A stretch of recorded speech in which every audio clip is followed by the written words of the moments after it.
was Harry Search, Jensen Fathers 30th, Marcel Markiewicz, Seth Wright, Maximilian Mikulski and Arthur Barth. And do you know what? 34 drivers started. Here comes Arthur Barth. And I've got to say, Arthur, he's been... so far this season, Arthur, he's his first year in karting. He's been lapped in most of the races. He wasn't lapped in that one. That's a sign of the progress that all these youngsters make during the course of a season. So race 1 is in the books. Race 2, Intermax, is coming up shortly.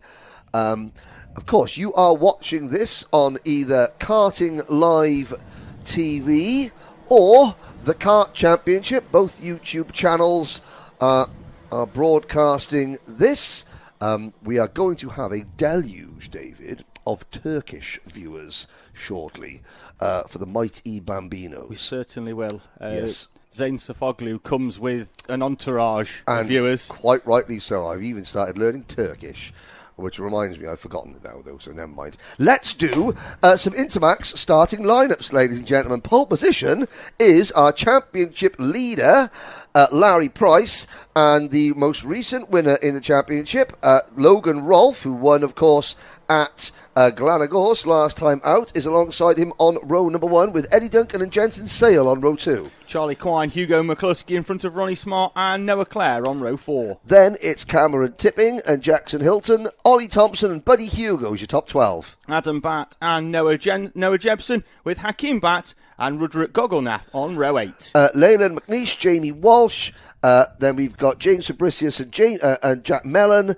Odysseus Hole, Lucas Esser, Annika Hurd, Jada Patel-Scott, Marja Jurgelevixiute, I'll get that one right, George Quinlan, Oliver Barton, Casper McAllister, and after a frightening rollover yesterday, Luke Milward starts shotgun on the field, but Luke is okay. You caught me out earlier. I believe that to be Jurgelevichuda. Yeah, Jurgelevichuda. Well, I shall bow to your superior pronunciation knowledge, David. There you go. And I will thank Google for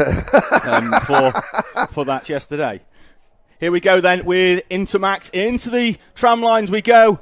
And it's going to be a second bite of the cherry for Intermax. Starter not happy with that. A few drivers outside of the tram lines and accelerating a little bit too early maybe. So we're going to have another lap for us to get Inters into the correct procedure. Many wiggling of fingers, which is karting parlance for false start. Yeah. A quick recap of the season so far. Larry Price for the Bradley Shepherd Racing team won the opening 2 rounds at Warden Law at Sherrington, but had an absolute stinker at Glanagors. Logan Rolfe came through to be a very impressive winner there. Price leads Rolfe in the standings. Jensen Sale is 3rd in the points. That's 2 runner-up finishes in the last 2 rounds for Jensen, and the other point standings, Noah Jebson is P4 in points. But in this class, we've got Hakeem Batt, Odysseus Hole, George Quinlan, Marja Jurgelevichuda, I will get that right. Thank you, David. Casper McAllister, Adam Batt, Ollie Thompson, and Leyland McNish are all making their seasonal debuts. So the grid has expanded somewhat, like my waistline. It's growing. It's going to be interesting from start to finish. Keep an eye out from Luke Milward going off the final row after that rollover yesterday. It was a very serene rollover, but still he was still upside down. There he is in the 138 in the Team UK suit. So keep an eye out for Milward charging through the field. The front row, though, Price and Logan Rolfe, the only 2 final winners of the championship so far, go off that front row. And there will undoubtedly be some tramline penalties for fault. And that one there were drivers all over the shop. And under the bridge we go onto the banking, which has now been rechristened the Bowl. The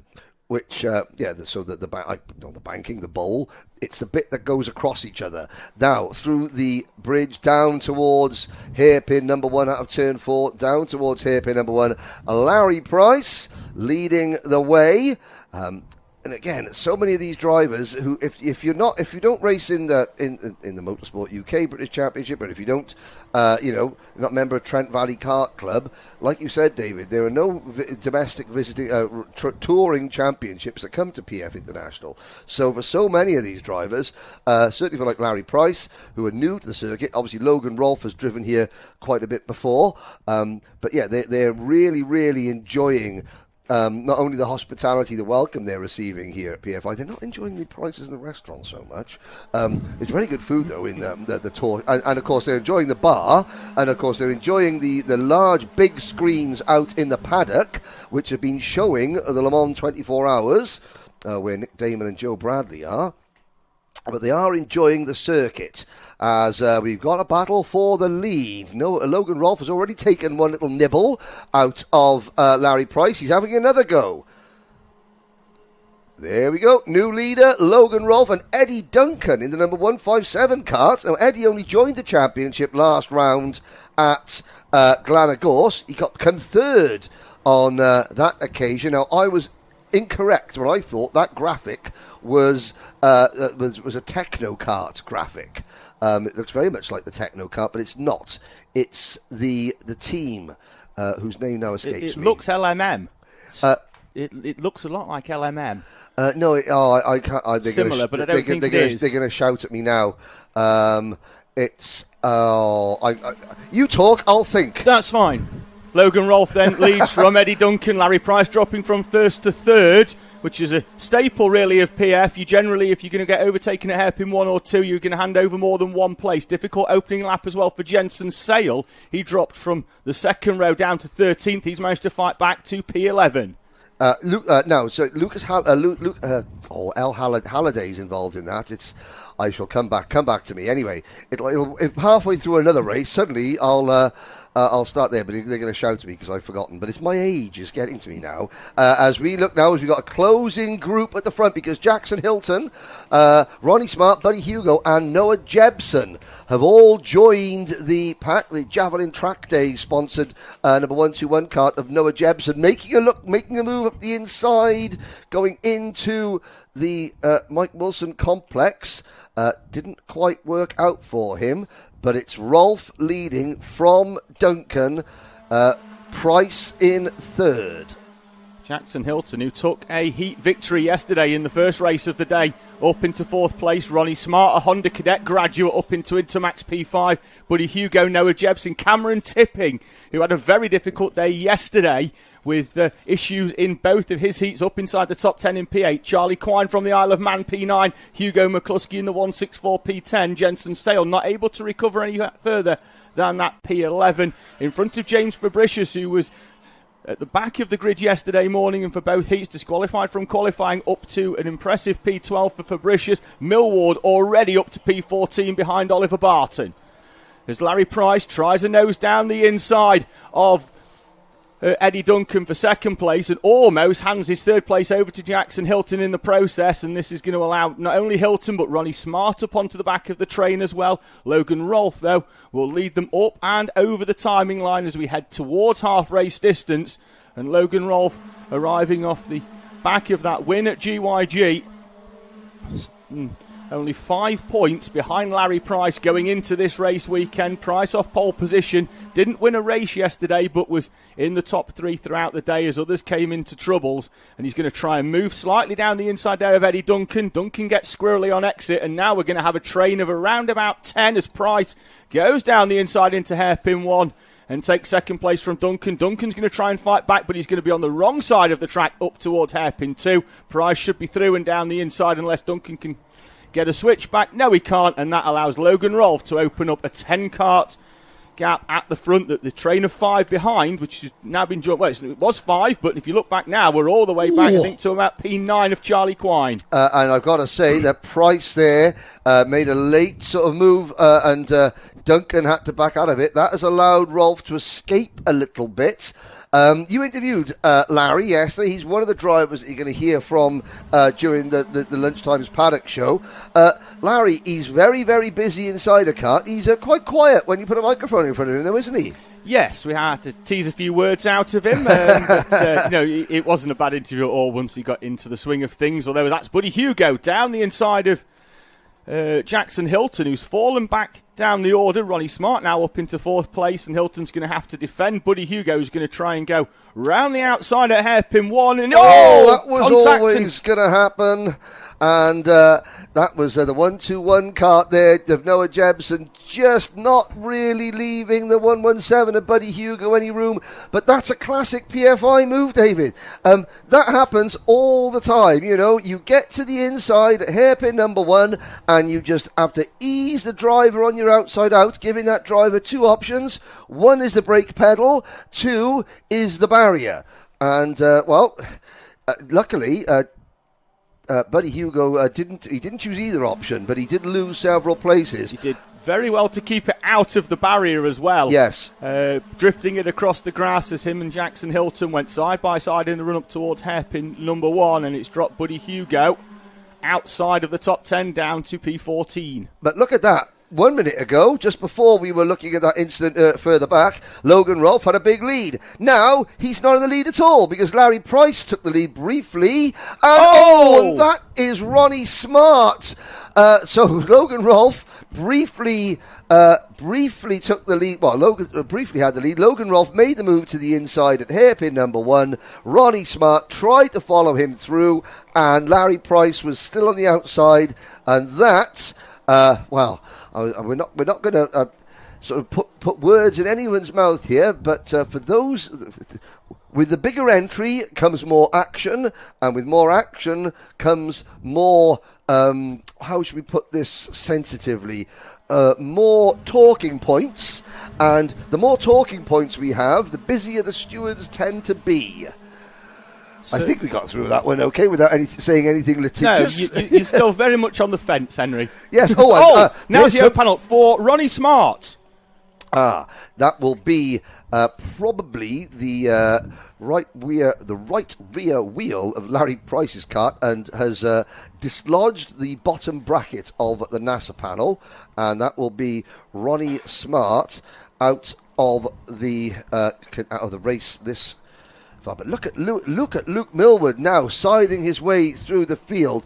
Milward started what was the 29th and last in this field, and he is up to P7, going for Cameron Tipping, passing Cameron Tipping. That TB kart is absolutely dialed in. Hard to believe that wagon was on its roof yesterday. P3 now for Milward. Wow! He gained plenty of positions in that lap, I suppose. Yeah, with the incidents further up. Yeah, with Ronnie Smart and Luke Milward. He's had the perfect race as the leaders go side by side. In that, there's been a lot of incidents in front of him where he's not had to do a huge amount of work. Let's not take anything away from Luke Milward. We know how good he is, but things have opened up for him to allow his ascension from 29th up into 3rd, and there's a lap and a half. There's a win in here this, because Logan Rolfe taking the words out of my mouth, because but you've got to think yourself. Imagine the adrenaline that's coursing through Luke Milward's veins. He can see them battling. He knows he's coming to the last lap board. You wouldn't bet against him just on momentum alone. And when these two see the nose of the 138, the last thing they want to see is, it's Milward, and it's going to be, as they head up and over the timing line, Logan Rolfe defending from Charlie Quine, Luke Milward, that's Cameron Tipping up into 4th place as well from Jensen Sale. That's your top 5. It can be any one of these 5 as they go into the bowl for the final time. Milward has got to be careful now, because he doesn't want to... Well, he's lost a position, so he's actually gone backward. His momentum has stalled out already. He couldn't make that move straight away. Now, the extra speed he's carrying, he's not carrying it anymore. Rolfe hanging on with the lead. Quine, in second position. Quine, he's not been in this position before. His best result so far in a final this year has been 8th position. Rolfe just making sure that Quine wasn't thinking of making a move. Milward is still there in 3rd. We've got less than half a lap to go, and I don't think we've seen the last of the action yet, David. There goes Milward down the inside. Tipping's going to try and take advantage as well. Can't get the nose in. Logan Rolfe, though, Hugo will come out of the final two corners.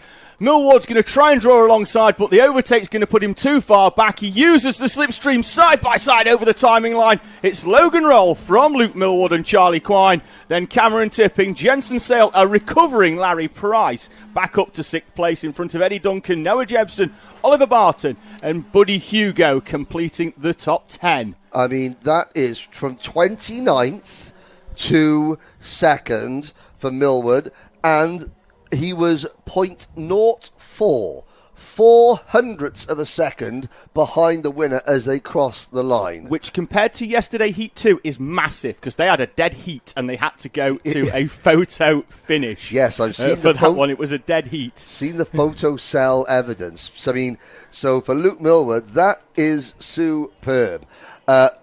Rolf, Milward, Queen, Tipping, Sale, your top 5. Price recovering to 6th, Eddie Duncan 7th, Jebson in 8th, Oliver Barton and Buddy Hugo.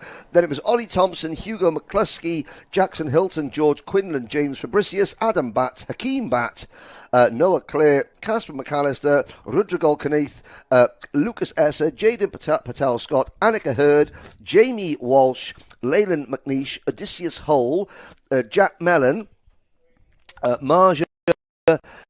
Here we go. I'm going to have to write this down. Give us a write this down. So it is. How do we say? Jurgela.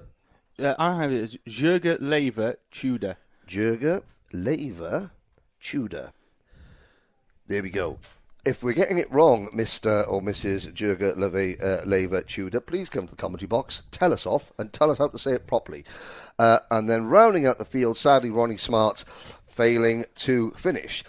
Just noticed a very, very tough break there after a superb drive up to P4 for Cameron Tipping. He's got a +5 for a flag infringement. And that was very early on in the race as well for Cam Tipping. So difficult break for him, particularly because with that grid so tightly packed, that will drop him to around about P18. And speaking of tightly packed grids, this is something we've only ever had once before here at the Kart Championship. They've had to split the junior Rotax entries. There are 49 of them, 48 now, that I believe Zane Quecker has sadly withdrawn after yesterday's racing. There are 12 newcomers to the class this year. Jensen Chalk, former Rotax Grand Finals Micromax champion, Charlie Wolfett, a regular British Championship front runner, Toby Farthing, Oliver Smith, Charlie Ball, Jake Flewitt, Oakley Garthwaite, Luke Sawyers, Jack Collinson, who has races both in the UK and in Latvia, Kartik Kometa and Fletcher Jameson. They are the drivers who are making their debut this season in Junior Rotax. Not all of them are going to be in this race. This is Group B versus Group C. Yep. So it's going to be pole position, Riley Bishop with Fletcher Jameson, one of the newcomers on the outside of row number 1. Lewis Sumner in kart number 238. Lewis won the last round at Glanagorse. He starts alongside Charlie Very on row 2. 2 rolling laps is what we've been told for our juniors and senior Rotaxers from the courtesy of Mr. Ashton. Certainly will be from the 3rd row. Braith Murdoch alongside a very impressive Kevin Ivanoff, Jack Robinson and Oliver Smith on row 4. Daniel Hartley goes from the inside of row number 5 alongside Lewis Holt with Nathaniel Gray and Toby Farthing on row 6. George Cole for Project 1 goes off row 7 with Marcel Poppercull of KMS. Then it's James Tate and Zach Kane on row 8. Laurie McVie and Luke Sawyers are on row 9. Rounding out your top 20, Oakley Garthwaite and Jack Collinson. Shea Hilton and Tyler Richardson are on row 11. Riley Mason-Lewis and Ralphie Branskin, who had a difficult day yesterday. He goes off row 12. Elliot Surtees and Max Greatrex are up next, followed by Marissa Teague. Sadly, Zane Quecker, I don't believe is going to be out there. No. Amy Peacock, Charlie Eyeball, Kartik Kometa and Jack Harrison. And of course, David, it's you can't think about winning until you can actually get in to the main event itself. Gotta say, Fletcher Jameson, driving for Jack's Motorsport, a very, very impressive championship debut. We've had, Riley Bishop won the opening 2 finals of the year, and he still leads the championship. Lewis Sumner, last round winner, he's second in the standings with, let's have a look, Braith Murdoch and then George Cole are the top 4 in the standings. Yeah. Here we go. This could get very, very... There's lots of KMS race suits, lots of drivers from Cato Motorsport. Can they work together? Working together? Junior Rotax? Good luck with that. It's a bit of a misnomer, that one is. Here we go, into the tram lines. Sumner then pushing his teammate Riley Bishop through. Fletcher Jameson, a second and a third yesterday. He's going to slot into third place in front of Braith Murdoch as they head up to the bowl for the first time. Can they all get through nice and cleanly? They do, which is a surprise for Junior Rotax, but they've all done very, very well. Well, of course, every one of these drivers knows that, again, some of the front runners are obviously going to be virtually guaranteed a place in the main event. But of course, one mistake and your grid position goes from potentially a very good grid position to scraping around outside the top 30. And it's going to be very difficult for anyone to win a race. Although, as Luke Milward just proven, not impossible from the back of the field. Not at all. A few drivers that are probably a little bit further down the field than where they'd have hoped after tough days yesterday. Jack Collinson, Oakley Garthwaite, Amy Peacock, a few that would have expected to win a lot higher up, that need to salvage something out of this superheat to try and get into the final. Later on today, there will be a B final for a final shootout, which for me is always the best race of the day because it has the most at stake at that time. Riley Bishop and Lewis Sumner working together. And as they say that, down the inside goes Lewis Sumner on Riley Bishop into the bowl. Junior Rotax, they don't work together in the same way that some of the other classes do. Bishop and Sumner still battling out for the lead. They're taking Fletcher Jameson, Braith Murdoch and Charlie Very along for the ride. And and there's a little bit of... pushing and shoving going on into hairpin number 1. That was Braith Murdoch. So Braith Murdoch and Riley Bishop, 2 more drivers we spoke to yesterday. I didn't end up going and get my Mr. Bishop, who was doing on barbecuing duties at the X-Kart awning yesterday. I didn't quite end up going to get my burger with peanut butter on it. I was going to question you on that. I know. I got waylaid chatting to other people and didn't get my peanut butter burger, which apparently is a very, very good thing, and everyone requests it. And it certainly doesn't slow the X-Kart team down, because Sumner is leading, although there goes Fletcher Jameson to the inside, wheel to wheel. Jameson in the number 296 takes the lead of the race. Will he defend? No, he won't, and he's going to hand it straight back to Lewis Sumner just after he'd done the helmet tap, let's go forward, which is the universal signal of please overtake me. Yeah, and now Braith Murdoch having a little look around the outside. Then it's Bishop and Charlie Very. That's your top 5 at the moment. Robinson runs 6th. Poppercool, who missed the last round of the championship, but of course the junior drivers, a lot of them are of that age where they're doing some of the GCSEs come in to play and exams and what have you. So Marcel Poppercool, with the way that the point system works, you count your best 5 out of 6 rounds. So Poppercool, even though he's missed a round of the championship, he's still 6th in the points. So not out of it yet. Not at all, on exactly the same number of points as Smith in front of him, and Smith in 9th place at the moment, which means Poppercool's going to try and take some points advantage as Charlie Very takes advantage of Riley Bishop. Kevin Ivanov is...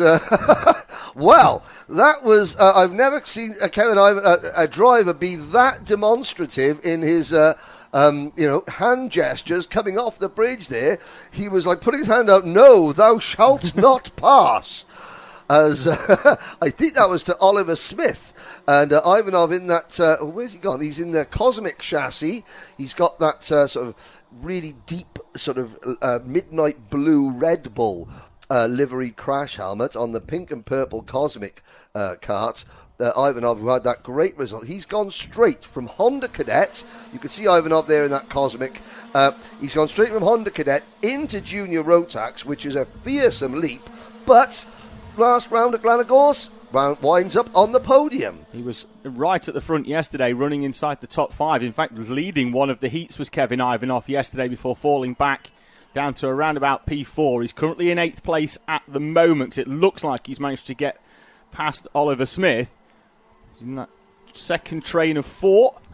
And I've got to say, is that another Jack's Motorsport kart? It is that sort of like light green, white and blue machine picking up a position there. Jack's Motorsport are entering the championship. Hopefully they'll stay, and because their drivers are very, very quick indeed. Well, that is a debuting for Jack's Motorsport, Daniel Hartley, who's made the move from Ultimate R over to Jack's Motorsport. So that's why he's not got a Jack suit just yet. He's not earned it just yet. He's got to, you've got to have a podium before you can earn a suit, really.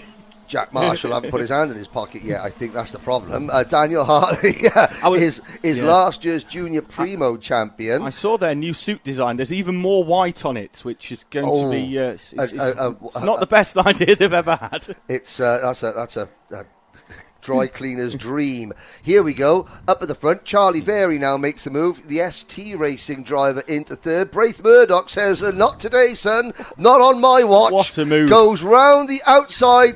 Slim Shady round the outside for Braith Murdoch at hairpin number 2. Glad we got that first Slim Shady of the day out of the way. Always good. Normally at hairpin 1, though, isn't it? Murdoch doing it at hairpin 2, mixing it up and back up into 3rd place. Yes, indeed. And we've still got, look at that, 3, 6, 7, 8 drivers all in a line. Back to Ivanov in 8th position. Now, Riley Bishop, our pole sitter, led the first lap, then got passed by his teammate Sumner, that black and white and red X-Kart livery, and since then he's sort of had to just maintain station towards the back of this lead group. As all Murdoch commits there going into hairpin number 1. There's one of the Kiddix UK karts. Contact, it was Oliver Smith, I think, up the back of Marcel Poppercull, and it slowed them both down, and that's at the very least allowed Riley Bishop to gain 1 place. Yeah, and of course the Kiddix UK team, that's run by Curtis Gregory, and they've got Dan Ginchard here driver coaching. So the Kiddix UK team, which of course now Kiddix, that is effectively Kart Republic factory team, but they sort of franchise it out. So there's Kiddix teams in every country, but Kiddix UK run by Curtis Gregory, new leader, and that's Fletcher Jameson. Great move from Fletcher going into the Bruno Ferrari S's. Wide goes Kevin Ivanov, and he opens the door for Charlie Very to come back down the inside of him in the middle of the bowl. Whether he went wide at his own volition, I'm not quite sure, but he was definitely offline. He's going to drop down. You think he's held on to P6 somehow. Very's still behind him. Then contacts from in the back of Very by what appears to be Oliver Smith as he's levered slightly wide at hairpin number 1. And as the time now goes below that 2-minute mark, it's starting to heat up. It is indeed. And where's Jameson gone? He's disappeared at the front. That's where he's gone. Yeah, Jameson and Sumner are escaping this crowd. It's because Bishop's up to 3rd, Henry, from 5th, and I thought that was Lewis Sumner at the front of the field. No, it's not. It's not, and I tell you who is joining the back of this group in that pink crash helmet. That is Ralphie Branscombe, who started 24th, another of the Kiddix drivers. Ralphie and his family, well, there's a new move for the race lead. Sumner takes the lead, and we'll talk about Ralphie Branscombe and his van woes, because, their race van cried enough recently. And it's been a huge scramble just to get Ralphie and his equipment here in a rented van, which has taken a chunk out of the budget this year. But Ralphie is repaying the hard work from his dad Joe and his mum Peaches with a storming drive in this one. He is now up into this battle to get himself up into the top 10. The leading duo have got enough of a gap that those two can squabble through what will be the final 2 laps, because they're going to get round before the time elapses down to 0. So they maybe showed their hand a little bit too early. This field was packed a lot more tightly a few laps ago. They all went at it for one lap, and as you can see, it's broken us away into a leading duo, then a trio of Murdoch, Popical, Bishop leading them in the background. Then there's that big gap back to Kevin Ivanov, who was broken away, though, from Robinson and Garthwaite, who comes through from row 10 up inside the top 10. He's in P8 in front of Hartley and Branscombe. Yeah, so Ralphie Branscombe is the top 10, but Oakley Garthwaite, the second championship debutante in the top 10 in this race. Here is the battle for the race lead. Sumner in the number 238 kart. Jameson in the 296. Out of the Fullerton S's into Bobby Game corner. Bobby Game was one of the inaugural Kartmasters champions back in 1996. There's the Mike Wilson complex. Mick's corner. Mick Barrett Racing still going strong. The start-finish line. They cross it for the last time before they'll see the checkered flag. Through the Bruno Ferrari S's. Named after the late great Bruno Ferrari, the only driver in karting history to win 3 British titles on the same day. Down towards hairpin number 1. Sumner defends. Jameson following in his wheel tracks. Now, Sumner jinks across. Oh, and Jameson sells him the dummy and runs up over the back of Sumner's. That's knocked Sumner's exhaust off, and Riley Bishop and Braith Murdoch comes through to take first and second. Riley Bishop, who was down in 7th place at one point in this race, having started on pole position and did not look anywhere near like winning this race, is going to come out of the final 2 corners, round the final one, and Riley Bishop will take the victory from Braith Murdoch. Then it's going to be Lewis Sumner in 3rd place, Braith Murdoch, Kevin Ivanov, Fletcher Jameson, who went for the lead at hairpin number 2, who jinked right, jinked left, went up the back of Lewis Sumner, will finish in P6 in front of Robinson, Garthwaite, Hartley and Branscombe, with Luke Sawyers, Oliver Smith and Jack Collinson in P13 in front of Lewis Holt and Charlie Vary, who was inside that top 5. He drops down to P15. Let's have a look back at that through the Karting Live TV replay. You can see there he sold in the dummy, but Sumner he jinked to the outside to take the racing line, but then mindful of the new defensive driving rules, he didn't drink all the way. He stayed in the middle of the track, and that just caught Fletcher out. It was a great, the idea was fantastic, but just the execution was just a fraction off. But again, you're going for a win. That's what you got to do. One of those moves that it was fantastic until it wasn't. It wasn't. It was superb, and if he'd have pulled that off, it would have been one of the moves of the day in first 3 races of the day. Unfortunately for the both of those 2 drivers, who I'd said 2 laps before had given themselves enough of a luxury to battle for the victory. It turns out the luxury wasn't quite luxurious enough, and they've taken each other out of the victory there. Riley Bishop comes through to take the win in the first of the junior Rotax Superheats. And the next race up will be the first Superheat for Junior Rotax Primo. That is a class for drivers aged 12 to 14 years old who have not competed or have not finished in the top 10 in any of the national or the British Championships. That will be up very, very shortly. Exactly the same machinery as our junior Rotaxers that have just been out on circuit for our junior Primos. As Henry states, it's just a few of our slightly younger drivers who don't quite have the experience of our junior Rotax grid. The junior Rotax grid has 50 on it. It's a capacity grid for junior Rotax this weekend. Junior Primo pretty much a sellout as well. We've got 29 on the grid for the junior Primo Superheat. Thank you for those of you that have got in touch via the live chat, whether that be at the Kart Championship on YouTube or via Karting Live TV. Joshua Owen and Michael Burke in touch via Karting Live TV in the live chat. Thank you very much for joining myself and Henry Burdett on commentary here for round number 4 of the Kart Championship, with Sumner Speed as well joining us in the live chat. Unfortunately, for you, and I believe it's because you may well be a fan of Lewis Sumner, is that he's just had a very, very difficult opening race of his day here at PFI. Grid then for Super Heat 1 for Junior Primo. We'll see Stanley Clark with 2 heat victories yesterday going off pole position. Elijah Hazelwood, the championship leader, is behind him. He comes into this with the largest championship lead of the series, 35 points back to Lewis Gilbert. We'll see where he is as we run through the grid. Row number 2, Lily Shaw and Isaac Jameson, with Ronnie Legg and Alfie Forrester on row 3 in front of Harry Ward and Charlie Thompson.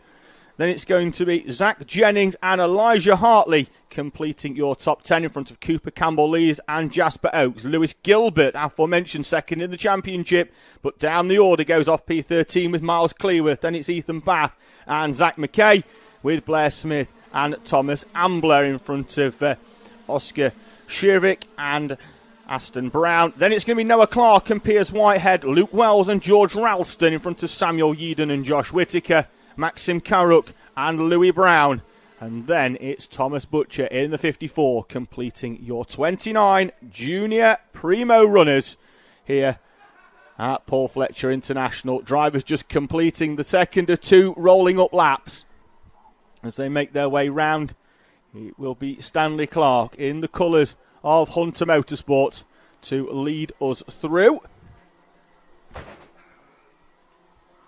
Lily Shaw, second on track at the moment, but will line up behind Stanley Clark. So it's going to be Clark for Hunter Motorsport on the inside, Elijah Hazelwood for X-Kart on the outside of the front row. Clark with the perfect day yesterday, pole position and 2 heat victories for Clark. I've got to say, Stanley Clark, quick little story, he doesn't race that often, but he travelled all the way from his home in England to Sarno, Italy, last October to watch his friends with his mum in the Rotax Grand Finals, which is a fantastic bit of support for Stanley. He's a really nice lad, you know, and they've done that, and that's a lot of these drivers, he travelled all the way to Italy just to watch his mates race go-karts for their country, which is great. Getting bumped along as he's trying to slow the pace down for this Junior Primo Super Heat. Into the tram lines we go. Are we going to be happy at the first time of asking? Yes, we are. And we're away and racing from the outside of the front row. Elijah Hazelwood chops across the bows of the 51 of Stanley Clark, and Hazelwood will lead us into the bowl for the first time. Clark, with the perfect day yesterday, is going to have to work hard now to find a way back past Hazelwood, up and over the bridge and down towards hairpin 1 for the first time. Now, this class and the Mighty Bambinos, this is the class where most of these drivers are racing here for the first time. Yesterday, obviously, they had their first taste of how this circuit races, not how it practices or how it qualifies, but how it runs in race conditions. So even though we could see a slightly different style of racing than we're used to seeing in Junior Rotax, just because the level of experience of some of these drivers isn't as much. Or on saying that, we could see an even bigger bun fight because the drivers think, well, to heck with it, let's just go for it. Like I can overtake on every single corner. This is great. But it's Hazelwood, Clark and Jameson leading the way at the moment. Stanley Clark up the inside. And the Hunter Motorsport team, Reese Hunter, is here. Now, in this race, we do have Lewis Gilbert. Our Lewis Gilbert, not the Lewis Gilbert. Lewis Gilbert, as in a multiple British Championship race winner, owner of Craft Motorsport. Oh, and there's another exhaust getting spat. Ronnie Legg, I think, was the driver whose exhaust has gone for one. That was, again... And it's the slowing down there. That is Ronnie Legg about to depart this race. Lewis Gilbert of Potenza Racing Engines is also here in the paddock. It's interesting, more and more of the top teams in the country, I'm not saying anything against the teams that race here anyway, but more and more of the teams that compete solely in the British Championship are now coming and laying a ground here as well. Which shows that the championship is gaining momentum all the time, gaining stature, and it does mean that the likes of X-Kart, that the likes of Bradley Shepherd Racing and ST Racing and some of the other teams that are here in this paddock but don't race in the British Championship, they're having to up their game as well, and as you can see, they're doing just that. Certainly are. The top three breaking away behind them. We've had Charlie Thompson get past Lily Shaw at hairpin 1 on the previous lap, and Shaw will drop down a few extra places, I think, because Thompson was very robust in the overtake, and you can see how much of a gap that's opened up, and this is really a staple of Junior Primo. You'll see maybe a breakaway of a smaller bunch than what we saw in Junior Rotax, and the field does tend to fragment a little bit more than the traditional Rotax races just because of the experience levels. As wide goes a driver at the final corner.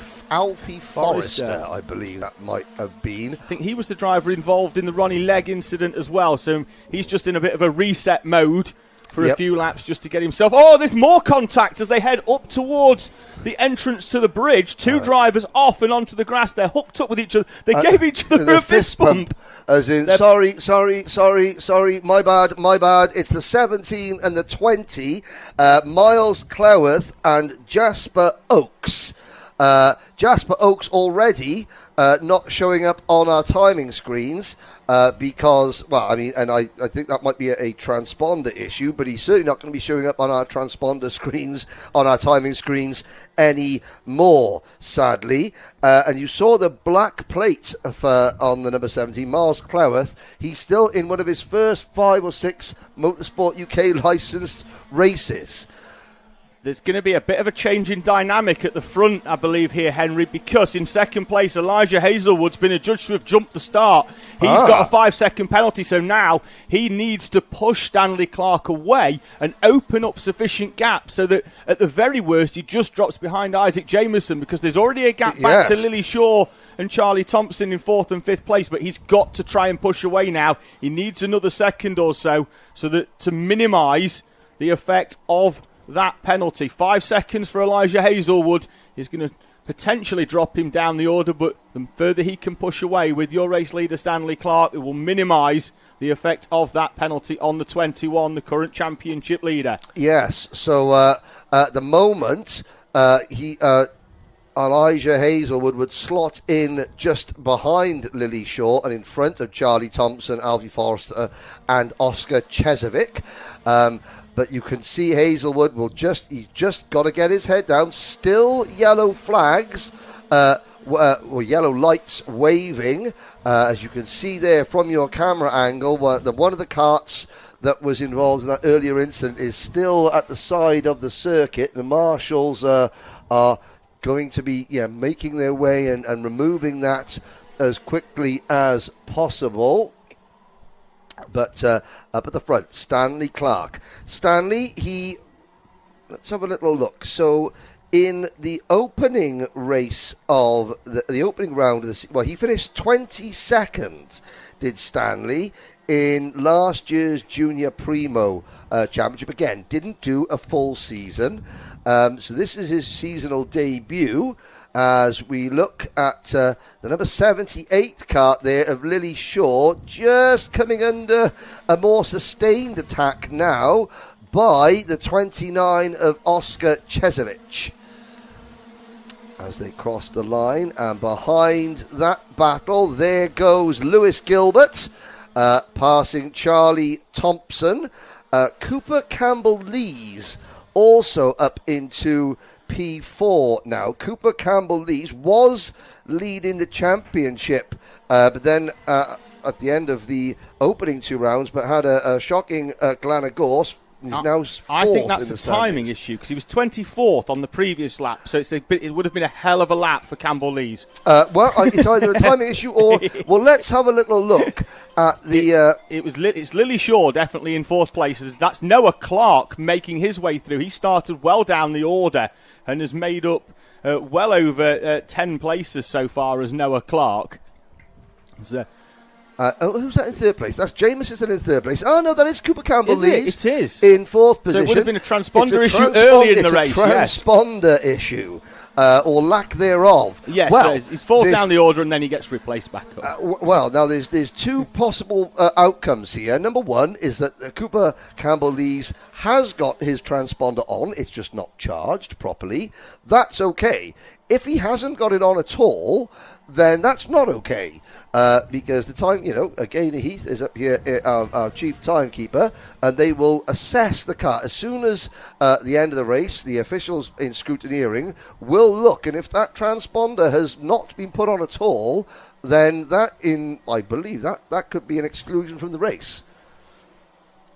But we shall see. Here we go. Hazelwood, at the moment, Hazelwood has done enough. He's only going to drop one position at the moment, and that is going to be behind his teammate Isaac Jameson, who is running a very lonely third. Of course, this is the most daunting track in the UK. It's the home of British Karting. It's the most fearsome track in the UK. And of course, if you're just starting out in karting, this is the track where it takes the longest for you to get up to speed and the confidence that you need to drive this track quickly, because as we've already there's no such thing as a small accident here generally. No, and with the amount of corners and complexes that you have to hook corners up as well, if you lose a tenth on each one, all of a sudden you're a second off the front runners, and this is why it's so difficult. We see in the club meetings here at Trent Valley that your newer drivers, they'll take almost a year sometimes. Qualifying straight for an A final at Trent Valley Kart Club in Junior Rotax is an achievement in the first season for a driver. So that's sort of how fearsome and how difficult this track is to hook it up and to get that sort of rhythm, because every corner, particularly this right-hander that Clark's coming up to, the most important corner on the track for me, because that you're carrying all your speed down this back straight towards the hairpin number one, particularly with a tailwind as well. Here today, with the wind blowing from the bridge down towards hairpin one, is very, very important. And of course, in British karting, there is no stretch of track where you are at full throttle for a longer period of time anywhere in the country than you are as you exit the final corner and go out onto the banking. That is the longest stretch of track where you are at full throttle, and in the middle of that section you've got to go through a chicane under a bridge. So it is not for the faint-hearted as the last lap board goes out. Clark, Hazelwood, now this is interesting because Isaac Jameson is 4.2, he's 3.8 behind. 3.8. Oh, good maths there, David, good maths. If he can pick up another 1.2 seconds over Jameson on this last lap, he won't lose any places at all. That's a big ask, however. No, fastest lap of the race, though, on the previous one by Elijah Hazelwood, the 58.44 for Hazelwood, as he tries to open that gap up to Isaac Jameson in third place.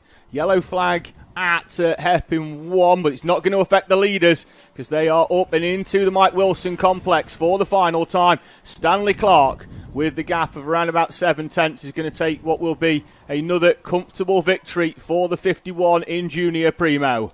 Here we go. Clark across the line, checkered flag in the air. Hazelwood second on the road. Jameson will take third. There's Cooper Campbell-Lees in fourth. And the gap with then Forrester, Zach Mackay, Zach Jennings, and how many places does Elijah Hazelwood end up losing, David? 1. That is what you would call result salvaged. Now, so behind that group, so Jennings 7th, Gilbert 8th, Luke Wells is 9th, Lily Shaw 10th, but considering that her best final result of the year so far is 24th, that is a great uptick in performance. Charlie Thompson, Noah Clark, Oscar Chesovich, Sam Yeadon, Pierce Whitehead, Harry Ward, Thomas Butcher, who started last. He comes across the line in front of Thomas Ambler, then Blair Smith, Aston Brown, Josh Whittaker, George Ralston, Louis Brown, Maxim Karuk were the other finisher. Sadly, we did lose a couple on the thing. Oh, right, here we go. There's a driver here. This is going to be how... okay. Right. So we're now going to be told how to say Jürgen Levertuders. How do we say your surname? Jürgen Levertuter. Jürgen Levertuter. David Sullivan was nearly right, and I was badly wrong. There we go. And how to say our first name? Maria. Maria Jürgen Levertuter. Yes. Have I right that? Excellent. And are you enjoying your first time here at the Kart Championship, Maria Jürgen Levertuter? Yeah. Excellent, excellent. Would you like to say hello to all of Turkey who are now going to be tuning in for the mighty Bambinos? Would you like to say hello? Hello. There we go. Right. Thank you very much, Maria Levertuter. I have been corrected. There we are. Thank you very much indeed. Enjoy the rest of your day. You're welcome. There we go. What a polite young lady. The rest of the drivers need to take notes. That is a polite young racing driver. Maria Jürgen Levertuter. Perfect. Love that. Normally it's a parent coming, no, that's not how you say my son or daughter's name. It's this. But no, very polite young lady came up. Okay. That was Junior Rotax Primo Superheat 1. Micromax are up next. Then it's the mighty Bambinos. But I think Micromax is going to be an excellent race. We have got 5 new drivers to the championship this year, including last year's mighty Bambino champion, back for the first time, Ralph Martin. Ralph became the first driver in Motorsport UK history to win an official MSUK title in any form of vehicle using electric power last year. He did, and he won it the year before as well, before it was the Motorsport UK Mighty Bambino Championship. Yes. So a double Mighty champion for Ralph Martin. But only the second one was an official Motorsport UK champion, yeah, which is a bit of history. Yes, but I'm sure he tells people he's a double champion as well, because... Well, he is a double champion. He is a double champion. But yeah, he's moved now into Micromax and has taken to it rather well. Oh, yes. Right. We have 21 Micromax drivers, and they're going to be led by Harris Barber. Harris Barber and Charlie Page are on row number 1. Charlie Page won the opening round at Warden Law, hasn't raced in this championship since, so he's going to look to stay perfect in terms of his results this year. Dimitar Uzanov and Noah Wicklow are on row number 2. Then it's going to be Dian Singh Pahal and Teddy Murphy in front of Jensen Darlow and Ethan Lloyd. Lewis Kakaldi, the championship leader, and who has won the finals at Shennington and Glenagorse this year.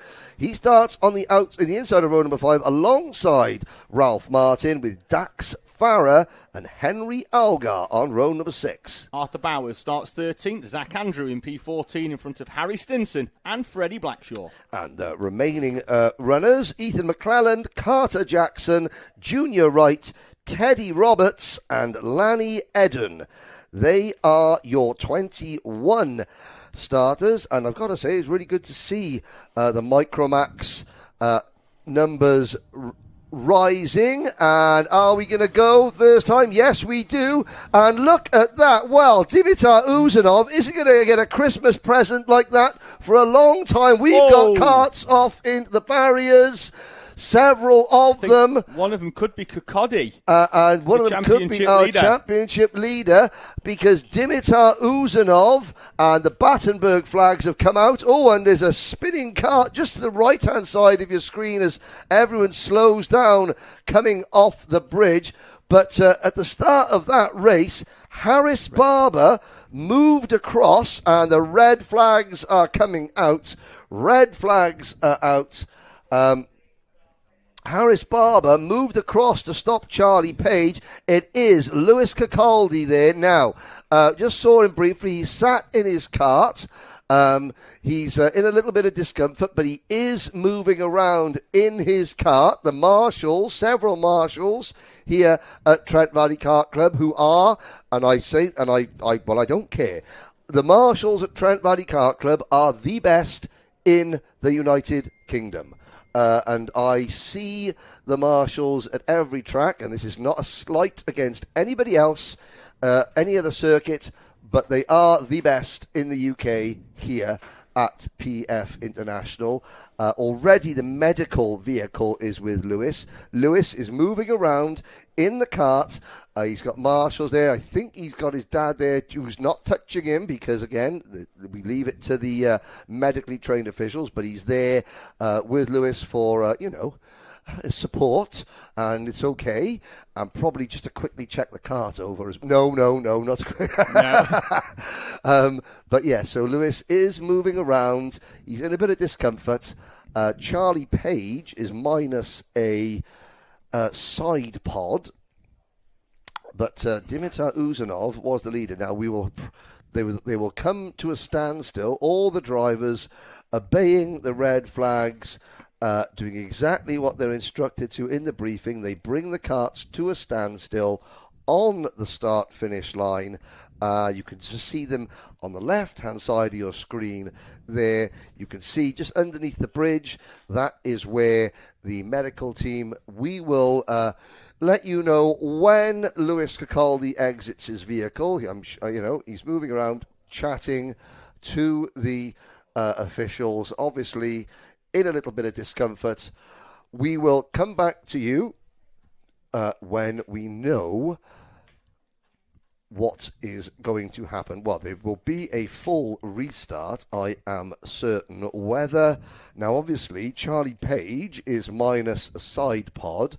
There are several, there are, how many karts? 3 karts. 3. One of them is Teddy Murphy. I'm not sure on who the other is. Both Murphy's already out of the kart and he's okay. Yep. But three karts off, Lewis Cicaldi just being tended to. But one thing I like there, and it's something that I know Dan, our race director, is a fan of, we went Battenberg first. We went to quarter flags to slow the pack down before the red flag, which gives us a much more controlled stop and keeps the drivers that are still out on track safe, because particularly on that opening lap when the field is packed together and the red flag comes out and everybody's interpretation of how they react to that, which we know it should be slow down to a walking pace, come round to a marshal that tells you to stop. For our younger drivers is very different. I like the way there how we go to Battenberg first to give it a more controlled and safe stop. But gutting, of course, for Uzanov, who took real advantage of Harris Barber being very occupied with Charlie Page on that. And forgetting about the driver behind him, yes. Well, I tell you what, ladies and gentlemen, boys and girls who are watching this on any of the 2 YouTube channels, Karting Live TV or the Kart Championship, just leave your browser on for a moment.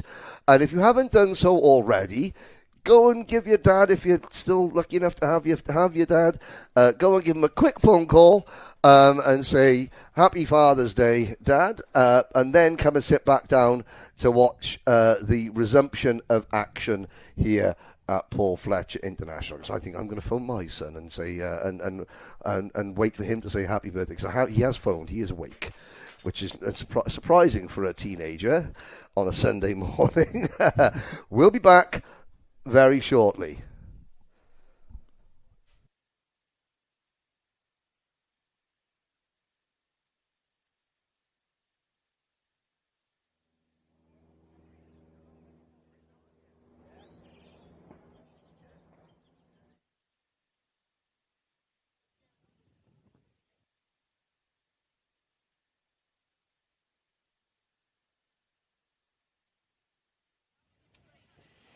Can you get in and rejoin?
Well, welcome back, ladies and gentlemen, to PF International, the fourth round of the Kart Championship.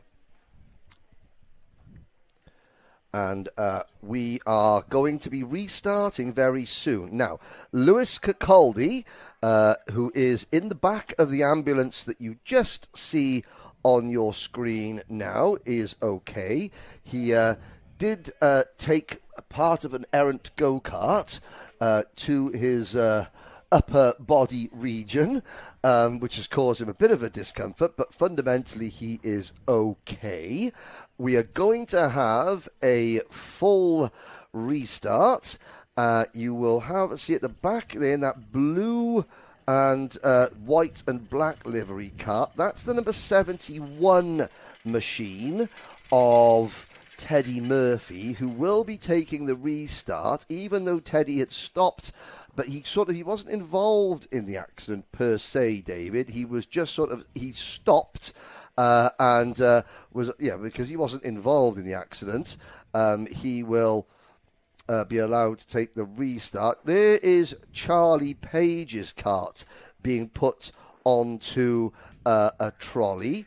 Now, Page had he had lost a side pod. We're going to regrid the drivers. Now, whether Page will be allowed to make repairs, whether he has got the said side pod, there goes Page's kart off to the right-hand side. The pod was on the tray at the bottom of the trolley, but they're not going to be able. They have to. To me, they have to take it off the track through the dummy grid into to do the work area, yes, and then bring it back. So. So there is now standing next to Dimitar Uzanov. That's Jason Dredge, very, very successful superkart driver. There's Kuyat Pahal, just behind, just next to Jason in the grey and orange RCE Richardson Chassis Engineering T-shirt. Dian Bahal, who is just sitting up there with the yellow crash helmet, now just sort of sits back down. Dian, he says to me, Henry, every time that you commentate on me, I don't win. When you're not commentating on me, I do win. He said, so can you please find another job? I was like, sorry, Dean, you just got to try and break that number 20. There he is, number 29. You've got to try and break the jinx and the curse. The commentator's curse is very real. It is real. It is real in lots of ways. But of course, the most recent round of the Rotax Motorsport UK British Championship at Dunk as well, I was struck down on race morning with a terrible case of tonsillitis, which meant that I couldn't commentate. And Dian went on to win his first race in the British Championship. There's Charlie Page walking out of the pit lane. We're going to regrid everybody. So, for Harris Barber, that is a real break. But let's have a little look at the side. The outside of row number 1 is empty, which is where Charlie Page would have been. Now, there's the number 26 kart. That is Jensen Darlow, who is moving into... they're now on the wrong side of the grid. I thought that was... There's Noah Wicklow in the number 53 kart. This is going to be good. This is like now we have to... Luckily, the karts aren't that heavy with the drivers. But they will... And you could see. So, that tells me Dimitar Uzanov on the outside of the front row...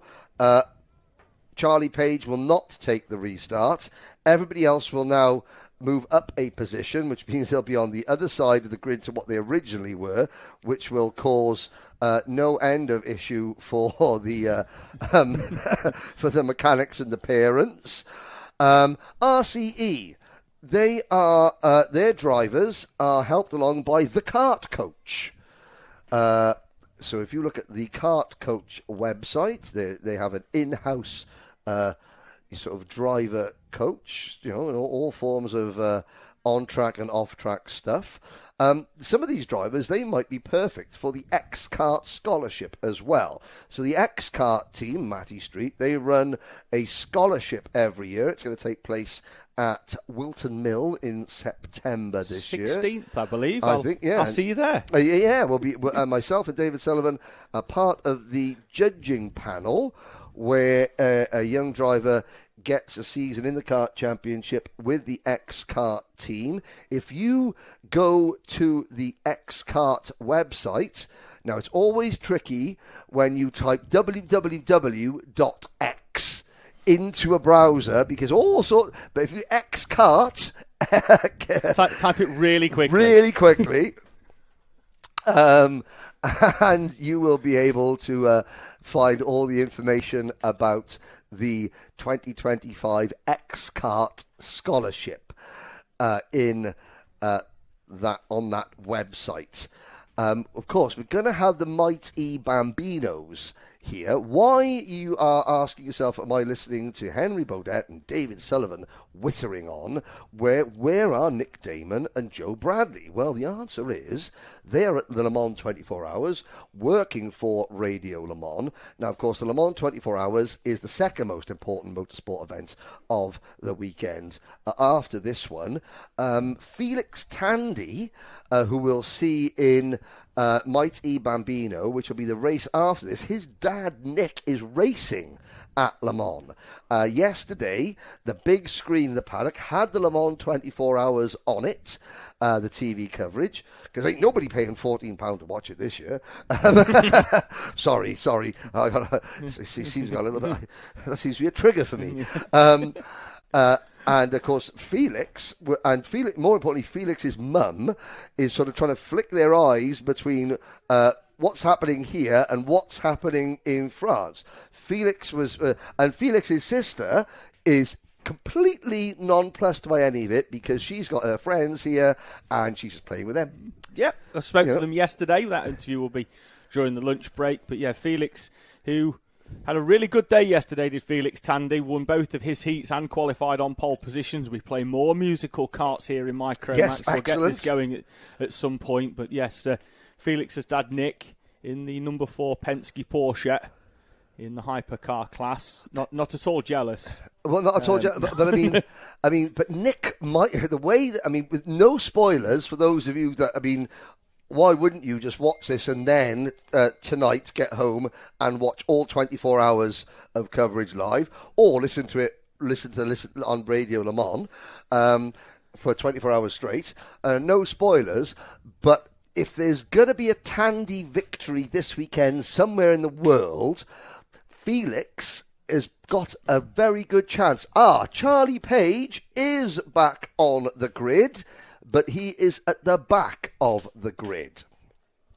So, Charlie Page has been allowed, because he was running, he wasn't stopped, he was running at the time of the red flag, but minus a bit of bodywork. They took the kart back into the designated repair area under the watchful eye of the scrutineers, and with permission from Mr. Ashton, who is known as Mr. Ashton in these circles, we know him outside as Dan, but for this purpose, he's Mr. Ashton. Mr. Ashton. And we will have nearly a full grid restart, obviously without Mr. Cacaldi. Hopefully we'll see Lewis Cacaldi later on. Now, of course, if I was Noah Wicklow in third place on the grid, I'd be thinking, well, I know what Harris Barber wants to do at the start. He wants to move to one side and sort of to block off the run from Dimitar Uzanov, who just gives Jason Dredge there a couple of high fives. And I will then try and capitalise on this and take the lead like Uzanov did at the first start. Is he going to have a chat with the number 26 of Jensen Darlow, who starts directly behind him, saying, right, Jensen, you get right on my rear bumper and we'll push through and we'll be leading by the time we get onto the banking. How's that for a plan? Well, if it works again. If it works again, It would be brilliant. So Noah Wicklow off now. That's inside of that second row. And of course, the curse of the commentator strikes again. Noah Wicklow can't get his... He's going. Oh, my goodness. He can retake his position as long as he gets into position by the designated point of the circuit here at PF. Which is on the way into the Mike Wilson complex. So Noah Wicklow, a former Motorsport UK Coma Bambino champion will have to just try and make his way through, and that in itself will mean he won't be able to get the same amount of heat in his tyres because he won't be able to work the wheel. He's got to get through this field as Noah Wicklow. And he can't cut the track either. No. And he's still at the back. And of course, all the drivers are at, fairly decent racing speed as they before they slow down. We're looking at Wicklow coming up the short chute. And he's only in front of Charlie Page. It's been a very, very fast rolling lap by Harris Barber, and that has meant that Noah Wicklow won't be able to take the position that he'd have hoped. And of course, Harris Barber would be none the wiser. And I've got to say, Wicklow's going to be starting at the back. Oh, he's sorry, Noah. Praying for a false start here, isn't he? Yes, he will. But let's. No. No. Let's see. Is he there in time? Well, he's somewhere. And we'll see what happens. But for the time being, the lights are out. We're off and racing. This time, Harris Barber does not sweep away from the inside line to try and block Uzanov off. And that opens the door for Dian Pahal. And it opens the door again. And Dian Pahal takes the race lead coming off the bridge. And the number 29, RCE, the driver that's got the Sikh symbol of strength, the sword of Kandar on the back of his crash helmet. Well, he's going to be sharpening the blade of that very, very soon because he's going to have to defend and keep the rest of this snarling Micromax pack behind him. Pahal, who should have been fifth, promoted to fourth because of Charlie Page being removed from the front row, promotes himself to the front of this Micromax grid on the opening lap, fourth to first for Pahal in front of Harris Barber as they try and break away from the 62, the leader of the first race before the red flag, Dimitar Uzanov. Yep, Uzanov crossing the line in the number 62 kart in third position with Ralph Martin in the number 32 kart just behind him, pushing him along. Then we've got Dax Farah, Ethan Lloyd, then Noah Wicklow, and now we've got a new leader, Harris Barber. Takes over top spot once again. Ralph Martin in that very, very stealthy black helmet has moved up from 8th place at the start up into P4. And can he make another stealthy move up inside the top three? Into the second hairpin now. 7.5 minutes to go. A lot of these drivers will be a little bit more experienced in some of the other classes here at PF International. Certainly the likes of Pahal and Barber, Uzanov, Martin. The Rotax O-Plate was held here at the start of the season, and many of these drivers were in that event. So, Dian Pahal now sitting behind Harris Barber down the main straight, across the start-finish line. We move on to lap number 3. Ralph Martin fell away off the back of Uzanov because he railed the curb between Bobby Game and the Mike Wilson complex. A bit of Tony Hawk style as he just went straight over the top of that curb. Did well to hold on to it, but once you're on that curb and you're railing it, you have to pretty much stay on it until the curb finishes. That's why he's dropped off the back of Dimitar Uzanov, but in the same time, Uzanov has closed back up onto the back of Dian Singh Pahal in second place. Yeah, now on the timing and scoring pylon on the right-hand side of your screen, you can see there are TX121. That is not a driver, that is just an anomaly. So it is Uzanov in third position, Martin is fourth, Farah fifth, Wicklow sixth, Darlow seventh, Lloyd eighth, Henry Algar is in ninth place. Now, it's Papa Algar that is mechanicking for Henry. The younger brother, George Mama Algar, mechanics for George in Mighty Bambino. There's another family that we spoke to yesterday. You'll see that interview during our lunch break. But Dian Pahal now sets his sights back on Harris Barber. Maybe not to retake the lead straight away. He looks like he's content to push Barber along and push him away. Well, as I say that, he has a little nibble on the bridge. That's never going to work. And that costs Pahal.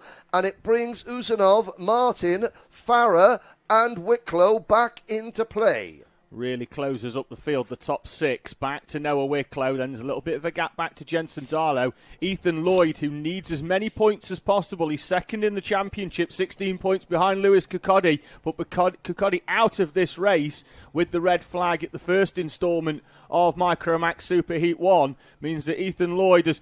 Down the inside goes Pahal, and that's going to allow Uzanov through as well. Down the inside of Harris Barber. Barber from first to third in the blink of an eye. Yeah, Uzanov capitalising strongly on the fact that Pahal was just able to ease Barber off the racing line, and Uzanov wasting no time attacking Pahal, but that's going to cost him second position. Barber, does he? Oh no, Uzanov on the outside, side by side for P2. Who's it going to be? Uzanov just hangs on. Good racing there. If it wasn't for Harris, but if it wasn't for Harris Barber helping Pahal back into the lead, Uzanov would have had that one done into the first corner. And Harris Barber, with a helping hand, keeps Dhyan Singh Pahal in the lead of this race. And the top 7, all the way back to the number 26 kart of Jensen Darlow, are all in a row. Running in 8th position is Ethan Lloyd. Charlie Page is up from the back of the grid to 9th. You'll see the very distinctive, it's sort of a white with lime green tinges and light bright orange tinges on the kart, the number 33 machine. New side pod and all is closing in on the back of this lead group. Although, as I say that, oh no, he's still got quite a ways to go to catch this lead group, but he's already passed more than half the field. Yeah, clear track in front of him as well, as he's got 2 tenths. And talking about clear track, it was going to be Dimitar Uzanov, but drawing alongside him into the left-hander, Harris Barber trying to retake the lead as well, but they're both through on Pahal. Yeah. And now Ralph Martin, but again, Uzanov opened the door, and then Barber tried to make it 3 wide going onto the bridge, backed out of it at the last second. Pahal drops from first to third as we look at the whole field coming up the short chute towards the Terry Fullerton S's. 2, 4, 6, 7 of them in a row. All the way back to Darlow in 7th, and a little bit of argy-bargy going on into the Mike Wilson complex there. Mike Wilson, arguably Barnsley's greatest ever sports person, although former Nottingham Forest goalkeeper Mark Crossley might have something to say about it. But so would Mark Baines. I've seen him play Sunday League. Well, he's from Mexborough, not Barnsley. Oh, close enough. Yeah. I mean, Mexborough's number 1 sporting export is Mark Baines. Barnsley, either Mark Crossley or 5-time World Karting champion Mike Wilson. Mark Crossley does the best Brian Clough impression ever. And Dia Pahal, 2 for the price of 1. Pahal to the race lead. And we've got less than 2 minutes to go. The gloves, ladies and gentlemen, in Micromax are off. Pahal leads from the 21 of Harris Barber. Uzanov in 3rd place. Ralph Martin's fallen a few places, tried to sweep round the outside, the door left open as they all came together at hairpin number 2. This is what the driver's behind. This is what Ethan Lloyd needs to close that second up. It's what Charlie Page needs to close the 2 seconds up to try and get onto this train. As out of the slipstream goes Harris Barber to retake the lead. And nobody wants to lead this race at the moment. Everybody does, but nobody wants to hang on to it. Early contender for the Joe Bradley Race of the Week could be on the cards here. Normally, you look no further than mighty Bambinos, but this is bubbling up nicely with 2, 4, 6, 7, make that 8 drivers, all fighting for the win, and dry but cloudy skies here in Lincolnshire at the home of British Karting, PF International. It's Barber from Pahal, from Uzanov, from Wicklow, from, is that Dax Farah in 5th, Ralph Martin in 6th, and then Darlow and Lloyd. 20 seconds on the clock, so it's going to be 2 laps. They'll get just under the timing gantry. And Harris Barber who made the move at the same position in the track on the previous lap, moves half a kart width inside to try and fend off Pahal, and then goes defensive to the inside. Pahal trying to sweep round the outside, opens the door for Uzanov and for Wicklow, who's racing with a 5-second penalty from the start of this race, a flag infringement which was not being in position in time for the rolling start in this one, and Pahal is going to come back down the inside of him at hairpin 1. And of course, Noah Wicklow will be aware of that because the penalties are dished out on a large screen just above the start line, just below the start line gantry. So Wicklow will be aware that he has a penalty. Now the trip across the grass there is down the inside for position went Pahal, and that's allowed a few drivers through. Dax Farah, Ralph Martin, and I think Jensen Darlow as well. Last lap is being shown on the overhead gantry for your race leader, Harris Barber. Yes, indeed. They have 1,384 metres left to go in the opening Micromax superheat of the day. Barber defends. Uzanov trying to go high, wide and handsome. That's going to open the door for Pahal. Pahal takes one position. No, he doesn't, because Uzanov fighting side by side for second. Now Pahal runs onto the grass blocks. That costs him third position. Here comes Dax Farah and Harris Barber. For the first time all race now has some breathing room.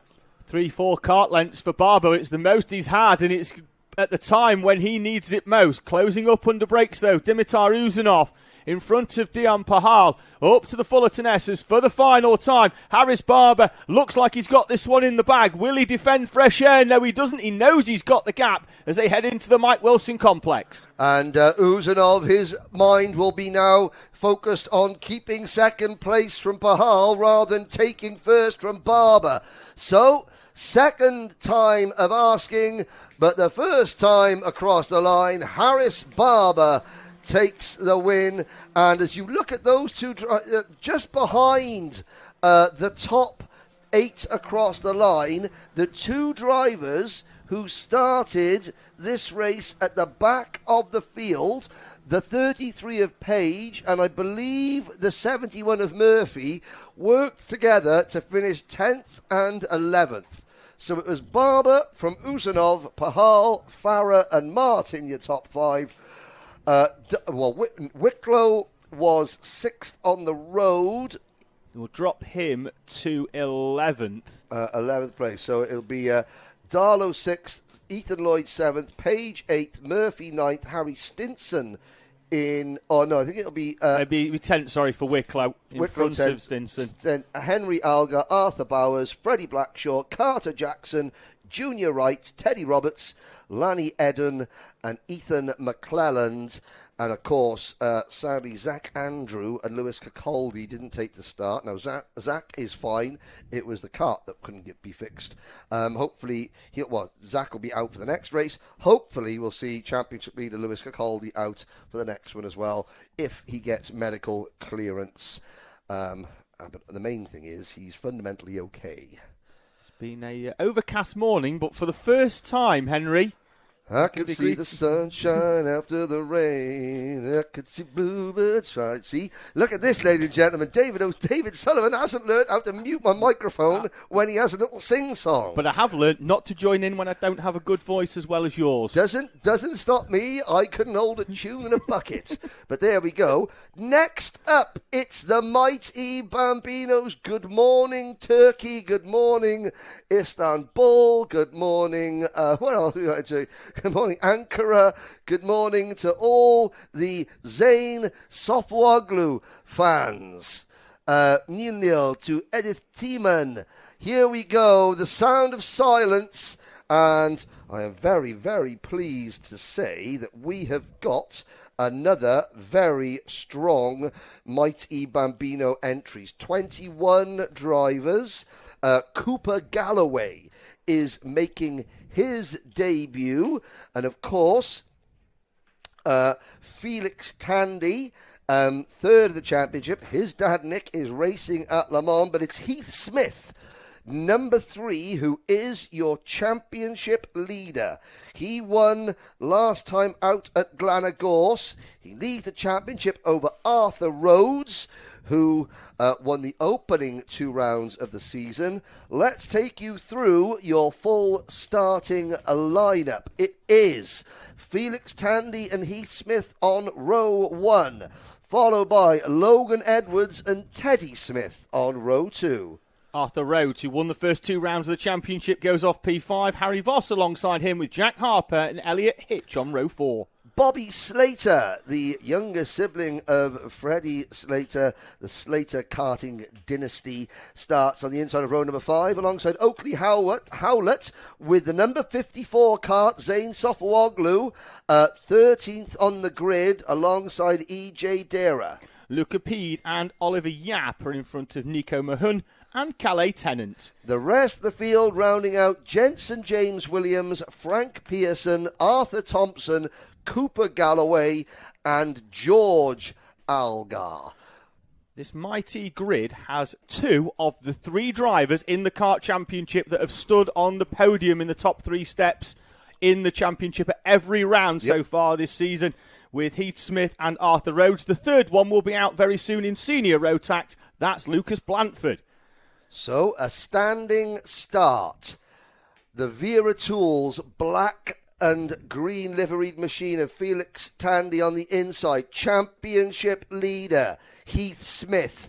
On the outside, Smith makes a good start, tries to cut across, but it's Felix Tandy who takes the lead. Now, let's get a little bit of Saturday's issues out of the way. There were a number of exclusions on Saturday for NASA panels being in the incorrect position. Now, the rules clearly state the top of the NASA panel, which is the big plate on the front of the kart, you can see the race numbers on, the top of that NASA panel must be below the top of the steering wheel.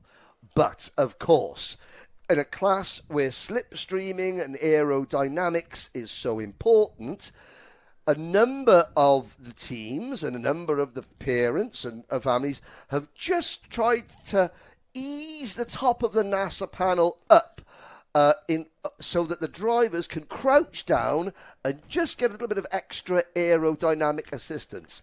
And after telling them several times yesterday in the last heat, the scrutineers went, right, we've had enough. We've told you, you're not listening. And so half a dozen drivers, I don't know who they were, I shall not mention who they were excluded from that heat.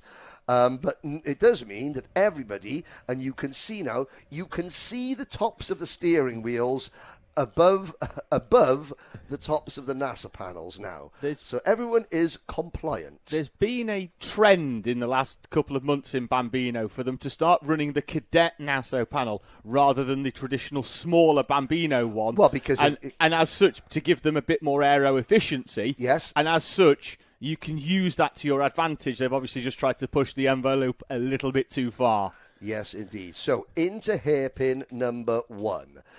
Now, I mean, I know that obviously all the drivers here have got a huge fan base and following in the UK, but for the people who are watching from Turkey, the Zane Sofawoglu fans, who may be new to PF International, this corner is the Terry Fullerton S's. Terry Fullerton was named by Ayrton Senna as his greatest ever rival. This corner here is the Bobby Game corner. Now we're at the Mike Wilson complex. He's a 5-time world karting champion.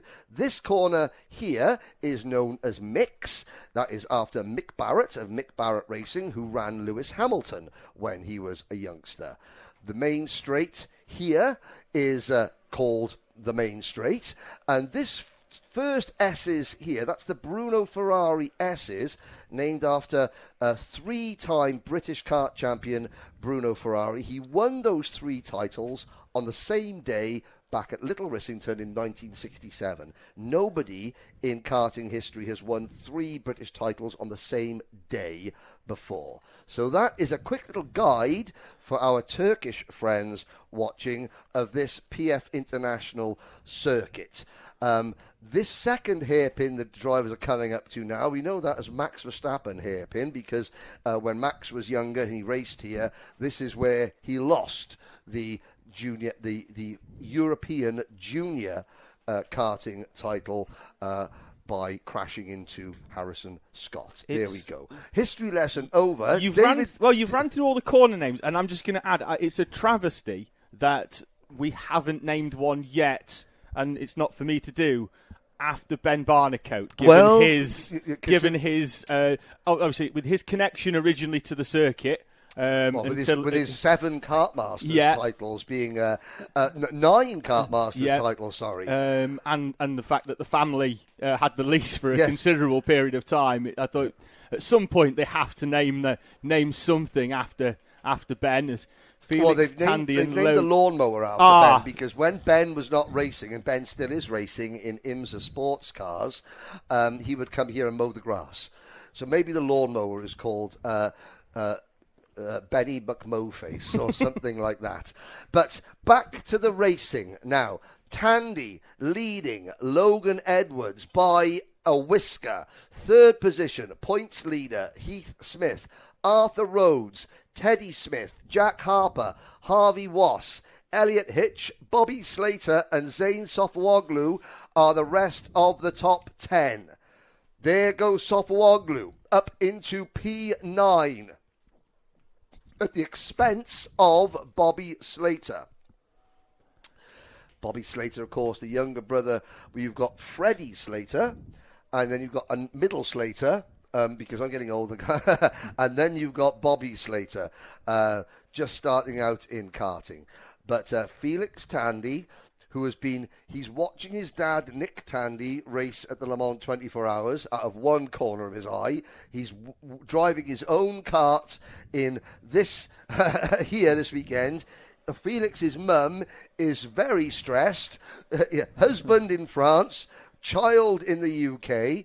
At least she doesn't have to worry about the daughter. She's off in the paddock doing her own thing. Felix's sister is just here having fun with her friends and doesn't care about the racing either way. No, when interviewed, I was like, do you watch much of the racing? Nope, not at all. Felix Tandy and Logan Edwards, though, on a bit of a breakaway here. Could well be a change for 3rd place on the brakes up into the right-hander, and Teddy Smith goes down the inside of Heath Smith, and that could well allow Arthur Rhodes through as well, and does, as Rhodes gets the cutback and drives through before they head up towards hairpin number 2. So Heath Smith drops from 3rd down into P5. He's now in front of Jack Harper. Now, Arthur Rhodes, his kart looks a little bit different. It did have the Timmy graphics on it. Maybe Arthur's, is growing. Obviously, these drivers grow. There's a weight limit. The graphics kits weigh about 500 grams. And if you're struggling to make the weight limit, then you could. The graphics kit is the first thing to go to lose a bit of weight. Well, it's why Mercedes is silver. Because the paint weighs less, or lack thereof. It was, back in the day. Now, here we go. On to the bridge. Go the 2 leaders around the banking. And this is the longest lap that any of these drivers will do all year. We're doing laps in 1 minute, 20 seconds for the fast runners. Here is the battle for 7th, 8th, 9th and 10th. It is the turquoise blue number 54 kart of Sofawoglu in 10th. The number 56 kart of Harry Wass there in 9th. Then you have the number 47 kart of Luca Pede in 8th. And the 76 kart, that green machine of Elliot Hitch, well, he was in 7th. He's now down to 8th as Peed passes him. And just behind Sofawoglu in 11th is the number 48 Kart of Arthur Thompson and the number 26, it looked like, of the number 26 of E.J. Dera. Luca Peed on the previous lap set the fastest lap of the race with a 1:19.95, which at the time was half a second quicker than anybody else on track as he made his moves up into 7th place. Now he's at the head of that train, and that train is catching the 3 or 4 drivers in front. So we're going to be about 15 deep for 3rd place in a moment as they come off the bridge. And, of course, it's great when these young Bambino drivers, age 6 and 7 years old, when they first walk into this facility, which is huge, and they look at the track, when you're that little and the track seems to go on forever, you know, as far as your little eyes can see, there is nothing but circuit. It's a huge facility. It's the fastest circuit in the UK. It is the most fearsome in the UK.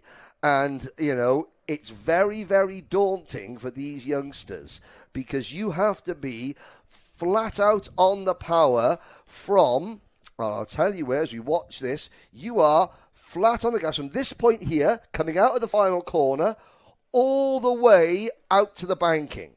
Down the main straight, which goes on for a long time, through the first S's, which is one line, under the bridge, and of course you're plunged into darkness under the bridge, out the bridge, onto this banked section, they call it the bowl, and you're still flat out until you dab the brakes ever so slightly going on to the banking. But here we go, it's the final lap of the race, and we have got a battle for the race lead. Tandy and Edwards, as Tandy came to the inside, didn't really need to defend, and that's going to close up the 2 leaders, and it certainly has. Logan Edwards now right up onto the back. He's going to aim for a little bit of a switch back, and he's got drawing alongside Felix Tandy. Tandy with a 100% record so far this weekend is going to try and chop across the front of the 21 of Logan Edwards, and succeeds in doing so. He's got 3 more corners as they head up towards Bobby Game. For the final time, the train behind, I wouldn't like to guess who's coming out in 3rd place in that one. We'll figure it out in a few moments as Edward tries a slightly different line to try and maximise his run out of the final corner. Can he draw alongside up towards the timing line?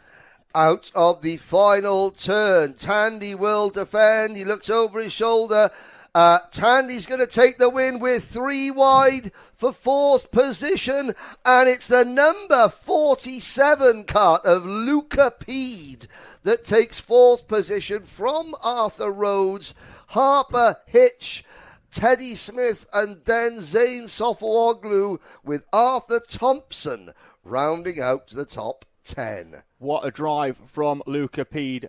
13th to 9th and the fastest lap of the race as he charged through the order. Arthur Thompson as well makes up 9 places from 19th to move up into the top 10. So it's Tandy and Edwards with that breakaway. They had a gap of 2 seconds back to the rest of the field, who was split. If we go from Heath Smith all the way down to 14th place, Nico Mahun was split by 2.3 seconds from 3rd place down to 14th. So a huge bulk of our mighty grid as they make their way off the circuit.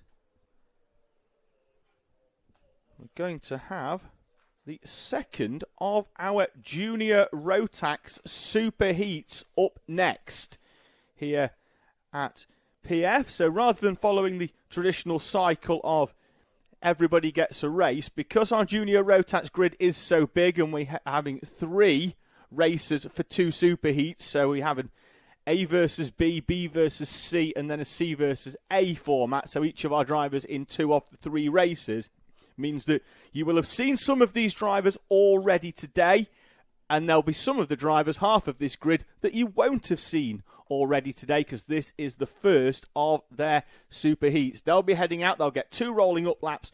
It will be Charlie Wolfett on pole. He is the outright pole sitter, not just for this race, but for the junior class. He won both of his heats yesterday, so he is out in this one. He's the leader in Group A. So he goes off pole position. He's got Fletcher Jameson alongside him, Jensen Chalk and Charlie Vary on the second row in front of JJ Plowman and Kevin Ivanov. Then it's Jake Flewitt and Oliver Smith, with Eric Smith and the top 10 completed by Lewis Holt. Alfie Lambert 11th, with Toby Farthing in 12th place.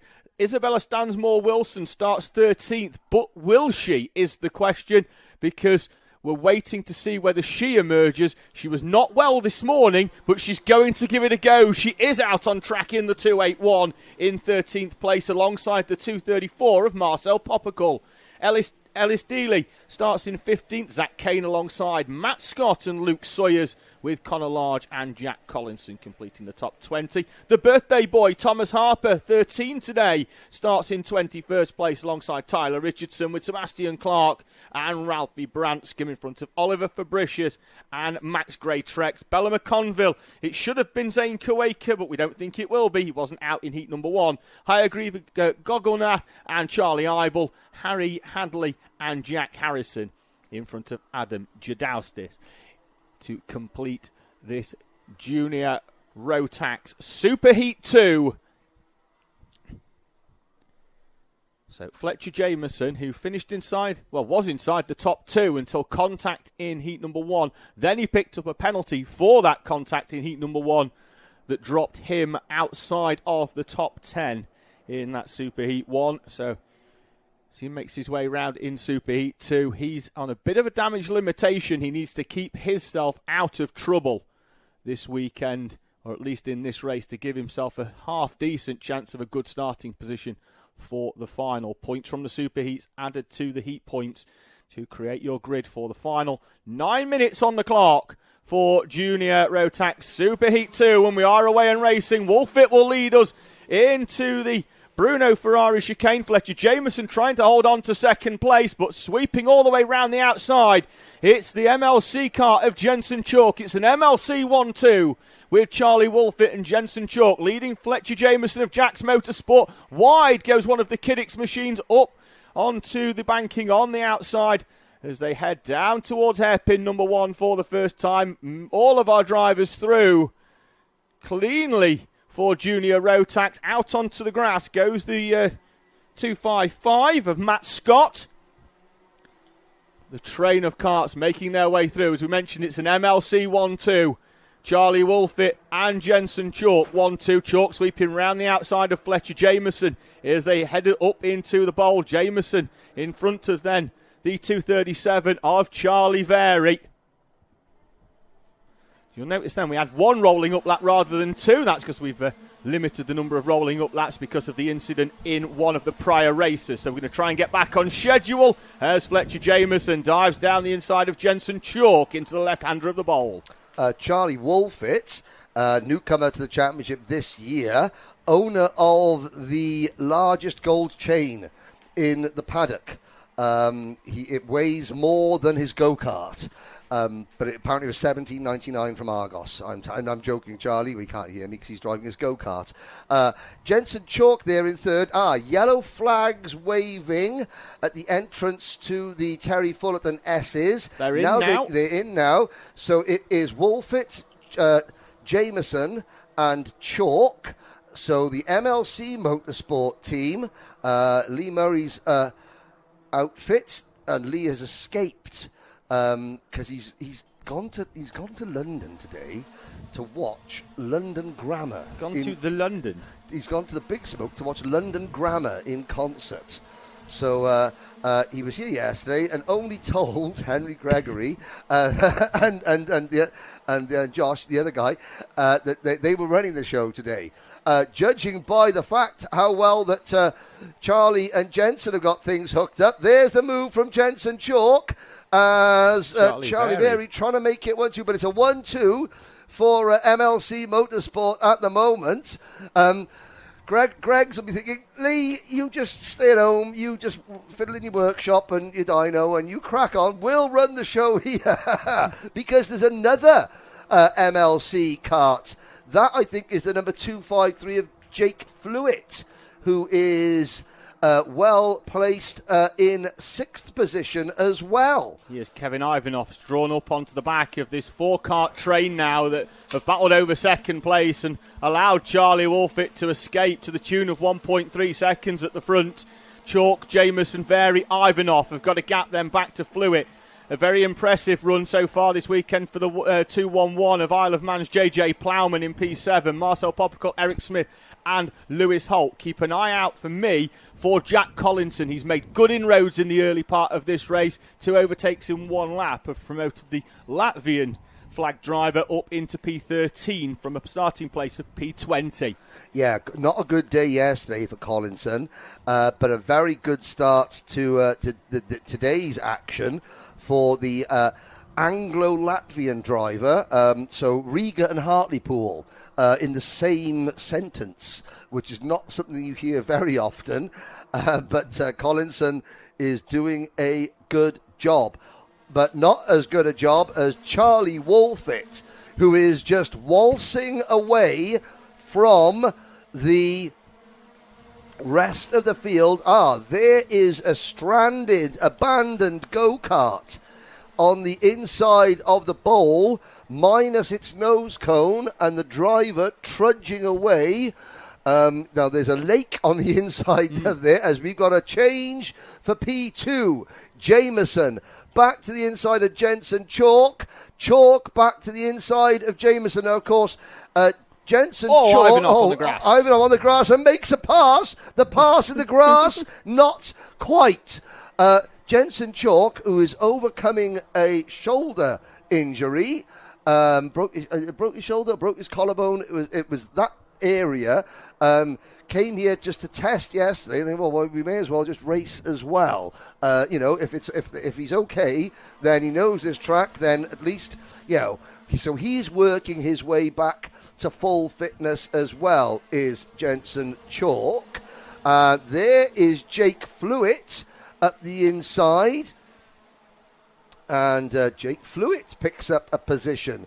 And one of the 2 ST Motorsport, ST Racing karts there, the sort of luminous yellow and blue liveried machines, Charlie Vary being one of them. Now there's another yellow flag waving at the entrance to the bridge. Somebody is cruising around the bowl section at the back of the field, but that should be all cleared up by the time the leaders get there. It was Vary that went high and wide as he came up and off the bridge, but then retook that position on the switchback by going round the outside at hairpin number 1. So Charlie Vary, who fell down the order in the first of the superheats, having run inside the top 5 to be classified outside the top 10, again has gone well in the early phase of this race, but as the race develops has started to fall back through the order for the ST Racing driver. Currently finds himself in P7 under pressure from Eric Smith. And of course the junior Rotax field, 48 of them, they've been split into 3 groups, Group A, Group B, Group C. This is Group A and Group C. So for the Group A drivers, we saw them earlier on.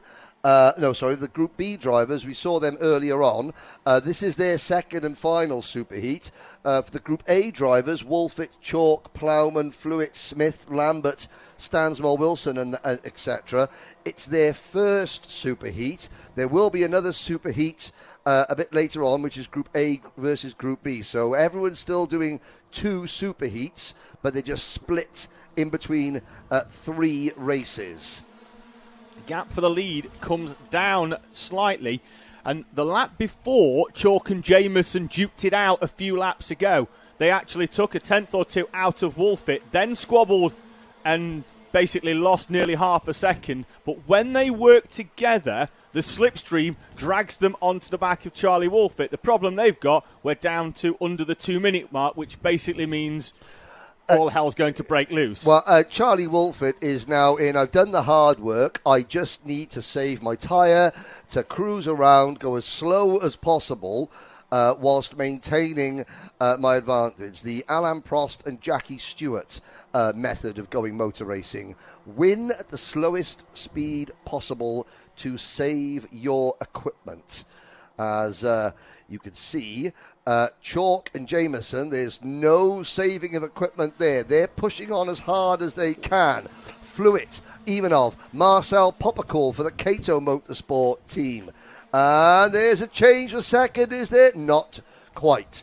Again, they took 2 tenths out on the previous lap, and then that's gone in the blink of an eye as Jameson tried to move down the inside of Chalk into the bowl. Yes, and of course, Kato Motorsport.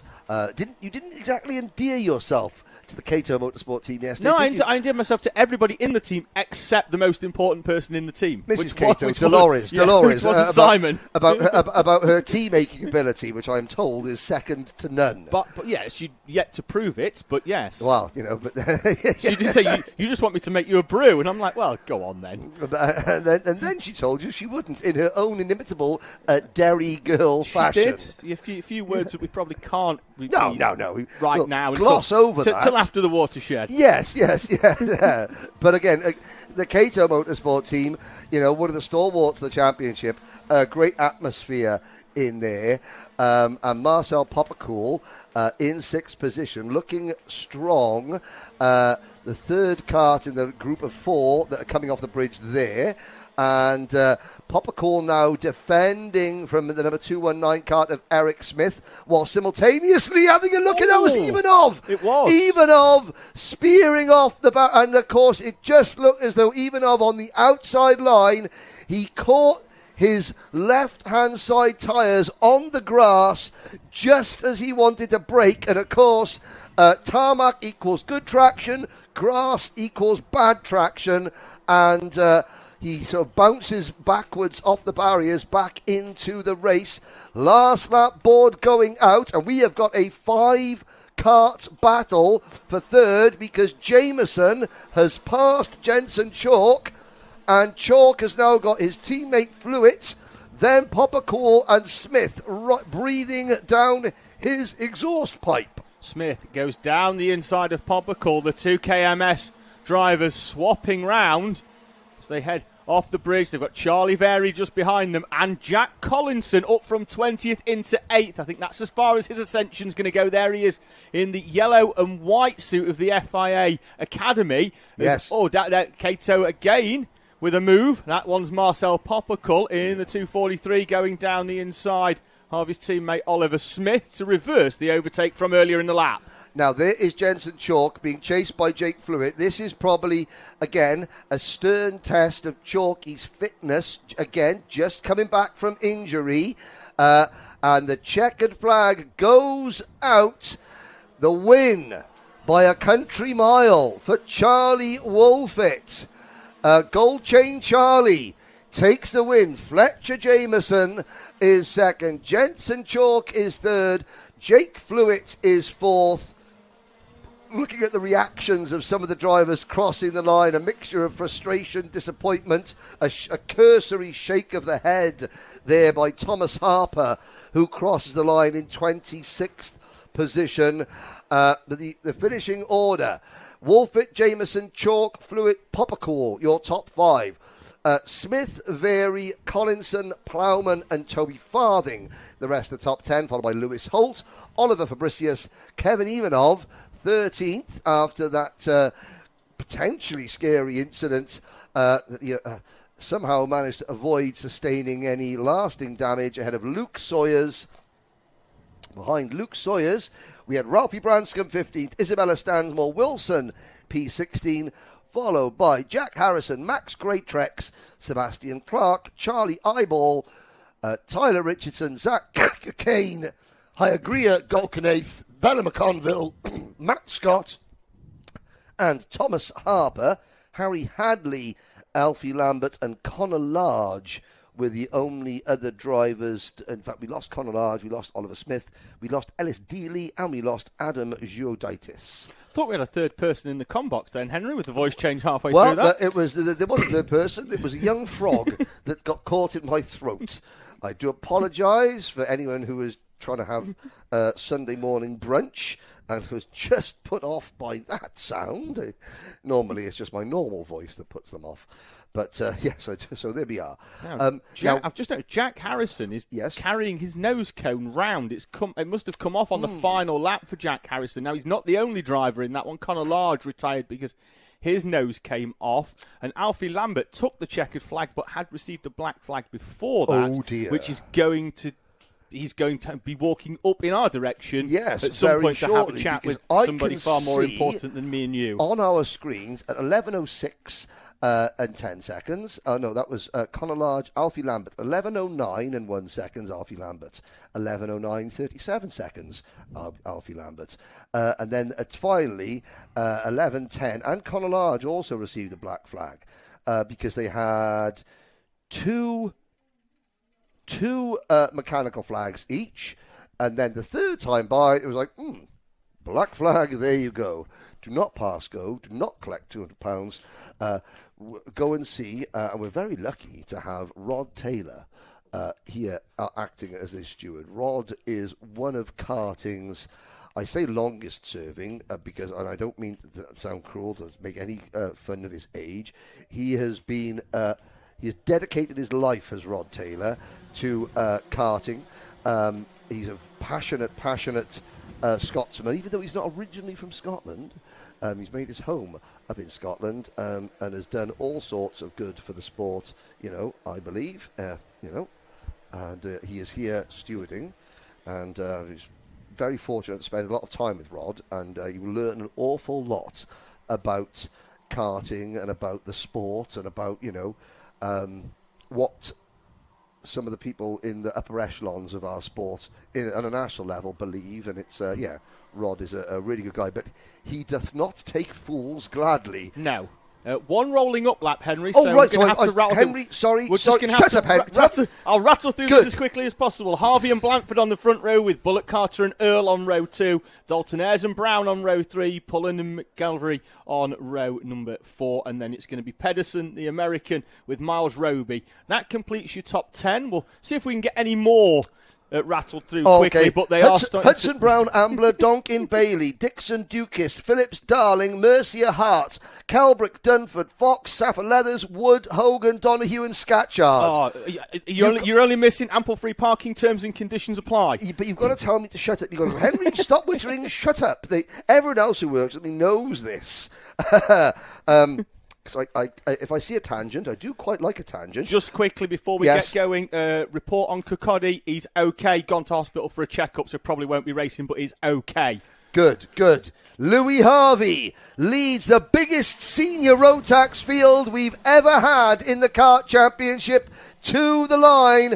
The 2020 Junior TKM British Karting Champion.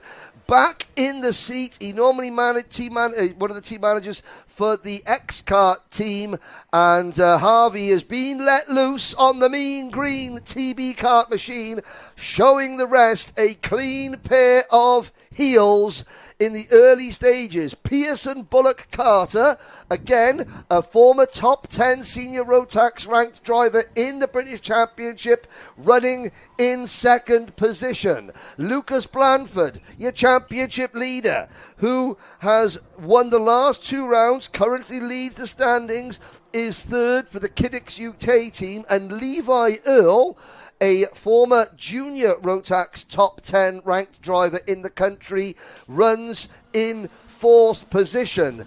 The quality is growing exponentially in this field, even within the first 4 rounds of this class's existence in this championship. Lewis Harvey took a very defensive line into the bowl. Louis. Louis.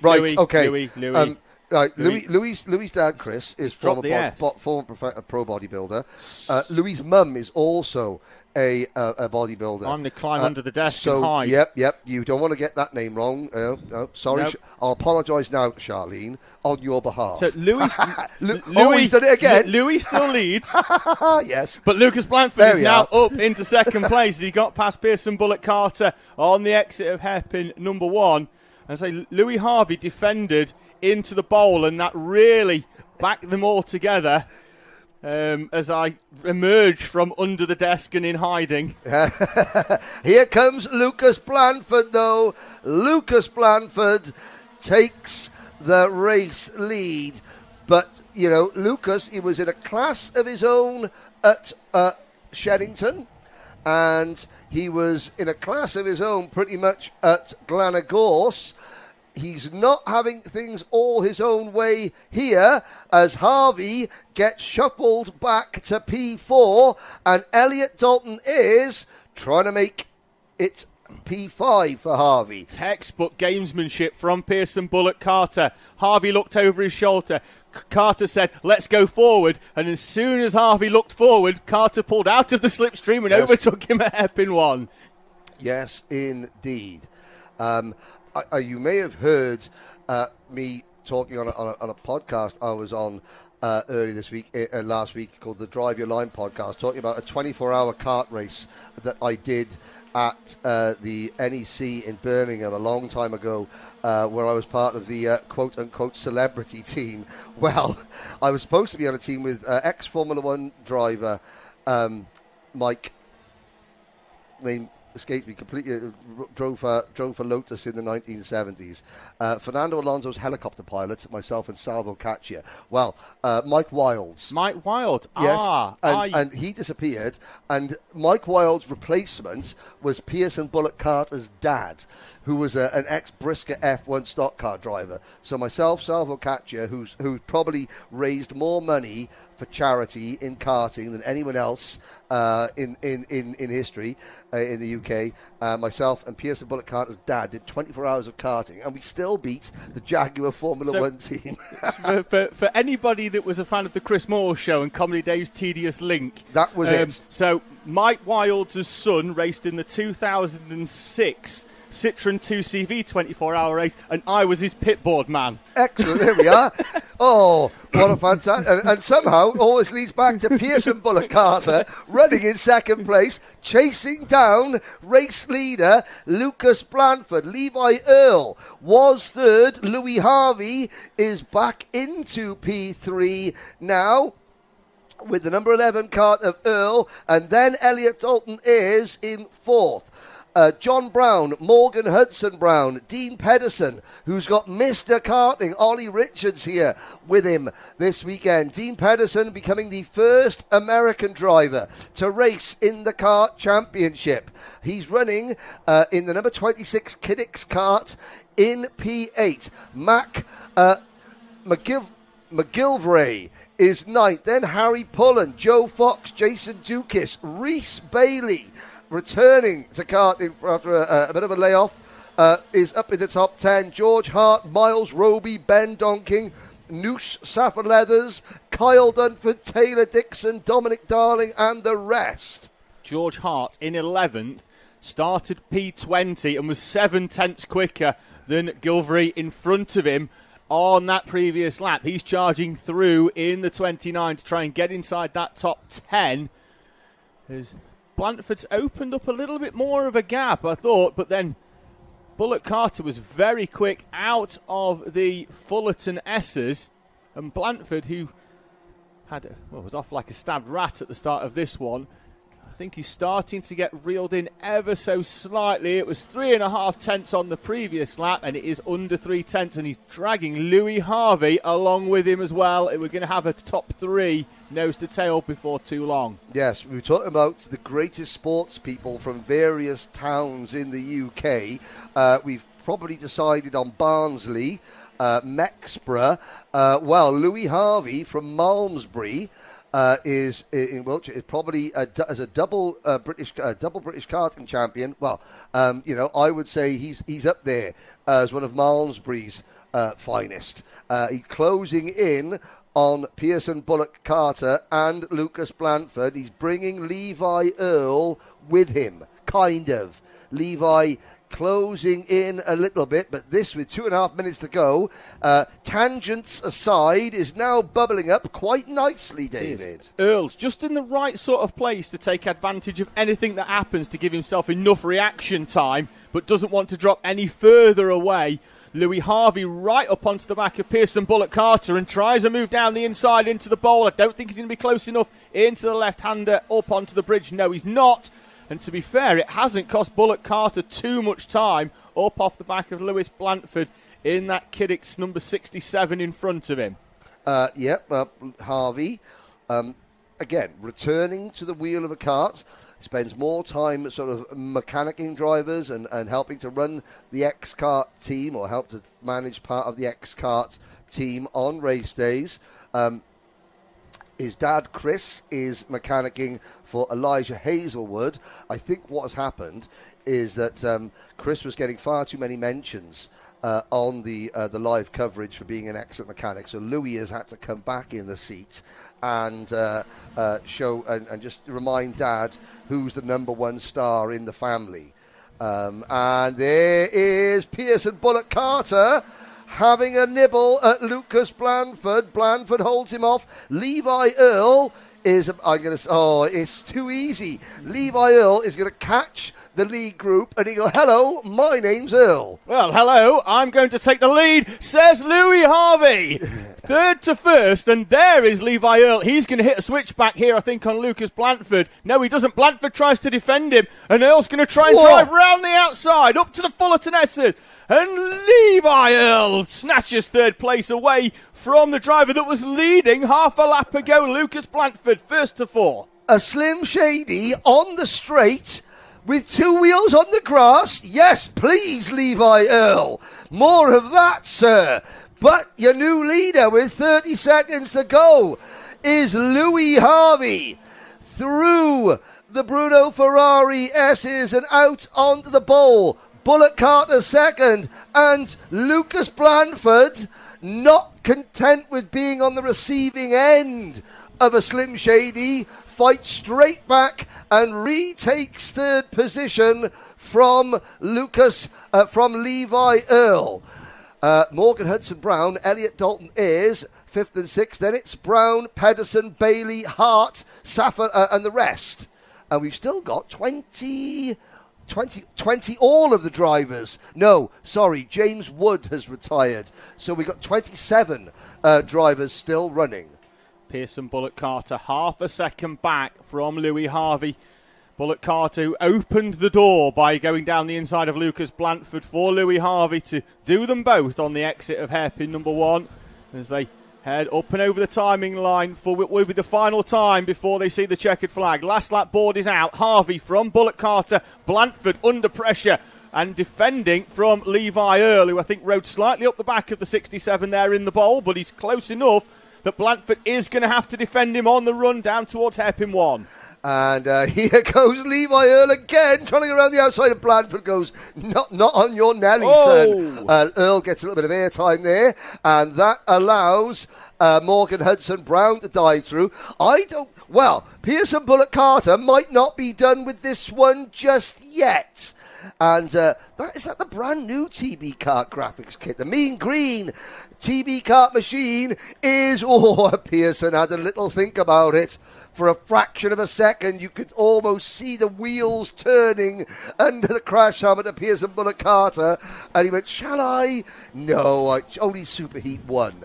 And that is another win for Louis Harvey from Pearson Bullock Carter by the grand old distance of, the grand old margin of 0.2 of a second.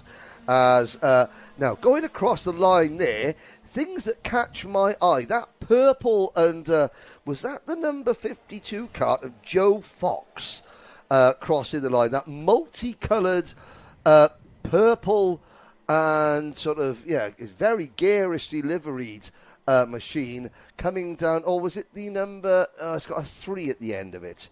I'll find out that was just possibly Braden Donahue's kart, looking very good indeed. It was the number 83, of course. It was a different kart, which doesn't appear on my entry list. Fantastic. No, it's a 63. Braden Donahue. You were, I believe you to be right. My eyes weren't deceiving me. Always love a good graphics kit.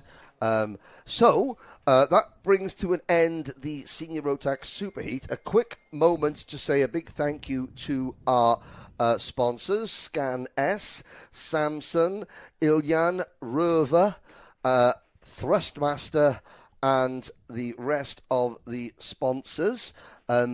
David Sullivan is looking at the amount of Turkish flags that we have got on the live chat feature. Many, many of them. Nick Tandy is... Nick, I know you're watching Felix from Le Mans. Just you... Let Felix do his thing. You do your thing, Nick. They both got a lot on their plate this weekend. I do hope they go to an onboard in his car and he's got his Henry, phone up on the dash with our footage on mid-race. Luke Dixon saying that G is silent in Sofwoglu. Is it? Sofwolu? Well, until we get the door kicked in, Henry, we'll carry on regardless. We'll carry on regardless. There we go. Okay, next up, it's the start of the second round of Super Heats, and it is the turn of Honda Cadets. So, 34 of them. Luke McGall and Archie Loveridge will go from row number 1. Arthur Murfitt and Sawyer Henderson on row number 2. Archie Cannon and Mason Becker, row 3. Elliot Bourke and Dino Rowlands on row number 4. Shailen Shakantan, Oliver Ratton on row number 5. Jack Wykes and Ollie Knox on row 6. Then it's going to be Bradley Sutton and Theo Hamilton in front of Daniel Barton and Finlay Thursfield. Arthur Roberts and J.M. Prakash, Ronnie Jones and Jerry Dufficy. Then it's going to be Sam Dixon and Luke Jardine, Reggie Dufficy and Maddie Horsepool. Ben Bowers and Riley Blakemore, Seth Wright and Ethan Pearson, with Harry Search, Jensen Fathers, Joshua Adoiti, Marcel Markiewicz, Maximilian Mikalchi, and Arthur Barth. Now, a quick word about number 76, Sam Dixon. Sam's... this shameless plug time. I've had a couple today. Get your competitions in, Henry. I am part of a company called Kart Competitions, where we give away prize draws. Kartcomps.co.uk, and there's 4 prizes every 2 weeks. The next one is on Wednesday, and one of the prize draws, instead of we give away like free go-karts, engines, tyres, you name it. One of them was £1,000 in cash, and Sam Dixon's dad was the winner of them. Thus, Sam racing here today. So there we go. Kartcomps.co.uk. Shameless plug alert over. And we're away and racing in Perfect our timing. Honda Cadet second superheat. McGall off pole position, holds on as they head through the Bruno Ferrari chicane from the 73 of Archie Loveridge. Looks like Arthur Murfitt's held on to position as well from the inside of the second row. He slots into third place. Yes, he does. But it's going to be the 52, I think, of Mason Becker up from sixth place. May well be in P4, and indeed he is, coming under pressure from the pink-helmeted Sawyer Henderson, but in turn he loses a place to the green-helmeted Archie Cannon. Into hairpin number 2 we go, and it is McGall leading from Loveridge. Archie Loveridge, of course, coming into this event very, very strongly after that fantastic win at Glanagorse. It was an hugely exciting last couple of corners. The entire Honda Cadet field spent the whole race just sitting and waiting, and then it all exploded in a huge cataclysmic battle on the last couple of corners, and Loveridge emerging on top. Arthur Murfitt. So always that's Henderson and Cannon coming together. Yep. They all managed to sort of sort themselves out. You can see Sawyer Henderson pointing forward, saying, "Oh, come on, push." And he's shouting out to Mason Becker. Becker, I'm not sure after that, he was one of the 2 karts that spun coming out of the final corner. Whether Becker will be programmed to listen to that in this particular race. Well, Henderson. Now, Arthur Murfitt, he was in this position in Superheat number 1 and gradually sort of faded back a little bit as the race progressed. Has Arthur learnt from this? Because, he's been a solid top 6 contender this season, had one podium, that was in the opening round at Warden Law, but Murfitt, he's got the speed to run with the front runners, but hasn't translated it into an outright victory yet. Oh, and there's Henderson getting muscled a little bit wide by Elliot Bork and Mason Becker going on to bridge, but somehow Sawyer Henderson. Dearie driver me! Up. That's Archie Cannon in the S plate, the current championship leader, and scrambling away. And he's that okay. The throttle is stuck open on that kart. And, of course, there's petrol. Battenberg. And Archie Cannon off at the side. You can see the smoke billowing from the exhaust because the throttle is stuck open. And there's a very, very brave marshal who has dived into that smoke with a kart. And, of course, you never know. Well done, that marshal. It's Drew Hornsey. He's the on-track clerk. Is Drew? Because... you can see the rear wheels still running, but of course, he doesn't know when suddenly one of those rear wheels will bite and send that kart shooting off at full speed in any given direction. But with a driver next to the kart, so Drew Hornsey, if you ever wonder why we talk about the marshals being the most important people in all of motorsport, there is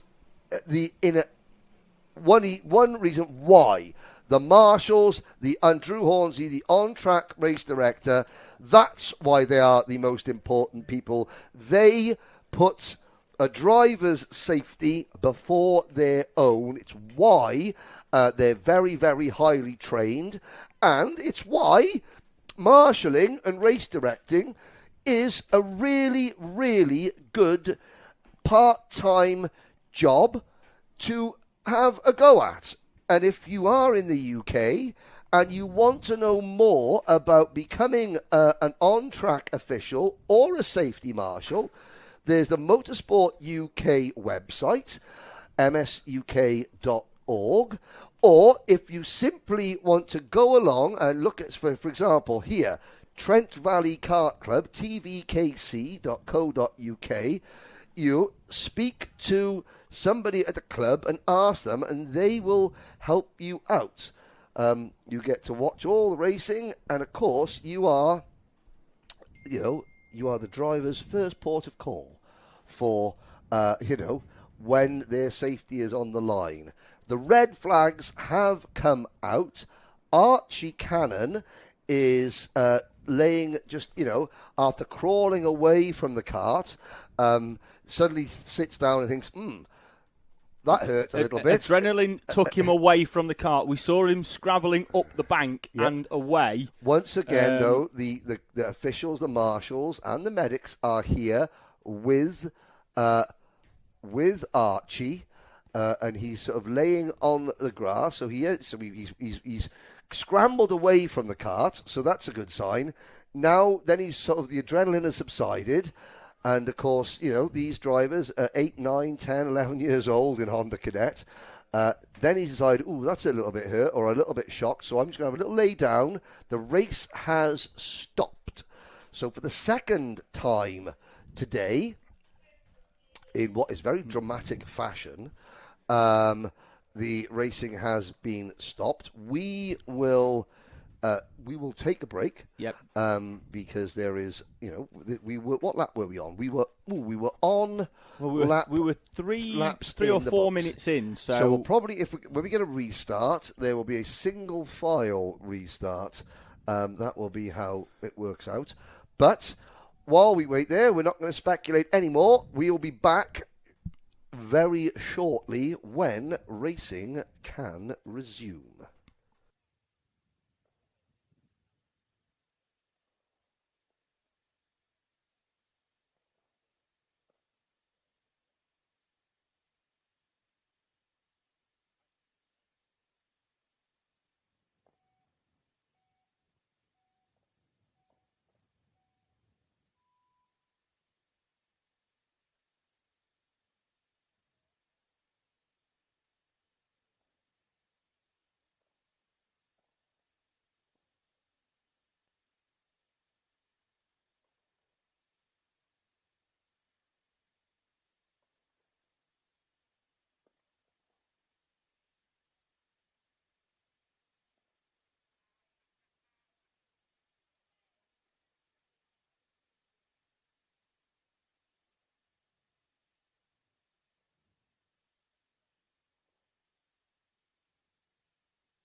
Well, ladies and gentlemen, I'm pleased to say that Archie Cannon has walked into the back of the ambulance.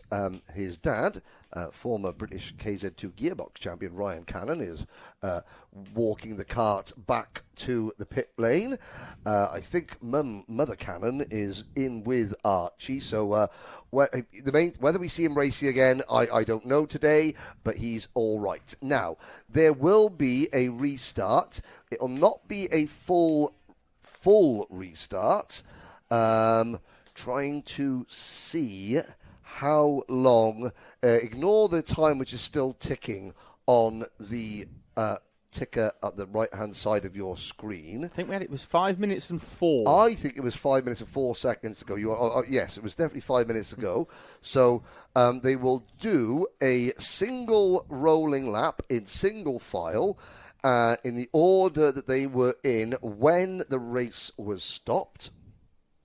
And then they will come across the line, led by Luke McGall, and we'll be off and racing again. Yeah, the important thing to note, that the time will start when they cross the line for the Battenberg lap. Will it? I believe so, because they'll do a lap under Battenberg, is my understanding.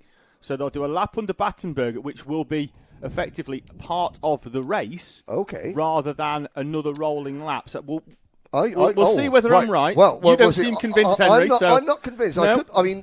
I've been known horrifically to be wrong many, many times before, but I think the race restarts when the green flag is thrown. So let's have a look in the comments. Who's right, David or Henry?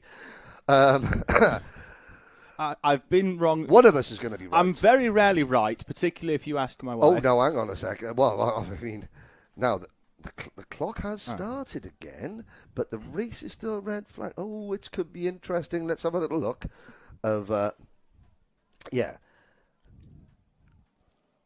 they're just being told now. Yeah, you've got one rolling lap. You're not racing straight away. Clear grid.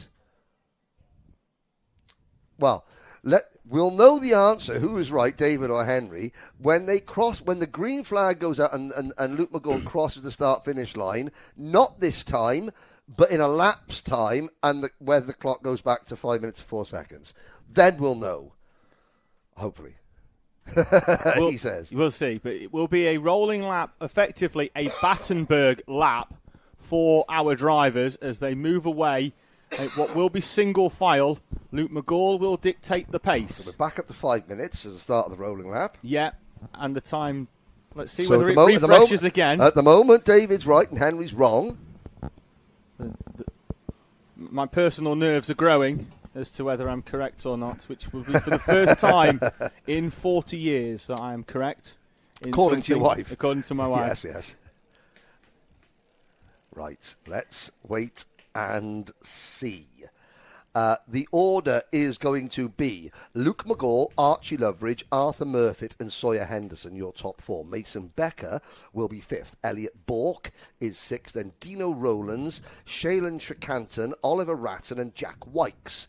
The rest of the top 10. Theo Hamilton, Ollie Knox, Jayan Prakash, Bradley Sutton, Ronnie Jones, Finley Thursfield, Arthur Roberts, Jerry Deffersey, Daniel Barton, Sam Dixon, Riley Blakemore, Ben Bowers, Luke Jardine, Reggie Duffy, Jensen Fathers, Ethan Pearson, Maddie Horsepool, Joshua Adoiti, then Seth Wright, Harry Search, Marcel Markiewicz, Maximilian Mikalski and Arthur Barth.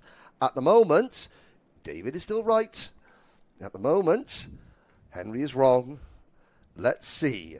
Do we have 3.5 minutes to go, or do we have 5 minutes and 4 seconds to go? The answer is we've got 3.5 minutes to go. David, well done, David. Loveridge onto the grass, and from fourth place, it looks like it could well be Sawyer Henderson challenging for the lead as Archie Loveridge took to the grass as they came through the Bruno Ferrari chicane. He's dropped down into 6th place behind Mason Becker. Luke McGall will lead. No, it's Becker who's in the front positions. There's another Project One car just behind them.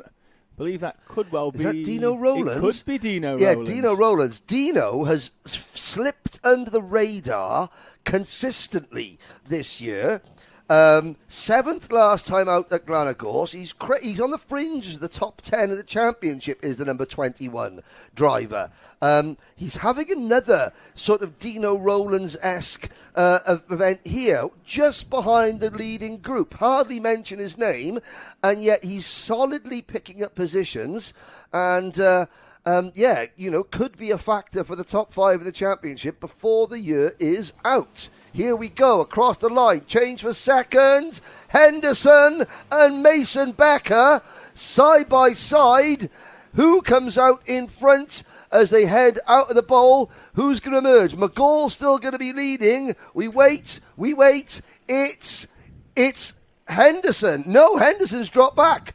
Is that Elliot Bork? It is Elliot Bork. Okay, Bork is now second. That's Becker in third with Dino Rowlands. Looks like he's managed to move himself up into fourth place now in front of Henderson. Then it's Murphy in the... Yep. Just behind them, is it? Is that Murphy? No, it's Theo Hamilton in the 30. Hamilton. It's very similar colour scheme, different helmet. So Theo Hamilton, who at Shennington made a habit of just appearing out of nowhere on the last lap and ended up winning the race. He did it in the superheats and in the final itself. Did Theo Hamilton, making lots of good moves on the last lap when everything else was going crazy around him. Up at the front, though, McGall, Beckett. Now, where Roddy Jones is up into 9th place, Riley Blakemore is 16th. What has happened to Archie Loveridge?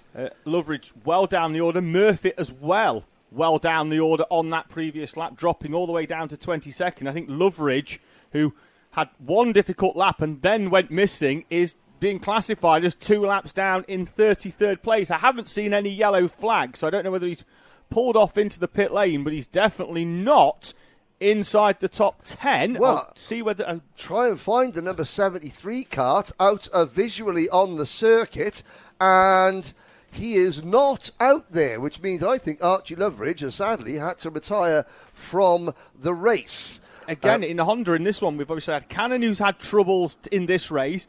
Riley Blakemore's had a weekend to forget. Didn't set a time in qualifying yesterday, so had to start both his races and retired from one of them yesterday. Archie Loveridge has retired from this one. Elliot Bork, who is second in this race and right up on the back of Luke McGall, started the weekend 17 points off. He could be your championship leader by the end of the day. Yeah, Bork and McGall, 3rd and 5th in the point standings coming into this weekend. They're the only two. There they are, McGall leading Bork. McGall coming in 5th in the point standings. Bork 3rd in the point standings.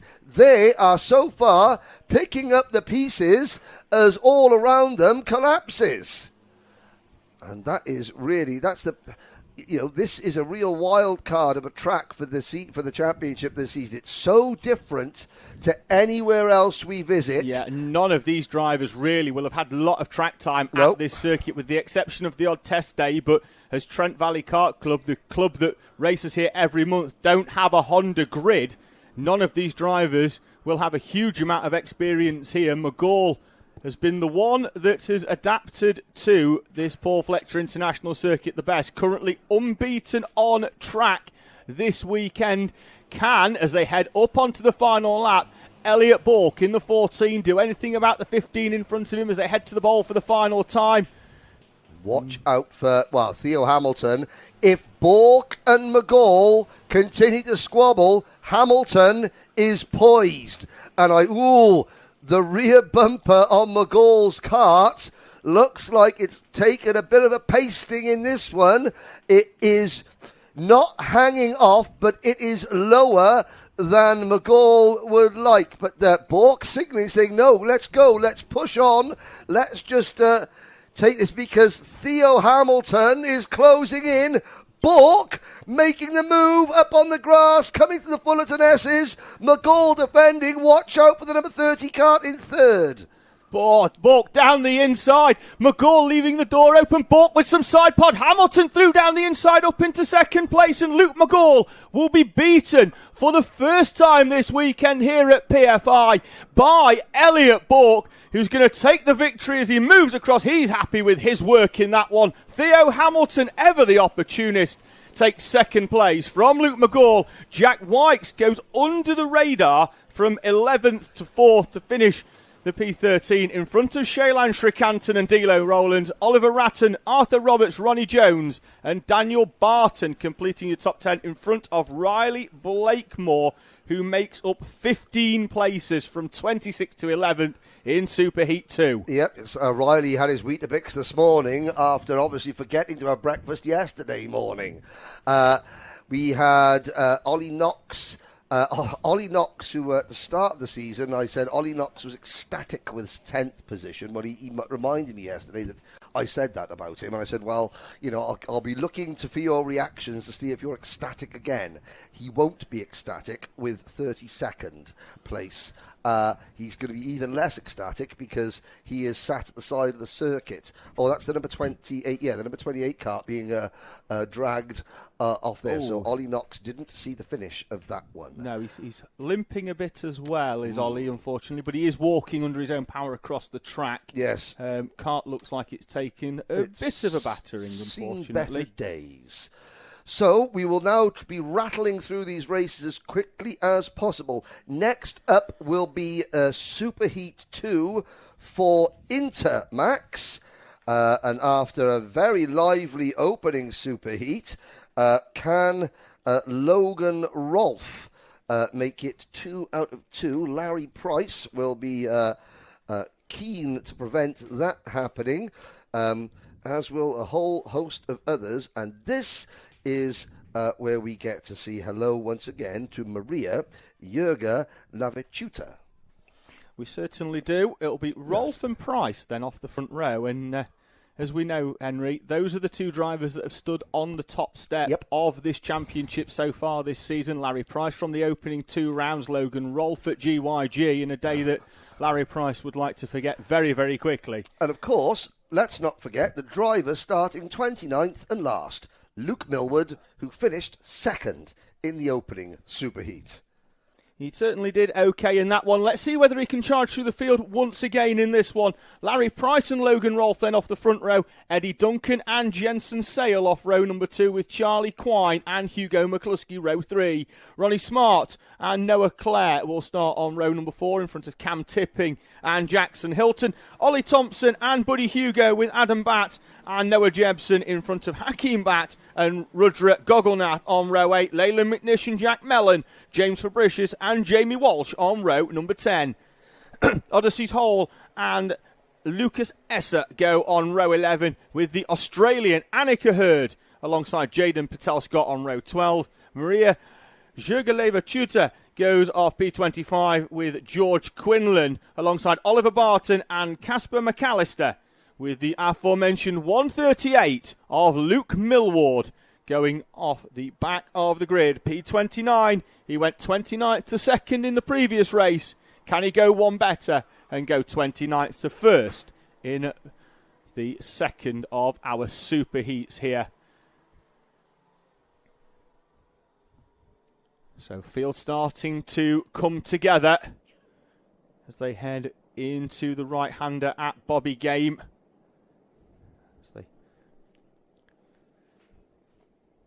Head round. Larry Price with a look over his shoulder just to make sure the field is forming up behind him in the orange and black colours of Bradley Shepherd Racing. Logan Rolfe for the Synergy team alongside him as they make their way up towards the timing line for the start of Super Heat 2 in Inter Rotax.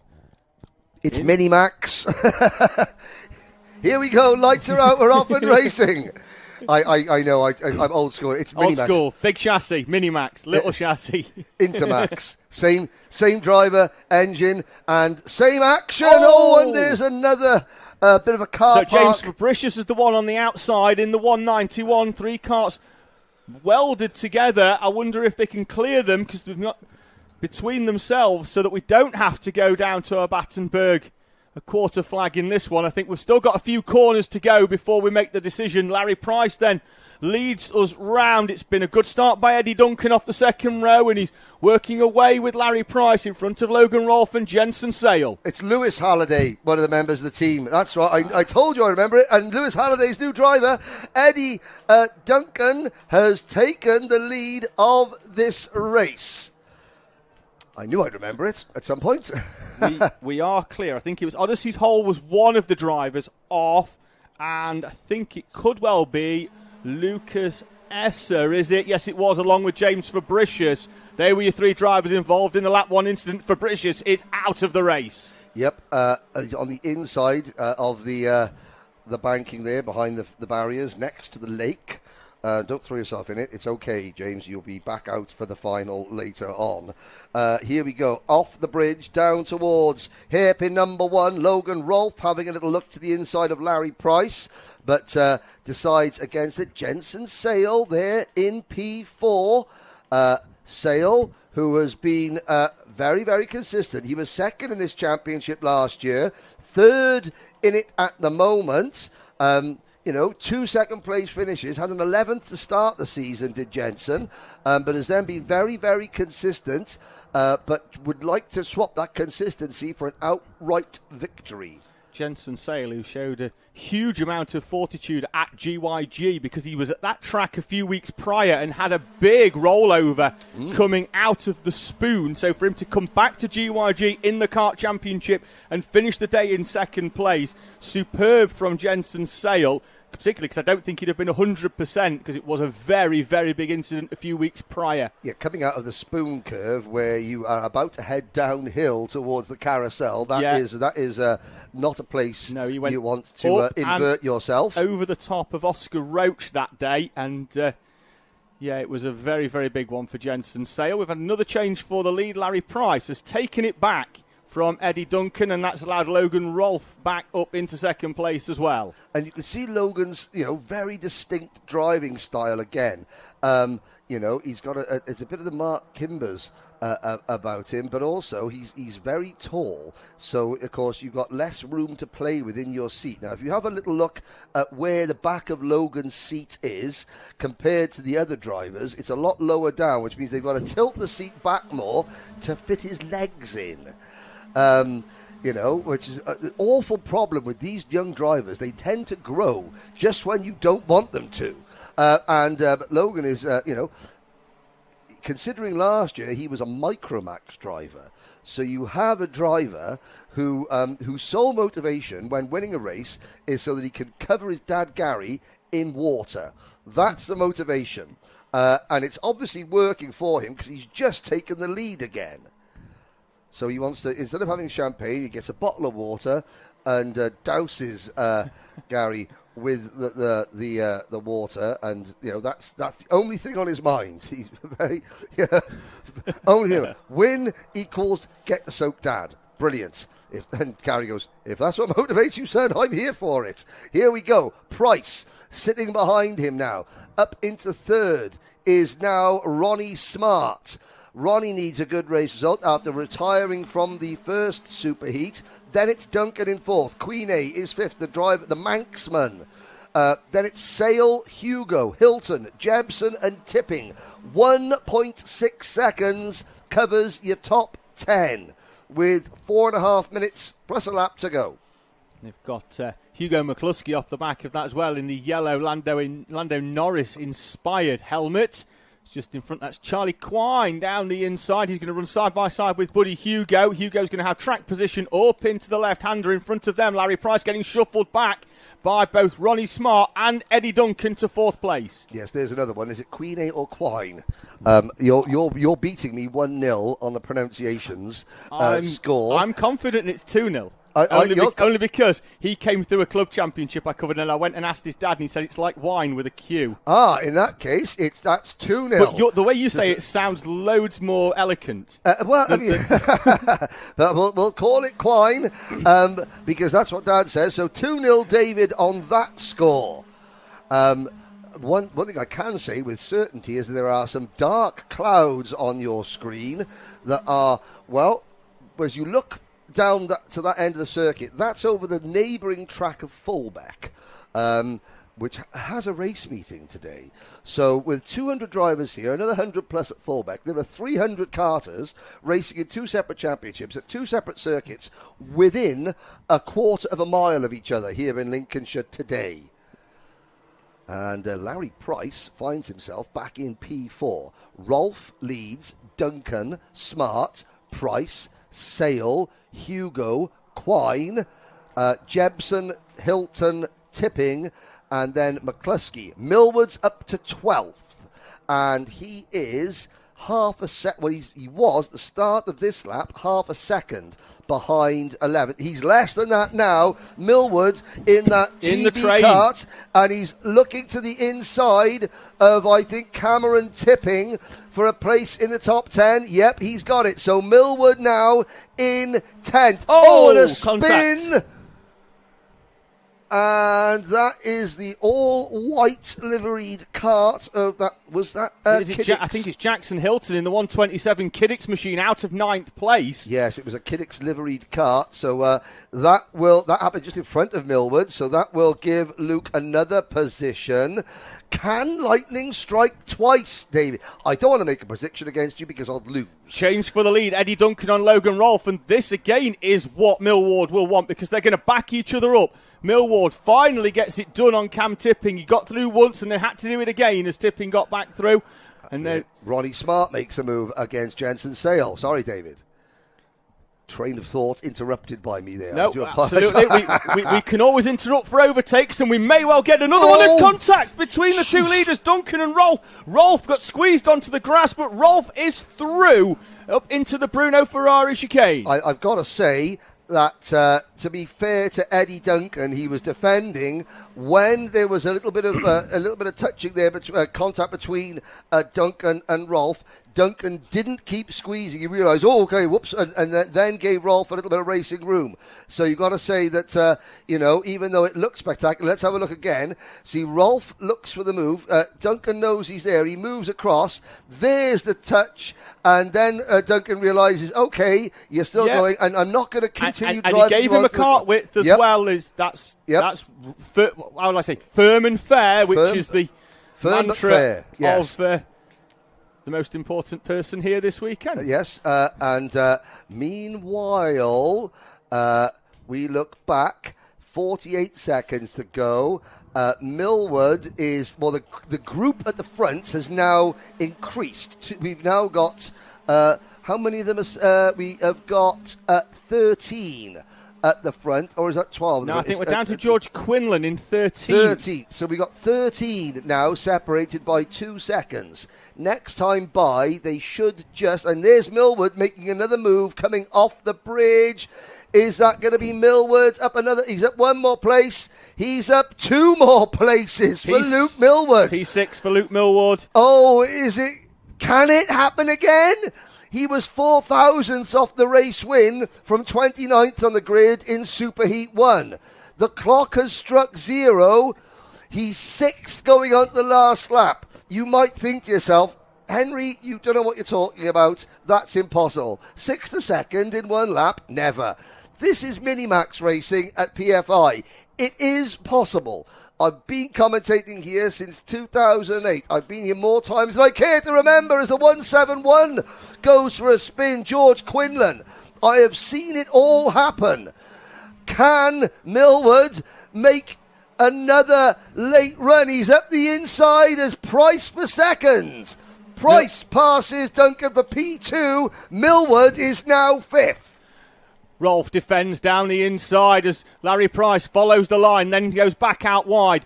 Rolf doesn't need to be that defensive and certainly isn't. Heads back up towards hairpin number 2 again. Doesn't defend to the inside, which means it gives him a good run out of the corner into a straight line. The top 8 from Rolf all the way down to Buddy Hugo in P8, all split by less than a second. Well, half a second. Rolf up towards Bobby Game for the final time.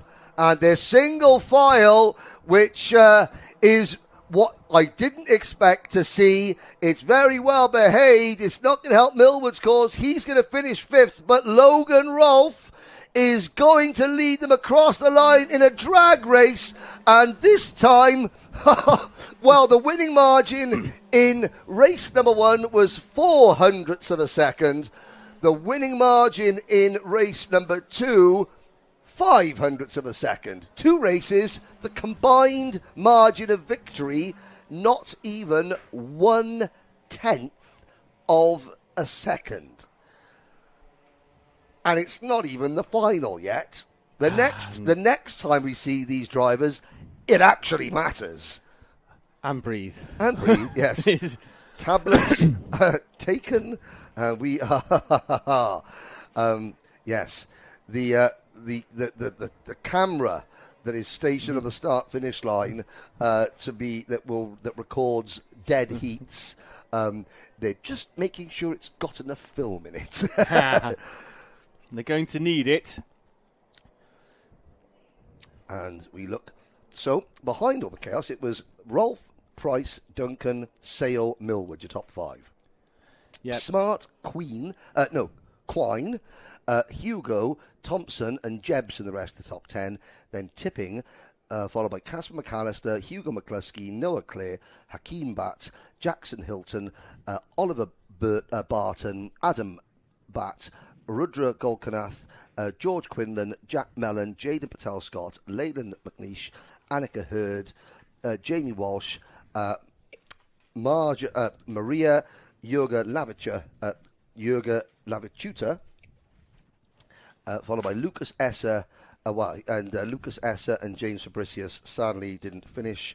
And of course, Championship, no, that's a different class. So 29 drivers, and 26 saw the end. That it brings the second Intermax stroke Minimax Super Heat to a finish. It's Junior Primo up next. Yeah, Fabricius can't be recovered. Mum on duty for this one because Dad will be on duty dropping Oliver's. Yes. His older brother's Junior Rotax on the grid for a little bit later on. So Mum Sarah on recovery for James's 191. Minimax stroke Intermax, depending on which one of us you're talking to. Yes.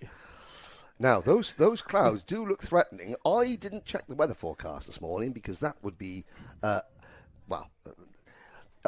weather forecast is what I feel on the top of my bald patch on my head. That would be my weather forecast. But it is supposed to be. Likewise, although I am a lot bald. You've got a reasonable thatching up there. Mine being re-roofed. Oh, that's the first time in many years someone says I've got a reasonable head of hair. But yes, of the two of us, I have to say, I win that one. You do win that one. Yeah. 2-1. Who's got the most hair? I win. Right. There is a look at some of the contenders' parents, family members watching in the grandstand, and they are waiting for Junior Primo. Pierce Whitehead's mum, front and centre. Well, back and centre, actually. Well, I don't know about pardon. I mean, she's facing us. I wouldn't say. Yes. Yes. So she'll be taking her position to watch her son go off P22 in this Junior Primo second Superheat. Here we go, then. Your starting lineup is as follows. Race 1 winner, Stanley Clark, and championship leader, Elijah Hazelwood on row number 1. Lily Shaw and Isaac Jameson from the Zenico Racing project. His family run that. It's very good as well. It is Isaac Jameson who does that, or am I getting it wrong? No, it's not. No, it's Zach Jennings. Zach Jennings. There we are. Isaac Jameson has his own YouTube following as well. He's big on the YouTube. Big on the YouTube. Big on the YouTube. Ronnie Legg goes P5 with Alfie Forrester for company. Harry Ward and Charlie Thompson on row number 4. Then it's Zach Jennings from Zenico Racing, a great little project. We'll talk about that a little bit later on if we get time. Elijah Hartley, Cooper Campbell-Leaves and Jasper Oakes. I've left you no time there, David, to run the rest of the grid very quickly. Then it's Lewis Gilbert and Miles Cleworth, Ethan Bath and Zach McKay with Blair Smith and Thomas Ambler, Oscar Chesovic and Aston Brown in front of Noah Clark Clark and Piers Whitehead, Luke Wells and George Ralston with Samuel Yeadon, Josh Whittaker, Maxim Carrock, Louis Brown and Thomas Butcher completing your junior Primo grid. Superbly professional, perfect timing. Karts are in the tram lines. Lights are out. Racing is on. And Clark gets swamped at the start. Elijah Hazelwood takes the lead going into turn number 1. The rest of the junior Primo field, while there was a couple of drivers in the middle of the pack diving up and over each other. And one or two of them have found the banking and... couldn't quite see who they were, but the yellow flags are out. 2 drivers, one of them driving TB kart. Both emerge back onto the circuit. And Stanley Clark under pressure. Stanley Clark showing I have been passed round the outside once this lap by a TB kart. I will not be passed twice. Well, he dropped back to 3rd at the start. Elijah Hazelwood going round the outside of Clark for the second time in 2 junior Primo starts. And then Stanley Clark introducing Isaac Jameson to his side pod at hairpin number 2, moves back up into 2nd place. Yes, well, I mean, this is my side pod. You can touch the brake unless you want to see more of it. How's that? Lily Shaw up into 3rd position. What a turnaround for the driver of kart number 78. 25th at Shennington. 24th last time out at Glenagorse. She's up into 3rd and driving a Stormer here. And that whole team looking very, very strong as well. Now, is that the Pantano? Well, that was Alfie Forrester going for 1 overtake and then accidentally overtaking Ronnie Legg as well and getting 2 in 1. There we go. And now Stanley Clark closing back in on Elijah Hazelwood. Now, this is where Hazelwood will be thinking to himself, well, this is where Hazelwood's team around him are thinking to himself, okay, Clark is not a championship threat. You know, finishing 2nd is still more points than the rest of your season-long title rivals. Do you want to risk... Clark's gone off by himself! Clark clips the inside curbing there, and the car literally turned left at full speed and shot up the banking, and... You might have to pay to get back in, Henry. I mean, that was... Where has Stanley Clark... Has he emerged? The Pantano Yes, car. he has. He's behind the 27 of Piers Whitehead.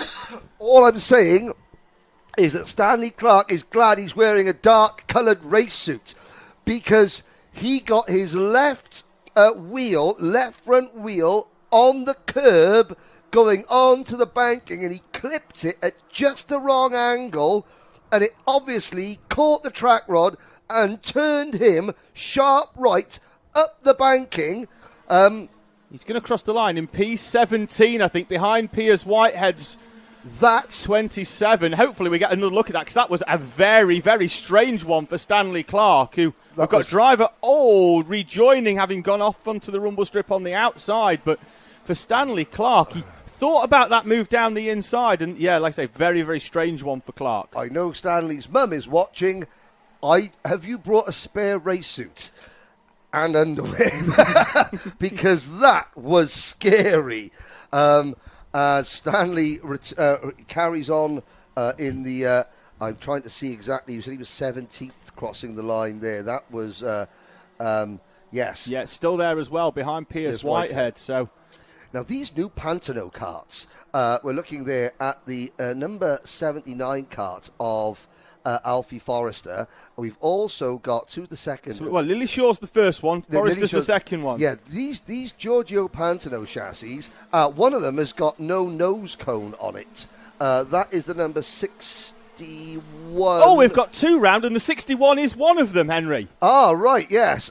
So Charlie Thompson is going to be retiring very shortly. But these Pantano karts are very, very impressive indeed. And they obviously like PFI a lot.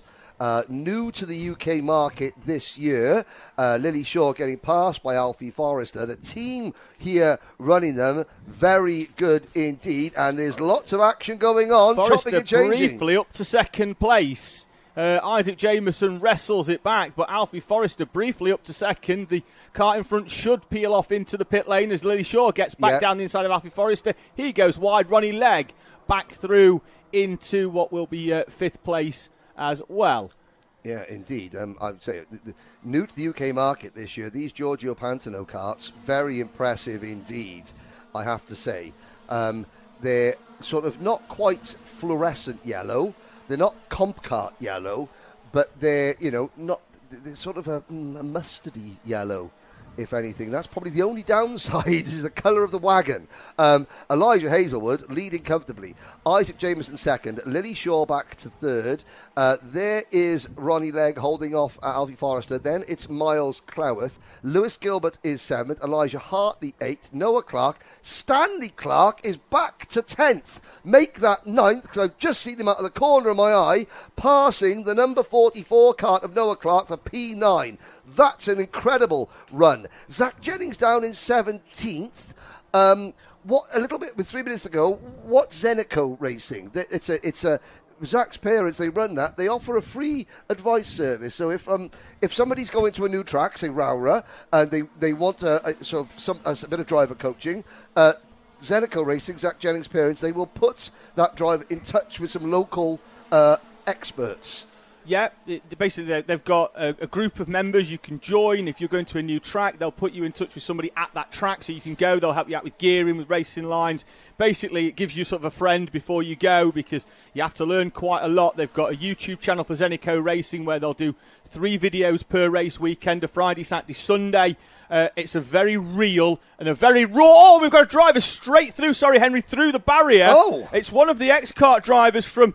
the mid-pack has gone straight through the barrier at hairpin 1, and that is Cooper Campbell-Lees, I believe. In the 11 it is, because he's got running a special livery, and he's gesticulating to the driver that he feels has helped him through. He was running just behind Thomas Butcher and just in front of George Ralston. Now, as you will be aware, I'm not the sharpest knife in the drawer, but I would say it's probably... one of those two who he was congratulating, gesticulating to, admonishing. Top work. Yes. Thank you for smashing me through a barrier. If that is indeed what happened, it could have been a brake failure. It could have been. Could have been. He wasn't gesticulating at his brake, was he? No, he wasn't. We'll go back to Zenico at the end of this race, because we are a minute and 30 away, and the battle for sort of second and third has seen Jameson and Ronnie Legg break away. Lily Shaw holding firm, though, in 4th place now, has got Miles Cleworth behind. And Stanley Clark, the recovering Stanley Clark, he was down in 17th, is on the back of this train now, in the green helmet, for Hunter Motorsport. Clark, that's... look back at the start of this race when you get a chance on the live stream to see what happened. Now, the Battenberg flags are going out. Gutting for Hazelwood, who's going to have try and win this race twice, Henry. Is there going to be time? Well, because there are 2 marshals at the exit of hairpin 1. They are on the racing, just outside the race line. But, of course, Cooper Campbell-Lees went through the barriers. They're putting the barriers back in place. Now, if Elijah Hazelwood is smart, he will now crawl round they're going to get 1 lap to go anyway. So the clock will strike 0. Well, he wants to cross the line just after, 1 second after that 0. Yes, and hopefully with the Battenberg flag still in the air. For me, he needs to just up the pace a little bit to try and get round before they finish the work. Because if he backs them up too much, he will. But obviously he's got to maintain the speed. The marshals here at TVKC. He's been given a bit of a hurry up because he's gone through that chicane a lot quicker. By somebody in the grandstand here. Are we going to go green? Do we get a Junior Primo Superheat 1-lap shootout? Does Elijah Hazelwood have to win this race twice? I can see the last lap board. I don't think... Let's have a look. Is the cleanup finished? Do you know what? It's going to be the end of the race. It's not going to be. It's the last lap And the Ford checkered and as the well. checkered has come out. They're not going to go racing again. So I think probably what they did is say, well, do you know what? We're not going to go racing again. We're quite far behind the timetable. The order isn't going to change. Let's save some time. Let's save some time. Great call. Elijah Hazelwood, Isaac Jameson, Ronnie Legg, Lily Shaw, and Miles Cleworth, the top 5. Alfie Forrester, Lewis Gilbert, Stanley Clark, Noah Clark, and Luke Wells, your top 10. So, I just want to have a quick Lily Shaw. Yes. Now, around about a year ago, we Right. were at a local track when she was in Intermax, people. just doing our test track that we go to. It's Yes. a place called Lockwell Hill near Mansfield. Right. And we were there with my lad. He was just doing a bit of hire karting, but he'd gone in his full race suit like he likes to. Okay, of course. Yeah. They were testing their Intermax, and they offered. They saw Joshua going round, and they were like, "It's quite handy. Would you like to go in our Intermax?" Now my lad's come out a Honda Cadet. He's done 4 or 5 years of that. We've gone down a 4-stroke route with him, but they gave him a chance in an Intermax. He thoroughly enjoyed it. We haven't seen them at a track since, or I haven't seen them, but at least now I can say personally thank you once again for the opportunity that they gave my lad that day. That's greatly appreciated. As we were talking about Zenico, yeah, they have a YouTube channel that is growing week on week. With that, they 3 videos a week. Yep. It's a very. I spoke to him. It's a raw look at motorsport. It's real. It doesn't hide the fact that there's difficult days. They don't just do videos when they win. They do videos when they lose. They do video, and it's very real. There's a lot of footage off track of, of mum and dad watching it, and you get a live reaction to some incidents from mum and dad, and it is a very real, and I think that's why people are emigrating towards that channel. Oh, as excellent, a yes. very, very honest view of the sport that we all love. Yes, because you don't get into karting if you want to win all the time. It's you very rarely win. It teaches the young men and women in this sport that life is not always fair, and that sometimes you can do your absolute best on any given day, and your best still isn't quite good enough to beat everybody else. It teaches a huge amount of resilience, doesn't it? Yep. Something's going to happen as we see karts being taken off circuit, but in an hour and a half's time, Yep. that driver's got to dust himself down, press Yep. the reset button, forget what's happened an hour and a half before, and go again. Exactly. Talking about going, and talking about a class where the chances of winning are the least of all this weekend. 49 junior Rotax drivers, of which 2/3 of them make their way out for Super Heat 3. Okay, it's going to be Charlie Wolfett and Riley Bishop on row number 1. Jensen Chalk and Lewis Sumner on row 2. Then it's JJ Plowman and Braith Murdoch, Jake Flewitt and Jack Robinson. Eric Smith and Daniel Hartley are next. Alfie Lambert and Nathaniel Gray. Isabella Stansmore Wilson starts 13th alongside George Cole, Ellis Dealey and James Tate. Matt Scott, Laurie McVeigh, Connor Large and Oakley Garthwaite round out your top 20. Thomas Harper celebrates his 13th birthday from 21st place. We have a teenager for the first time in the Harper family with Shay Hilton, and then Sebastian Clark and Riley Mason-Lewis.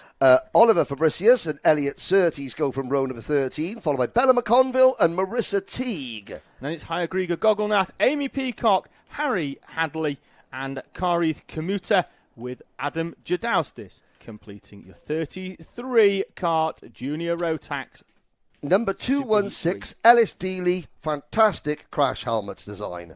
Well done. That is, there it is. It's, it's old school, and there's no school like old school. It's bold, it's bright, it's got a hint of Gulf Porsche 917 about it, and it's very the spot. I likes it a lot, he says, as we're off and racing. Charlie Wolfett, Gold Chain Charlie takes the lead again. Riley Bishop slots into second place, splitting Jensen Chalk and Charlie Wolfett, who were hoping to once again have an MLC breakaway, and they may well get it, because diving down the inside on the exit to the bridge goes Jensen Chalk for second place, but he's going to end up coming out, I think, in P4, because it's a fast-starting JJ Plowman, squeezing him to the outside as he goes down the inside of hairpin 3, up into third place, although that is only brief, because Lewis Subner is up into third. Then nobody wanting third place until Sumner finally snatches it and holds it for more than a corner. Well, it's now the third member of the MLC squadron in this race, Jake Flewitt in kart number 253, who pushes his way up into contention. Chalk dropping down the order. Now, there's the first time we've seen in the championship the Craft Motorsports livery. I said that Lewis Gilbert, the other Lewis Gilbert, the Diamond of Dalry Lewis Gilbert, was here. His Craft Motorsport team also venturing into this series for pretty much the first time. The rest of the field thundering under the bridge, but Wolfit, again, is away at the front. Head down, and he's going. Bishop, Sumner, Flewitt, Plowman, Chalk, Robinson, Smith, Gray and Murdoch, the rest of the top 10. Yeah, Wolfit not quite picking up on timing, but definitely in front of Riley Bishop with a gap of around about 0.7 of a second when they last crossed the timing line. Sumner in third, Flewitt then up into fourth place, having started in P7, a good opening lap for the 253. Then it's JJ Plowman over from the Isle of Man. We get a good number of drivers over from the Isle of Man that have made their way through into the junior ranks. Yes, is it the Derby Kart Club out in the Isle of Man? It is, and there's an overtake from JJ Plowman as he tries to slide down the inside of Jake Flewitt, although Flewitt's straight back at him and Plowman has to slot back in. Yes, now the excellent crash helmet of Ellis Dealey started 17th and is up one place to 16th. And we're looking at an awful lot of bumping and barging going on into the second hairpin. Flewitt and Chalk running 4th and 5th. I think that is a Cato Motorsport car. Is that Braith Murdoch in the number 239 kart? No, it's Jack Robinson in the number 239 kart just behind Chalk. Then the 211 of Plowman. Smith, Murdoch and Daniel Hartley are next in line. Hartley, last year's Junior Primo champion, started the year with Ultimate R Racing, the team, of course, that he won the championship with last year. 8th and 10th in the opening two rounds as he graduates into Junior Rotax. 22nd at Glenagorse. He's now moved to Jack's Motorsport. But Ultimate R still have a whole host of drivers here across the junior classes as well. Chalk and Flewitt going toe-to-toe. It could be tense when they return to the MLC awning, as one of them went up onto the banking on the outside for the first few moments when they return. Yeah, well, Team boss Lee Murray's not here, so racing drivers being racing drivers. Yes, and all that. Team bosses going to concerts instead. Yes, yeah. Frowned upon. No, I know. I think it was embarrassing to say that Lee Murray likes London grammar or not. Each their own, we'll say. Each their own. I mean, High Contrast did a good remix of one of the London grammar songs, but that's about it. Here we go. Back to the go-karting. Wolfit leads from Bishop and Sumner, who are locked together, the two X-Kart teammates in P2 and P3 across the bridge. Wolfit again showing everyone else a clean pair of heels. Jensen Chalk getting stronger and stronger after a bit of a steady opening couple of laps where he went back as far as 6th at one point. He is now back to P4. But again, Chalk is using this event simply as a test of fitness as he recovers from a shoulder injury. So Bishop and Sumner just trying to work together. We didn't see this at the start of the previous superheat that these two drivers were in, and it caught them both out at the start. Bishop falling all the way back to 7th before migrating his way back to the front. He had to work hard. They're going to have to work together because despite the being nose to tail, Wolfit is extending the lead at the front on his own. One would imagine that some heads were knocked together in the X-Kart awning after that, the last time these two failed to work in complete harmony. And now they are on their absolute best behaviour. This is the karting version of Max Verstappen's current plight in Formula One. Behave yourselves or else. Your teammates until the last 2 laps, then you can do what you want. Until then, be friendly.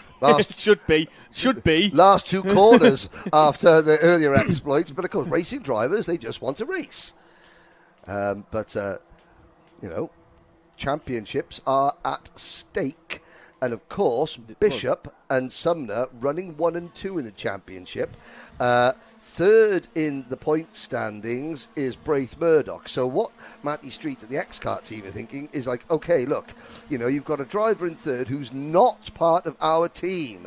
Do not give that driver bonus points for, make Braith earn those points. You're giving him bonus points by not working together. Somebody has pulled off at the side of the circuit, just coming off the bridge. Hayagriva Gogolnath is the driver. Didn't make it round the first lap. Oh, okay. That's unfortunate for Hayagriva. One of 2 Gogolnaths in this field. And Wolfit is not pulling away anymore.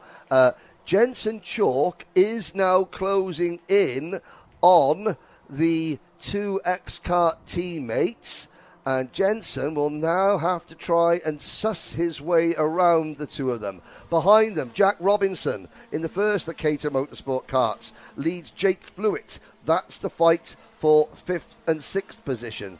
Then another gap back to 7th and 8th, JJ Plowman and Eric Smith. And then a big gap back to Alfie Lambert running all on his own in 9th. Daniel Hartley is all on his own in 10th position. Then it is Braith Murdoch in 11th, and Braith has fallen down the order a little bit, followed by Nathaniel Gray, Laurie McVie, Oakley, Garthwaite, George Cole, and Ellis Dealey. Onto the back of this has drawn Jensen Chalk. He was 1.2 seconds off the back of Lewis Sumner 4 laps ago, and he's taken a quarter of a second a lap out of the X-Kart duo in front of him. MLC lead, 2 X-Kart, then MLC again in 4th place. There's an X-Kart sandwich, and Jensen Chalk trying to close up. He's closed up comfortably, but can he find a way through to get up into that second place that he wants for an MLC 1-2? Yes, and will Chalk sort of get between the 2 teammates before the clock strikes 0, before they start battling? Because at the moment, Bishop in the number 232 kart, the kart at the head of this train, he is not too concerned. He's checking over his shoulder, but he knows his teammate is still behind him. And when you know your teammate is behind you, we talked about, did they work together as well as they could have in race number 1 or not? That's irrelevant. You do know your teammate, you trust your teammate, regardless. When it's not your teammate, then you're automatically on edge a little bit more because you don't know what could happen. 10 seconds to go. 2 laps remaining. Sumner still trying to push Bishop away. Sumner almost like defending, acting as a rear gunner there for Bishop. And now Jensen Chalk will make the move. Oh, what a move there from Jensen Chalk. That is a very difficult place to make a pass. You have to time it perfectly. Jensen did. And now Riley Bishop cannot relax anymore. If you want to know how to make a move off the bridge, watch that one back again and again and again. Jensen Chalk up into 3rd place, and now Riley Bishop has the unknown quantity behind him, because Riley Bishop won't have raced Jensen Chalk on a regular basis, whereas he has raced Lewis Sumner on a regular basis. Exactly what Henry said is that Sumner will have Bishop will have known how to hold off Sumner. Can he hold off Jensen Chalk onto the final lap? Now there's a look over his shoulder. Now, and again, Bishop checks several times. He's like, is that my teammate? No, that doesn't look familiar. He now knows it's Chalk, not Sumner behind him. Chalk trying to go around the outside. Will he do this same move again? He cuts across to the inside. Bishop defends. Who's going to swing out wide? They're not allowed to really. Oh, Jensen Chalk going around the outside, and it doesn't quite work. And Sumner gets back 3rd position into hairpin number 1. Now they're out of hairpin number 2. Bishop has his rear gunner again.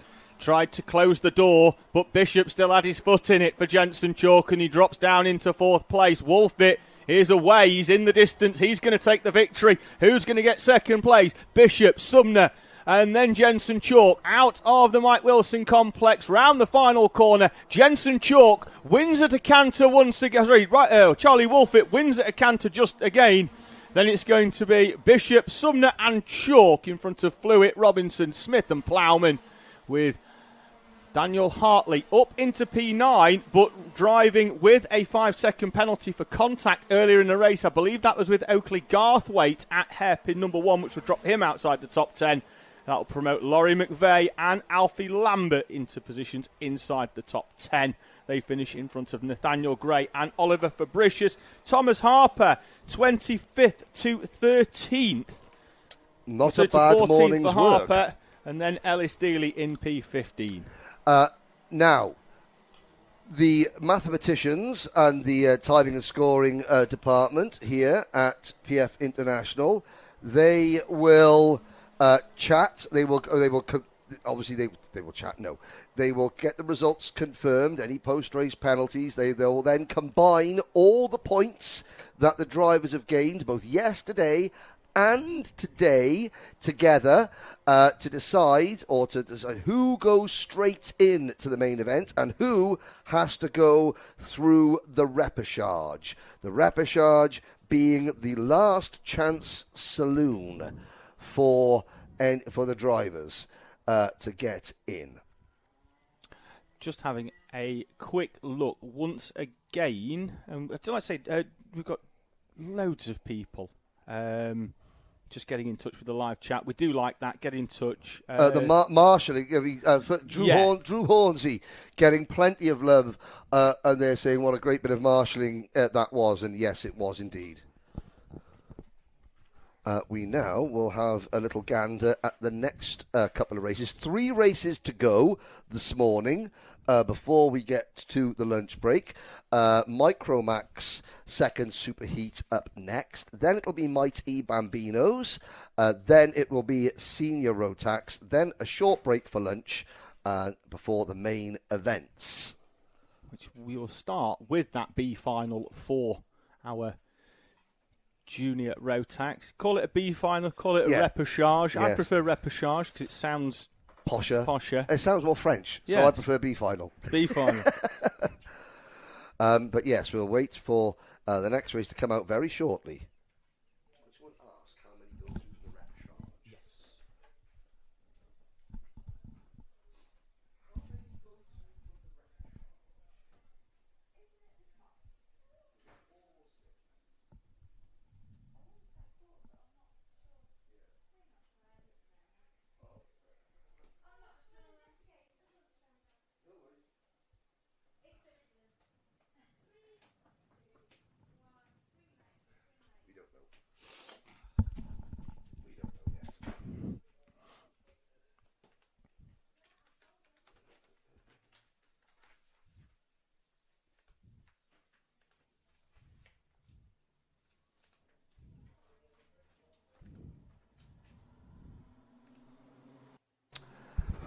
So here we go. It is time for the second Micromax superheat of the day. Lewis Cacaldi is not out there, the championship leader. But obviously we do hope that he is okay. He's been gone off to just a checkup at the local hospital. It's going to be Harris Barber and Charlie Page on row number 1. Dimitar Uzanov and Noah Wicklow, row 2. Then it's Dean Bahal, Teddy Murphy, row 3. Oh, hello, sorry, I forgot to put you on there, David. Jensen Darlow and Ethan Lloyd go row 4. Lewis Cacaldi won't be on row 5, but he should have had Ralph Martin alongside Dax Farah and Henry Algar on row number 6. Row number 7 is Arthur Bowers and Zach Andrew. Then it'll be Harry Stinson and Freddie Blackshaw, Ethan McClelland and Carter Jackson. The grid completed then by Junior Wright, Teddy Roberts and Laney Eden in 21st place. So 21 drivers entered. 20 drivers is set to start this race. what can Charlie Page do? For the first time, Charlie is where he rightfully should be on the grid. And we are off and racing again. And this time Harris Barber doesn't chop across and try and block Charlie Page's run towards turn number 1. They're all safely underneath the underneath the bridge, out onto the banking, with Dian Pahal moving into P2. Great move on Dimitar Uzanov for Pahal, and Pahal's visit to P2 is going to be a short one because he's down the inside, I think, of Harris Barber. Ooh. Barber sweeps round the outside. There's contact behind. Dimitar Uzanov could well drive all the way round the outside of both of them to take the lead as they head out, and somehow Harris Barber still leads. Now, the issue behind them we saw briefly was Ralph Martin running up over the rear bumper of Charlie Page. Now, we've seen that happen several times already today, to the detriment of the exhaust of the kart that was mounted. But Charlie Page looks like he's got away with that one. We do have a driver stationary on the inside of the first hairpin, and Marshall is with that driver that's had a spin. I think we'll try and get a name check on them next time around. I think it could be Teddy Roberts in the 64, who is stationary, kart being pulled away. Yes. Roberts out of the kart and into retirement. Still got waved yellows, though, on the run up to this corner. The yellow is now in, which opens up overtaking opportunities. It's contact as Ralph Martin is levered wide by teammate Dax Farah in the 36. Ralph Martin, tyres smoking, opposite lock. It was a chain of effect there. Martin braked a little bit early. Farah was being pushed from behind, didn't brake early enough, and Martin. We talk about flat spots on tyres. Oh. That was Ralph Martin. Kart turning left, him steering right, foot hard on the brake, smoke pouring out of the back of it. Barrier avoided, positions lost.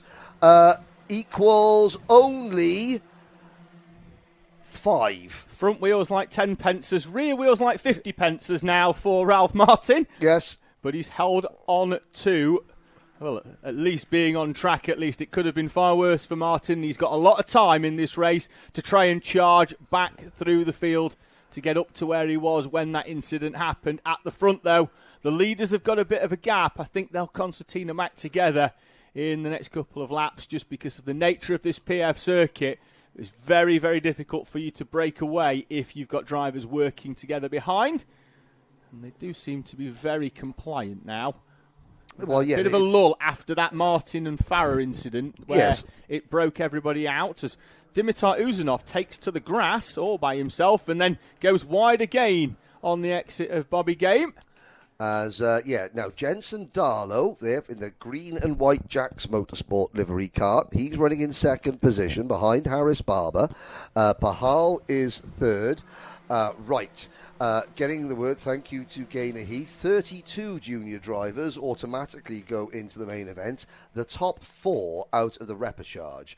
So with 48 drivers still racing, you just found that as well. There we go. So the repechage should have 16 drivers in it.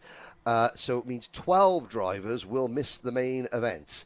We'll find out. That'll be the first race after the lunch break. That's the only class we have a repechage in.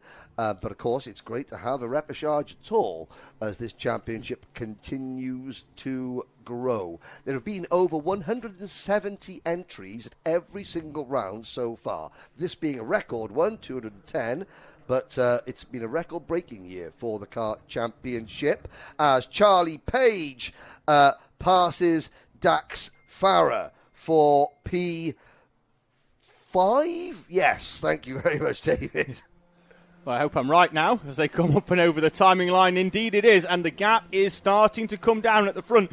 Dian Singh Pahal, half a second quicker than Harris Barber on the previous lap. Gap is down to a quarter of a second, the 29, hunting down the 21 and dragging Jensen Darlow along as well. Darlow, who was in second place, has been overtaken by Pahal. And talking of overtakes, Pahal Here's down the inside at hairpin number 1. Barber trying to hold it round the outside. That one's not going to work. He doesn't want to trip across the grass. He slots into second place, and with 4 minutes to go, keeps his opportunities of a win alive. Yes, of course. Talked about the Pantano chassis earlier on. Thank you to Andy Taylor for reminding me that it's Tom Weyer Racing who are the team behind the team running the Pantano karts in the full works Pantano livery.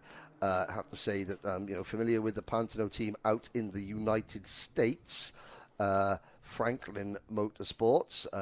They've got Ruben Moya racing out there in X30 Pro. New leader, meanwhile, here at PFI, Harris Barber passes Dia Bahal. And look at the closing speed of Jensen Darlow there.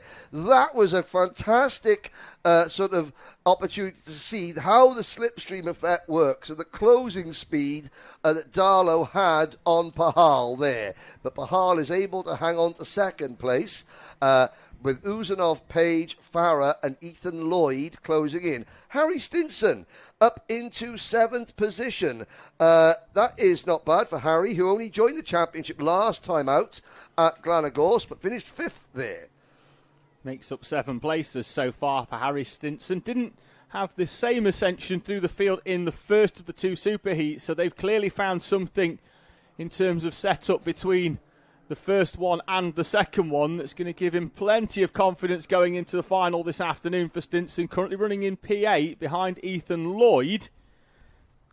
So the time goes down to 2:35 on the clock, and slightly less as they come up over the timing line. And for the first time in a couple of laps, Harris Barber had more of a gap, but then you see again that slipstream that we saw previously comes into huge effect as they head up towards the bridge. It's a great angle that they use there, the Kart Championship, the Karting Live TV crew are showing us there. It really does show that as we come off the bridge down towards hairpin number 1 and Pahal to the inside.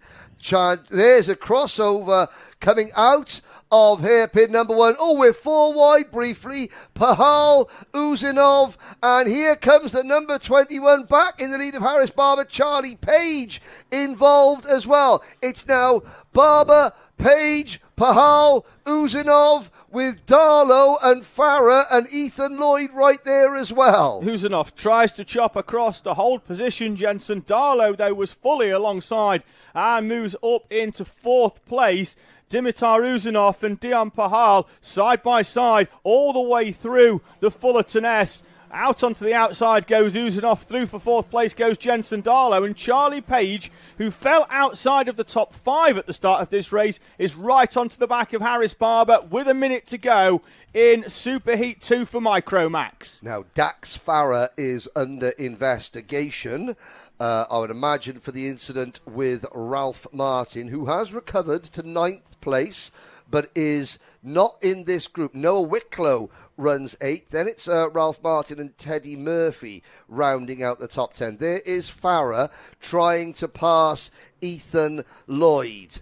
Ethan Lloyd attempting to sort of attempt to take advantage of the fact that Lewis Cacaldi isn't racing today now after that incident in race number 1. And for those of you that missed it, Cacaldi, involved in an incident at the start of the first superheat, has been taken to a local hospital just for observation to check up, but otherwise he is okay. And here comes Charlie Page. Page, 1 appearance in this championship so far this year, and it was a winning one at Warden Law. He's trying to make it 2 wins out of 2 appearances, but that's going to be in the final later on. He wants to try and get the better of Harris Barber in this race to maximise his starting spot in the main event. Pahal still within a chance here in this 3rd place, has closed up a huge amount down the straight towards hairpin number 1. We're going to have a change for 4th places. Down the inside of Jensen Darlow goes Dimitar Uzanov, who then looks over the shoulder trying to make sure that Darlow isn't going to come with a switch back up towards the Fullerton S's, but he's now in that 4th place. Would require the 3 in front to have a bit of a battle, and that's exactly what's going to happen as Harris Barber defended Bobby Game, that sent him slightly wide into the Mike Wilson complex. Page with the nose down the inside. Last lap board awaits them. Nothing between the top 3. They've got one lap to sort it out. Oh, there'll be nothing between the top 5 by the time they come off the bridge down towards hairpin number 1, because every time Barber defends from Page and Pahal, Uzanov and Darlow get closer. And now we're 5 for the win. Now Pahal looks to the inside of Page. Doesn't happen there. 5 in a row. Down towards hairpin number 1. This could help Barber because Pahal and Page are preoccupied with one another. Page gets shuffled back to 4th at hairpin number 1. It's Pahal now on the move in 2nd place.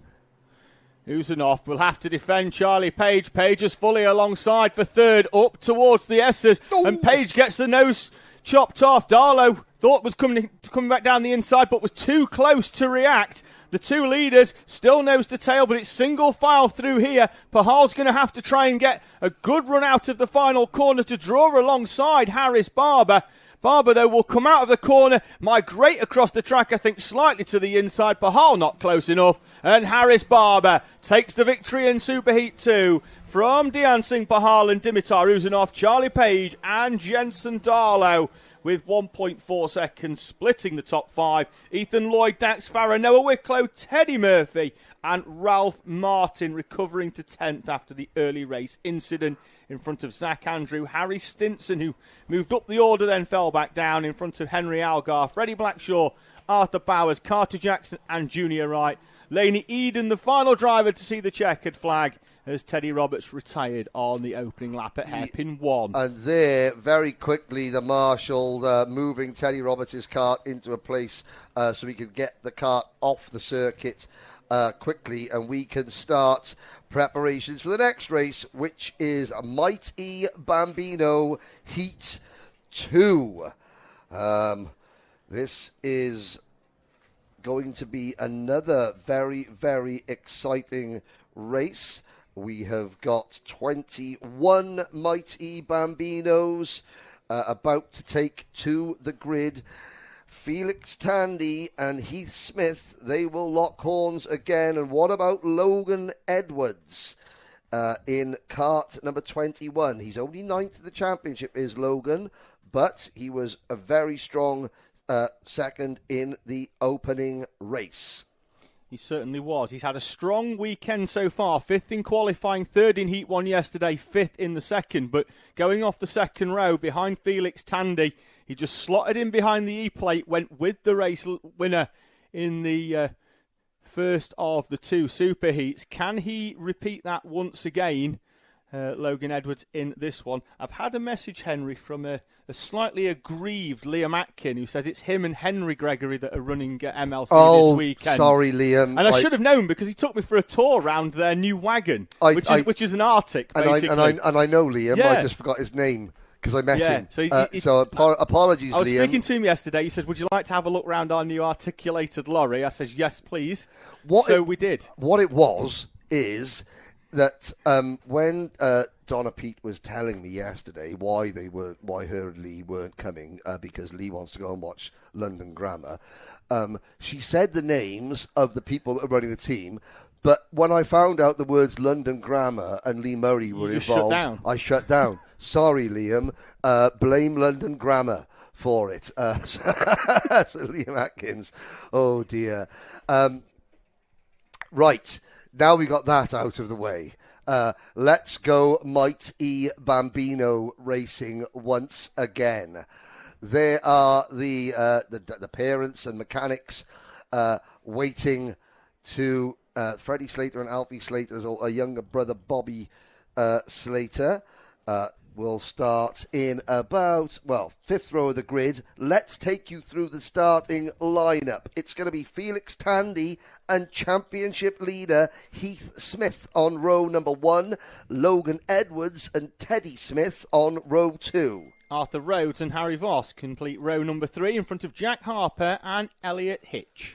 Bobby Slater and Oakley Howlett go from row number 5, and Zayn Sofwalu and EJ Dera on row number 6. And I still think it's Sofawoglu. I agree. Not Sofawalu, but we will find out. Turkey, please tell us, Sofawoglu. Is the G silent? Is the G silent or not? Anyway, back to the grid. Then it's my driver of heat number 1, Luca Pede, who went 13th to 4th. He's alongside Oliver Yap, Nico Mahon and Calais Tennant. I'm going to rattle through them because we're clearing the grid. It's JJ Williams and Frank Pearson, Arthur Thompson and Cooper Galloway in front of George Algar on row number 11. Right, now we suppose we need to open the live chat on the Kart Championship page because they will tell us very, very quickly. And we're off and racing. It's a good start from Felix Tandy, taking the lead. Everyone diving to the inside as we head around to the banking for the first time. We head through the bridge and we're going to emerge with Felix Tandy in the lead of the race. It's Heath Smith who's slotted into second place this time. From the outside of the front row, he's managed to hold on to the second place berth with Logan Edwards in third place. Then it's the 19, the second of the two Smiths, it's Teddy. And then the 82 of Arthur Rhodes in fifth place. So they head around hairpin number 2 in serene silence. I was going to say, yes, this is the future. I mean, Mighty Bambino Racing. I mean, you can have your opinions on, whether you like the electric cars or not, but there is undoubtedly, it is the future, and the racing is second to none.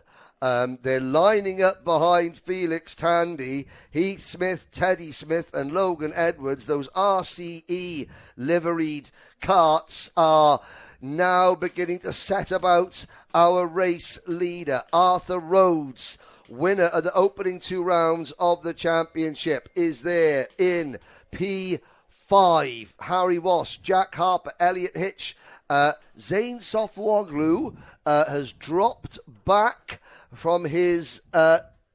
Well, he's from 11th on the grid. He is still 11th. But I think I think he got past Bobby Slater in the run up towards. Yes, but look at that. They're in the lead group as they now go behind the barriers. Count them: 1, 2, 3, 4, 5, 6, 7, 8, 9, 10, 11. 11 in the lead group as they all fan out through the second hairpin now and up towards the Fullerton S's. This is Mighty Racing in that because everything is so equal, you can't break away. Yes. And I watched one of the practice sessions yesterday, and there was a group of about 15 of them. And because they didn't have to work as a race, they just decided to see where they could all overtake, and it was everywhere. Yes, yeah.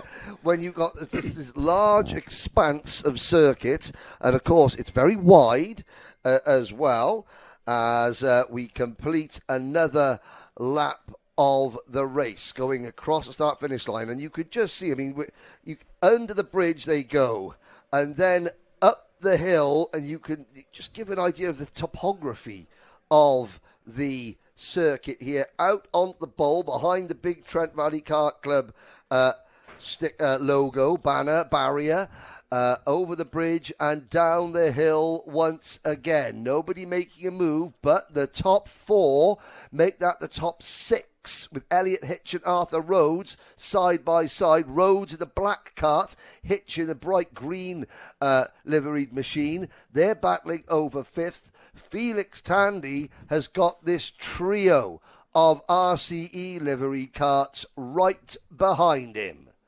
And Tandy also in RCE, yes, just running his own livery. So he's part of the Vera Tools Young Driver program. Yes, so he's not under attack by a team, but he is part of it. He's just got a livery that is different to the 3 RCE karts behind him, but an RCE train of 4. A quartet.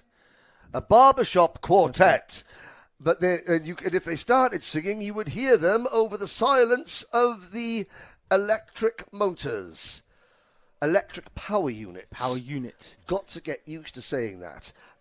Hitch 5th, Rhodes 6th, Luca Pede 7th, Voss 8th, Sofawoglu up to 9th position, and Harper rounding out the top 10. Another great drive from Pede up into 7th, and on the previous lap, 6 tenths quicker than Rhodes in front, so I would expect him to be joining the 2 in front, behind this leading quartet. He's going to, but can he drag the rest of them back into this as well? Because he's currently being pushed along by Harry Voss in the 56 and Zane Sofoglu going with them as well. There's a gap back slightly to the number 6 of Jack Harper. But if he's got the pace and he can drag the rest of them, we could be in for a fairly intense battle, particularly for that 5th place at some point towards the end of this race. Yes, as we come out of the Fullerton S's again, Luca Peed, of course, the son of Ed Peed, former single-seater driver. Again, so many second and third generation drivers in this class. We've had the son of Karun Chanduk racing with us at Shennington, and obviously Slater Peed. We've had, lots of second generation, third generation drivers, including, of course, Zane Sofuoglu, who is now looking at the inside of Harry Voss for 8th position. Does that turquoise liveried machine make the move? It does, and we're down to 3 at the front because Teddy Smith has been dropped, and it's now Heath Smith and Logan Edwards following Felix Tandy, Heath Smith and Logan Edwards following Logan Tandy. Here comes Sofuoglu now passing Peed for what is P7. So the young Turkish starlet is now picking up a few places, but of course it is tricky. Say this, it's so big, this circuit, it can be tricky to make up a lot of ground because you're at full chat for so often, for so long of the lap. I saw this yesterday. We're going to have a change for the lead here, are we, potentially? Down the inside goes Heath Smith on Felix Tandy, and we do indeed have a change for lead. There were so many drivers on the practice day. I'll come to that point in a minute as we just get a replay of this overtake down the inside. And Tandy, who's been unattacked really throughout this race weekend, just didn't see it coming from Heath Smith as his championship leader slides the number 3 through. Is that everyone was talking about their theoretical time of their lap time. Yes, they were going, if I hook up my best sector 1, best sector 2, and for a lot of drivers it was nearly half a second if they hooked it up, but it's hooking. There's so many factors in this circuit that in order to be perfect you have to be at the top of your game, and if you're not, then you'll probably have a good sector 1, good sector 2, let down by sector 3. Then the lap that you get sector 3 right, you muck up sector 1. But also it depends on who you're behind, and can you get a full slipstream for an entire lap behind a driver just as fast as you. That is also the key thing, because you can't often get a full lap sitting behind somebody, because the more you get the slipstream, suddenly you catch them. It caught a few out in junior Rotax qualifying, that's for sure. They'd all gone out in groups where they were at a similar pace in practice, and in qualifying they were finding that drivers were impeding other drivers that they thought were going to be of a similar pace. But under qualifying circumstances, when the pressure was on, when the new tyres were bolted on, it caught a lot of drivers out. And hence why we see some big names that we're expecting inside the top 10 in that class well down the order. Outside the top 3 in this one, though, it's starting to bunch up for 4th place like we expected it to earlier on. Yeah, because Teddy Smith and Elliot Hitch were in a duo. Yeah, but Teddy Smith has dropped off quite considerably from this group. There goes the number 19 kart. I know he says 3rd position on the timing and scoring pylon on the right-hand side of your screen, rather. But it's actually the number 21 kart of Logan Edwards who is in 3rd position, and Smith has fallen back to 4th with Hitch, Rhodes, Sofuoglu, Peed and Harper right there as well. And they are all. I'm looking at the order. I think Teddy Smith may have lost a couple more positions on this lap. We will catch them up. But, here is championship leader Heath Smith leading Felix Tandy into the Mike Wilson complex now. And Logan Edwards still there in 3rd. They're going to get the last lap board next time around. Up and over the timing line. Board waits for them. 1 lap to go. As alongside the race leader goes the E-plate of Felix Tandy. He's through even before they get to the S's. And Felix Tandy, using the slipstream, now goes from attack into defence mode as he tries to hold on to the lead for the final 1,400 metres of this PF International circuit. And Felix Tandy again, another driver unbeaten so far this weekend. It looks like the run was going to come to an end with Heath Smith, but now Heath Smith's under pressure and Logan Edwards is up into second place. Yep, Edwards now passes the championship leader for P2, although Heath Smith is going to fight back. Heath Smith's not got the inside line for the second hairpin. Tandy is going to park it on the apex. Will Smith get the undercut? Sorry, Edwards. Will Edwards get the undercut? He's going to be pushed along by Heath Smith. Tandy's going to lose the lead here. Is he going to lose second? Yes, he will. And then Edwards then is going to open the door, is he? Is Heath Smith going to come back to take an unlikely victory, having dropped to third place? No, he's not, because Tandy's back down the inside of him into the Mike Wilson complex. Logan Edwards has 2 corners now to hold on into the left-hander and the right-hander. Can Tandy get a run at him like he did on the previous lap over the timing line? He's going to try. Is he going to get help from his teammate? It's a drag race. Here comes Felix Tandy. And Tandy, with help from behind from Logan Edwards, pips Heath Smith to the post. Hitch is 4th, Rhodes is 5th, then it's Harper, Sofuoglu in 7th, Voss, Teddy Smith drops back to 9th, and Luca Pede rounds out the top 10. What a final lap from Mighty Bambino. Tandy, Smith and Edwards all led at one point during that final lap for Mighty. A superb show by the youngest drivers here at the Kart Championship this weekend. And I think, poor Heath Smith is going to be gutted that, he's going to say to Logan Edwards, why did you push Felix and not me? Because Logan could have done either one. But I think, he had the momentum. Well, he was pushing Smith through. Smith pushed Edwards in the first part of that. So going, I think come on. Whoever was leading coming out of that last corner was always going to finish second. And whoever was third coming out of that last corner was always going to push the second place driver. It was just a case of which one of the three was in what position coming out of that last corner. I don't think it was anything personal. I just think it was the way that it was going to be. Cross-eyed Lion would like you to say something to convince them to come to Kartmasters. I don't think anybody needs any convincing to come here and watch Kartmasters or take part in it. Well, Jeremy is going to be at Kartmasters. That will be Jeremy Montgomery Swan from the United Arab Emirates, and that'll be great to see Jeremy Montgomery Swan racing there. By the time you've said that name, Henry, the overtake will be over. Oh, yeah, no, but Cross-Eyed Lion, that is Dirk. Dirk from Germany. He's a great supporter of karting in the UK. Last year, he decided, I live in Germany, but that's fine. I'm going to travel to the UK to watch Kartmasters as a spectator. And Guy Cunnington Racing, and Guy Cunnington saw him and was like, well, you're now a guest of our team this weekend. Kartmasters, the first weekend of August. Yes, please, that's going to be an epic one, as it always is. Now, speaking of epic, here's the last race before the lunch break. And let's quickly do it in a one, Henry. Run through. Okie dokie. Louis Harvey and Lucas Blanford are on row 1. Pearson Bullock Carter and Levi Earl, row 2.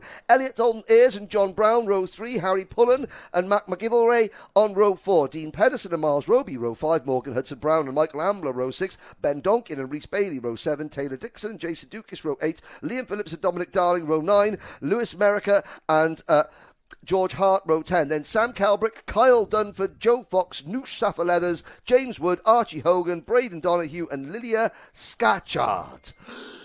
Somebody get Henry a Powerade and a towel. Where's my iron brew gone? Here we go then. Louis Harvey and Lucas Blanford off the front row. Harvey on the inside. He dictates the pace as they come round the final corner. up towards the acceleration line, power down. And we're away and racing in the final race of the morning session. Harvey leads them through from the second row. It looks like it's been a good start once again, as it was in the first instalment, from Pearson Bullock Carter up into second place in front of Lucas Blanford.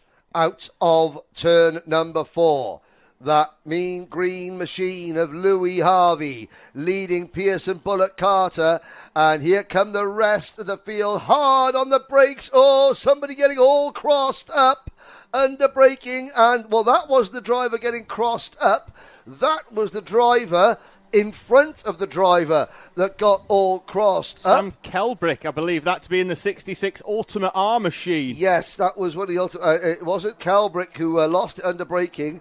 Kelbrick just happened to be used as the temporary brake for the driver that got it crossed up. Meanwhile, up at the front, Levi Earl in that number 11 kart, running P3 under the bridge, out onto the banking. Will we see another starring performance from Levi in this one? Out of turn number 4. Louis Harvey looking to the inside. Pearson Bullock Carter goes through. Earl says, thank you very much for the my name's Earl, by the way. Sorry, I used that. I used it in race number 1, but it's so good that I got to use it again. Out onto the grass is lever John Brown, yesterday's pole man. He's under pressure now from Elliot Dalton Ayres, although he's got Harry Pullen for company. That moves Lucas Blanford up into 4th place. Now up onto the back of the 74 of Louis Harvey, who dropped down with that overtake from Bullock Carter that allowed Levi Earl through as well. And it looks like Harvey's going to lose another place as he goes wide onto the rumble strips. And Lucas Blanford with a comfortable move up into 3rd place for the Kiddicks number 67. But the same thing did happen in the first Super Heat with Louis Harvey. He did drop back a little bit. It didn't seem to put him off, but he was able to come back through strongly and win the Super Heat. John Brown racing for Craft Motorsports as Blanford takes over P2. Matt McGilvray in kart number 62, one of a number of drivers making their debut in the championship this weekend, and Dean Pedersen running in P12 for the Kiddicks UK team. Pedersen, he's never been to PF International before. He's raced a lot around, from the United States, from Salt Lake City, Utah. The Tula Motorsports Park, which is the site of this year's Rotax US Finals in October, and I'm looking forward to going to Salt Lake City for the first time. Apparently it's full of Mormons. Oh, yes, that's really nice. The Mormon capital of the United States. Harvey back into 3rd place. Levi Earl, who looked like he actually waved Lewis Blanford through with a little finger point to the inside a lap and a half ago at hairpin 1. Maybe he thought that Blanford had more pace at this phase in the race to try and close up onto the back of Bullock Carter and could drag him along, but Louis Harvey has found a way through and up into 3rd place, but he's still there or thereabouts because Blanford is closing in on Bullock Carter at the front.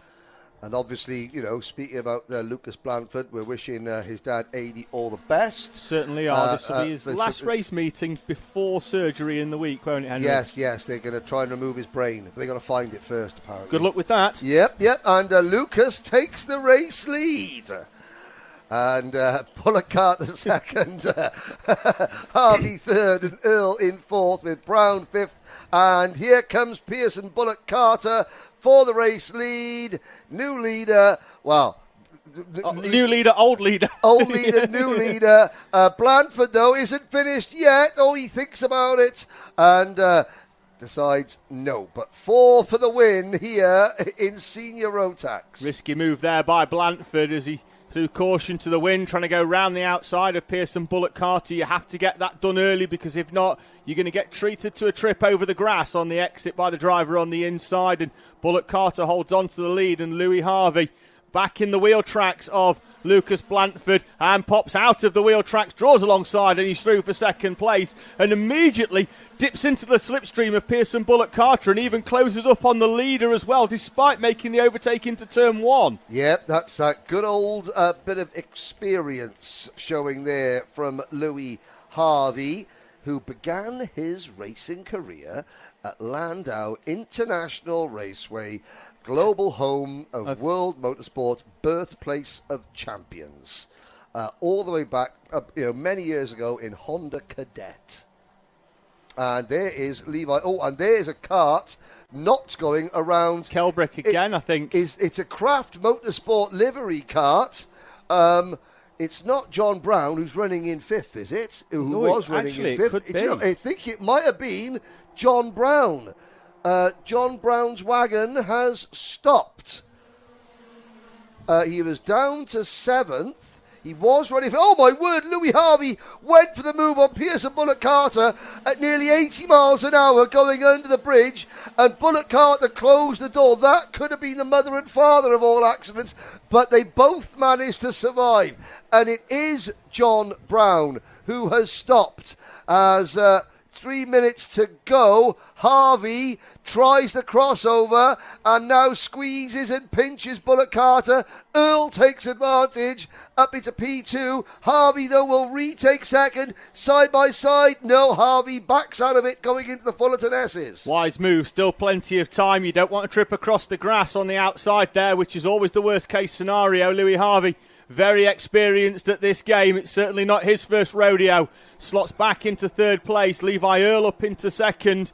Pearson Bullock Carter is holding on to this victory in any which way that he can. Closing doors left, right and centre, but holding on to the lead. No, he's not. Levi Earl, for the first time, leads this race. Briefly, for about 7.5 metres. And now Bullock Carter back in front.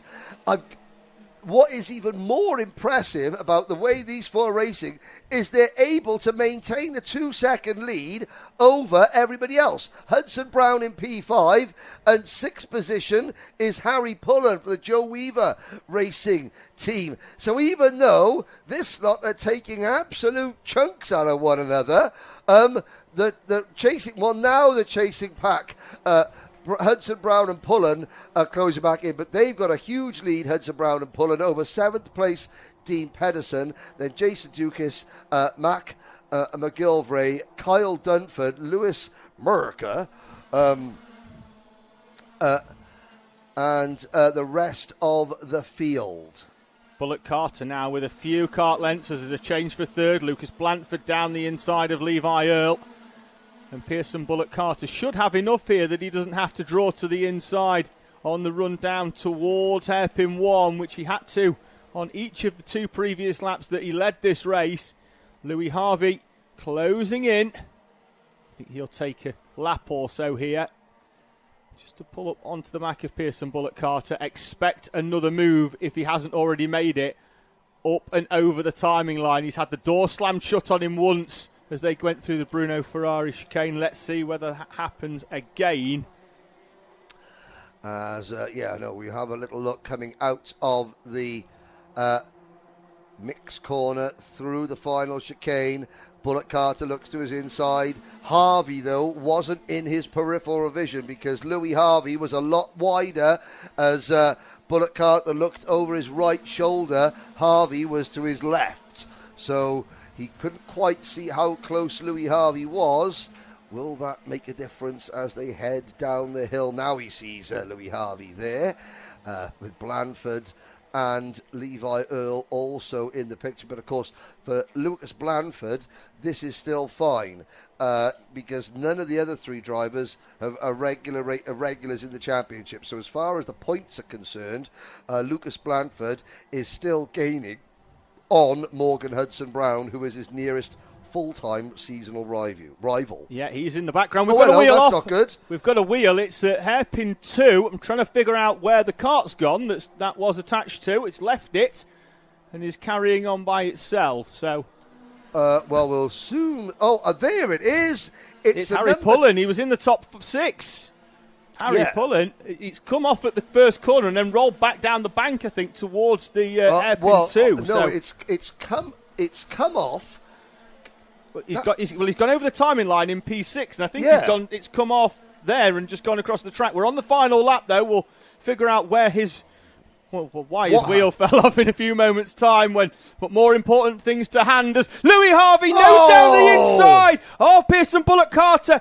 Lucas Blanford nowhere to go as a passenger as he goes into the side of Louis Harvey, and Pearson Bullock Carter gets a free run to the checkered flag at the front of Senior Rotax Super Heat 2 as Louis Harvey goes for the lead and does not even make it round hairpin 2. He has rejoined, but out of the final corner, Pearson Bullock Carter takes the checkered flag victory in the second of the two Super Heats from Levi Earl, Morgan Hudson Brown, and then it's showing as Harry Pullen. Yep, it's showing as Harry Pullen. It was the number 12 kart of New Safa Leathers that lost the wheel. Correct, yes. And of course, that is significant for the championship because Lucas Blanford losing points there to Morgan Hudson Brown, who runs second in the championship.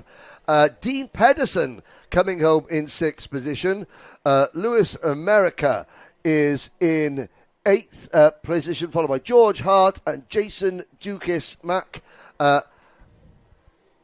McGilvray is next, followed by Joe Fox, Elliot Dalton Ayres, Liam Phillips, and the rest. So that concludes the Super Heats. We don't know exactly how long the lunch break is going to be, but we'll show you we'll show you as much of the paddock show from yesterday as we possibly can, and we'll be back directly after that, so the broadcast will not stop. There'll be something for you to watch, and then we'll be back as soon as we know when for the afternoon's action. See you soon. Ladies and gentlemen, do not adjust your sets. Yes, this is the Kart Championship. It's round 4. It's PFI. But have you ever heard that phrase, they've let the lunatics run over and take over the asylum? Well, this has happened this weekend. My name's Henry Baudet, and joining me for this weekend is none other than Mr. David Sullivan. David, good to see you. Thank you very much. No Joe Bradley this weekend. No. He's somewhere else. I don't know where he is. Is there some of Nick and Joe there at some event in France? Somewhere? I don't know. Yeah. But we're with you for the most important motorsport event of the weekend. That one there, that's the second most important event. A record-breaking entry, David. 210 drivers. We're into the second half of the season. You've been watching it closely all weekend, all year on Karting Live TV. It's really, really exciting. It's been superb. Honda Cadet, really, really close. 4 points between the top two. So really, really close in that one. Driver in second's had a bit of a tough day so far this weekend. Difficult qualifying, but he's got the pace to come through. Some really, really close racing in Junior Rotax. We've got a record entry for them, record entry for seniors as well. The first time we're well over 20. It's going to be a really, really good weekend here at PF. Excellent. Well, on that note, let's go and have a little wander around the paddock and chat to a few of the contenders. This is Jayan Prakash. Last time we saw Jayan, he was a little bit upside down. He decided to go round a corner at Shennington a little bit differently to some of the other drivers. Jayan, tell me about that weekend. It was not what I wanted to happen. In qualifying, I qualified not where I wanted to, so it put me in a bad position for the flip. We've had a little bit of while off. Tell me what happened when you went over. Really hurt and I had to go to the hospital. Broken collarbone? Yeah. How long have you been out? We're back for this first weekend back racing? Yeah. How's today gone for you? Quite good. Qualifying, where did we quali? 17th. It's not bad. It's a big grid, isn't it? 34 Hondas, nice and packed. Talk me through your heats. How have they both gone today? So in the first heat, we were going round and then I ramped somebody. In the second heat, I kept going and drove as fast as I could. We are having a little bit of work done to the car. Tell me what happened with this bit over here that's Not attached because we've had a new steering column. What happened there, Jayan? I ramped somebody in the first heat. Oh, so that was the first heat. We're just getting round to getting it sorted now, yeah? Yeah. Good. Back with ambition then this weekend. We've got 1, 2, 3, well, almost all the Hondas in here. We've got at least 5. Anybody that you're learning from? A bit everybody, really. Good stuff. What do you think we can get to tomorrow? Top 10? Yeah, hopefully. Well, Jan, thank you very much. Hopefully the collarbone holds up. Seems to be okay. Give it a little tap for me. Good. There we go. It's fine. I'd have done it, but then we might have been on the floor because I've been to the gym twice this week. I'm particularly strong. But this is Jayan Prakash, and hopefully he's going for a top 10 if his collarbone holds out for the full weekend. Joined by the Intermax Championship leader, Larry Price. Larry, talk me through your season so far. The first round was quite hard with all the British drivers, but I managed to come through and win it. At Shannington, it was quite hard as well, but I managed to pole for the final and then just fall through and win. But GYG wasn't quite as good. Going for the move for second place, and me and another kid had a collision and I came off, and then ended up coming second to last. So we're looking to bounce back this weekend at PF. I've watched qualifying, I've watched the heats. It seems to have gone okay. Yeah, it's gone quite well. In quali, it was quite hard because everyone was just squabbling around for position. But then I managed to get a lap in and came 7th. And then for the heats, I had a 2nd and a 3rd. Back to qualifying, it's very different to what you're used to here. You do the club meetings here where it's a 3-lap average, whereas today it was just go out, fastest lap, but it's quite a big grid, biggest Intermax grid we've had this season, so in order to get that track position as well must have been very difficult. Yeah, it was quite difficult because there was one person trying to get to the front and then they had to back off to get to tow for everyone else. Now, before I came to interview you, I spoke to your mum. She's over there, if my camera wants to turn around. She said, don't ask Larry about Heat 2. It might still be a bit raw. So I'm about to ask Larry about Heat 2 to find out if it's still a bit raw. Why would it be raw, Larry? Did we get sideswiped? Maybe. Maybe. But we don't name names, do we? No. Still finished 3rd, though? Yeah. So is that 2nd and a 3rd so far today? So that should put you right at the sharp end for the superheats. Yeah, it's probably first, hopefully. Hopefully, well, yeah, because obviously Luke's had a difficult day, and I think Logan, who won that last one by about a millimetre, I think it was a dead heat in terms of time, was behind you in the first one. So, should hopefully put you off pole tomorrow for the superheat, if in very least on the front row. Think we can get a podium from there? Yeah, I hope so, but yeah, I'm pretty confident for this weekend. From there, then, we go into the final 2 rounds where it's going to be a bit of a mentality change if you are still the championship leader, where you're going to be looking for points rather than going for the outright win, I'm guessing. Yeah, I just need to keep my head and try and get as many points as I can. I say that, but we all know a racing driver, as soon as the visor goes down, you're going to go for the win, aren't you? Yeah. Well, that's Larry Price. He's going to be going for the win. Now, this weekend alone sees more than 40 drivers making their first Kart Championship start of the season. For 20 of them, it's the first time they've ever been in this paddock, but there's one driver that's been here since day one, and that is Braith Murdoch. Braith, you were a former Bambino champion. Now you come all the way up through Micro, Mini, into juniors. You know, you're the longest serving member of this paddock. How has this championship changed from when you started to what it is with 210 drivers now? It's progressed quite a lot. It's ran better, the standings are better, the drivers are better, and just everything's just really progressed with the championship. And yet you're still at the front. You know, you're battling away for junior Rotax honours as well. How long have you been with Kato Motorsport? Quite a few years, like 3-4 years, 5 years. So yeah, quite a long time. So it's a bit like home from home now, because that's important, isn't it, for a driver family to have the same people around you. You know, they know what you want out of a kart. You know what to tell them, how to give them feedback. Yeah. So move on to this season. This weekend alone, there's nearly 50 drivers in Junior Rotax. So getting to the final will be, you know, an achievement to start with. What are your hopes? Just making it to the final, yeah. And championship-wise? Standing P3, hopefully trying to get to P1 or 2. Now, so on track, Braith's having a really successful season. Off track, if you cast your mind back to Shennington, Braith was raising money for a classmate that sadly took her own life. How much money did you raise? About, I think it was like £2,000. And that was just from the karting paddock on the weekends. How did you find, you know, when you're raising money for somebody who's not involved in karting that sadly took their own life and trying to raise awareness for cyberbullying, how pleased were you about the way the paddock came together and supported just one driver raising money for somebody that they'd never met?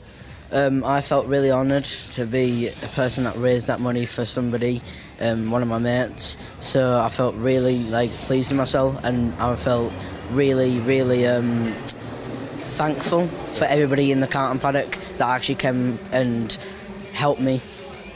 Brilliant. Well, PFI, it's the first time this championship has been to the home of British Karting. You know the track quite well, a lot of other drivers. What can we expect from the racing? Okay, the audience will have seen some of this morning's racing. Look into the finals this afternoon.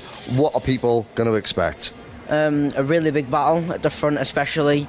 It's a wide track, so it'll be really good fight for the front.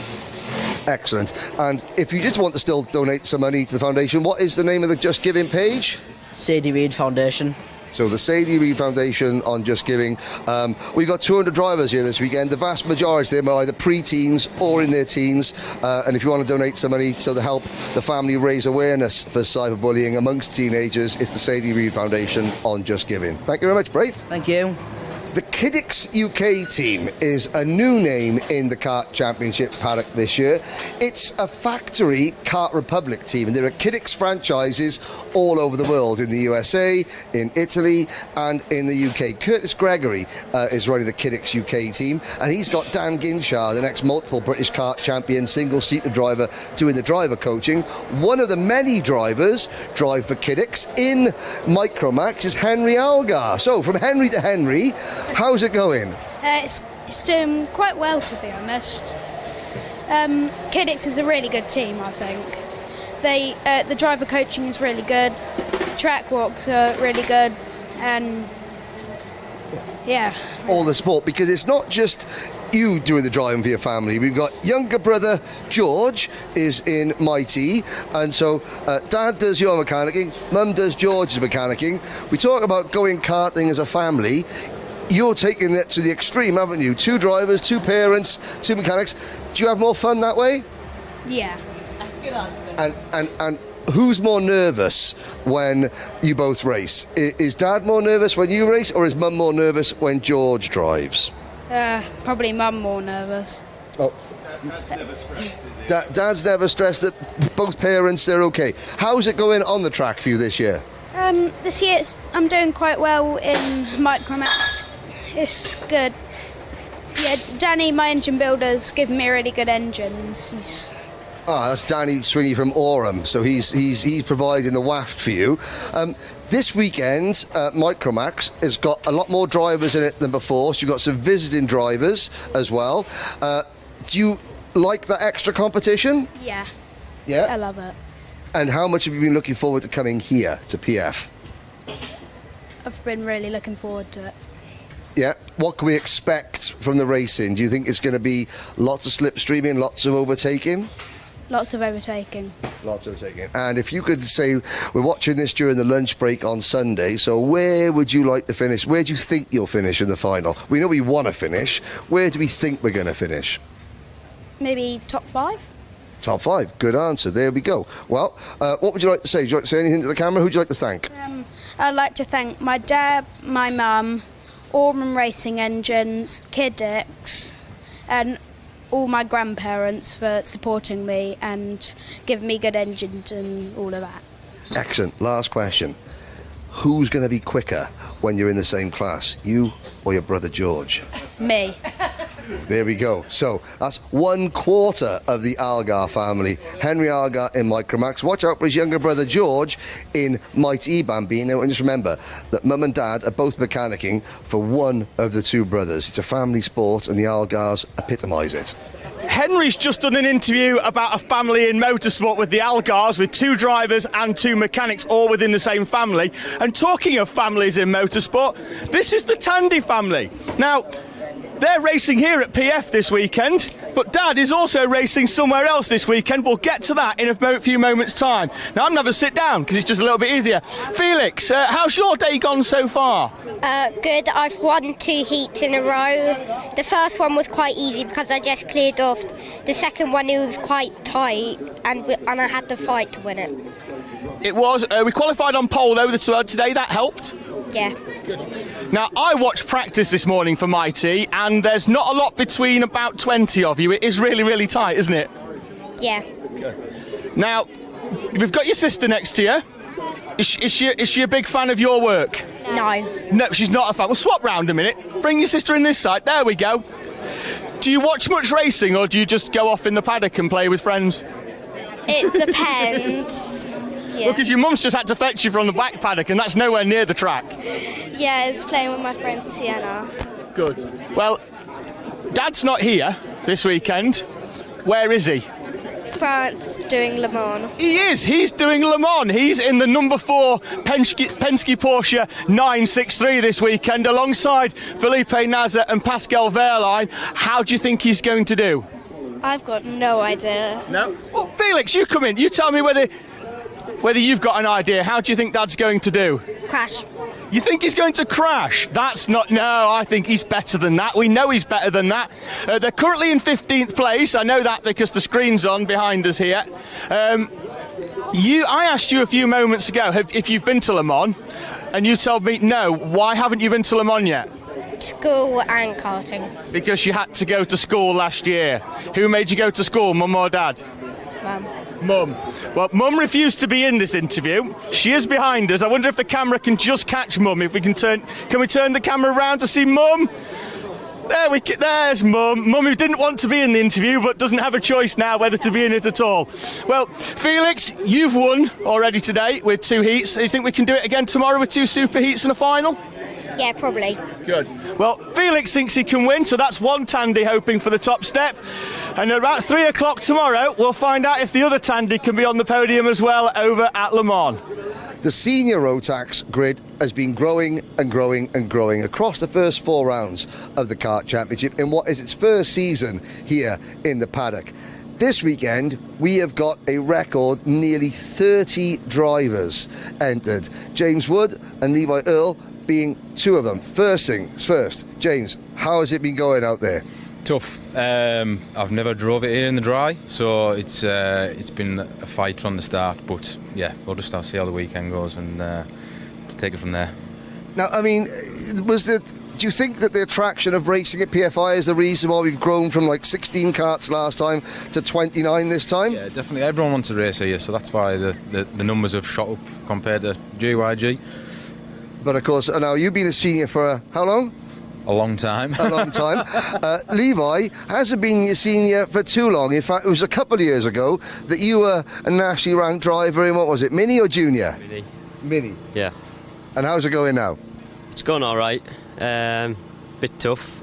You know, there's a lot of carnage out on the track, but it happens. That's what karting is. I'll just come in the middle a second, James. Now, yeah, Levi, compare the atmosphere, though, in the paddock. On the track, it's always going to be the same, but from other paddocks that you've been in, that you've raced into this one, what's the difference like in terms of the friendliness or how you're finding the actual events? I think this championship's a lot more chilled out. Everyone just seems to be a lot happier than when you go to the British and UK seeing things like that. It's a lot more competitive. So I like this a lot more, really. And is this your first or second season as a senior? Second. Okay, so are you going to learn anything off Mr. Wood? not this weekend. So we've got a former nationally ranked driver here, and not a former nationally ranked driver, but you're the quickest one so far. No, Levi's the quicker one so far today, definitely. Other tracks maybe a bit different, but yeah, he's definitely been quicker today. Compared to, like, what is the racing like out there? Because obviously the nature of PFI is slipstreaming, lots of battles all the time. Glenagorse was a lot bit more spread out, very tactical, a very technical track. You know, with all the extra people on the grid, including we got a driver from the USA has come over for this, you know, and lots of drivers that are new to the championship. Is that making things a little bit more sketchy? Yeah, I would have thought so, yeah. I mean, obviously the nature of the track, it's a lot more corners. You're probably averaging a 10-second longer lap than the average track. So, yeah, that makes it a lot harder as well, just to get everything right. But obviously the competitive grid of 30 as opposed to what it was previously, that obviously, and as well, obviously got some big names in there as well compared to last time. Yeah, now one of those big names is Louis Harvey. He's a former British champion. Is he one of the drivers that you're looking to try and topple? Yeah, it looks like they. He's been very quick so far this weekend, so I'm just looking to see where I'm going wrong and see if there's anything I can improve on. No problem at all. Well, there we go. So here's James Wood and Levi Earl, two of our nearly 30 senior Rotax drivers this weekend, and this is a final that you are not going to want to miss. I found two championship leaders. Riley Bishop, championship leader in junior Rotax. Elijah Hazelwood, championship leader in junior Primo. We'll start with Riley. Riley, how's the day gone so far? Day's gone well. We had a poor qualifying, so we qualified like P9 or P7. And then the first hit we knew we had to get our head down, go ahead and just attack the track as much as I can. And I think I went from P9 to P1 for that race. And then the second race we didn't have the best of runs throughout that second heat, but we picking off spots since there was a couple of incidents ahead. So we moved from like P10 to P4, which isn't too bad and it should give us some good points for the super heats. Big grid as well, nearly 50 for junior Rotax. First time that championships run an AB, then BC, and then a CA type of format, so 2/3. So you're racing different drivers each time as well. How does that change your mentality? My mentality is the same, honestly. It's like, I think it gives more of a challenge, so it's not as easy as you think, with like people who are from all over the country coming over here to race with you. And since there's more, it becomes more of a competition, which I thoroughly love and wouldn't complain more. Couple of big hitters joining the championship this weekend, so good to test yourself against some of the drivers that actually do the club meetings very regularly. Seem to be going okay though. Yeah, it's going well. Since they've all been like really up there in the club rounds and the British rounds, everything. It's good to sort of compare yourself against them, and for me to be like up there winning and being near enough on the top three is a massive I don't even know the words. It's an achievement. It's an achievement, that's all I can say. Good stuff, no problem at all. Elijah, let's not talk about this season so far. Let's take it back to the back end of last season and the reason that you're in this championship. Yeah, I'm in this championship because I won the Kart scholarship, which I'm really happy about. And if it wasn't for that, I don't think I'd be here right now. So I'd just like to say a massive thank you to Kart. I was there that day. The emotion was real. It was palpable. Everybody was really, really pleased for you. Talk me through your season so far. Yeah, the season's going good so far, to be fair. Obviously, I've never been in a junior, so my standards for what I was wanting to achieve this year, I've already exceeded. So I'm really happy about that, and I just think that I've gotten used to the team and I love the kart, and you know, we're pushing and we're up there. Yeah, 2 final wins so far this season.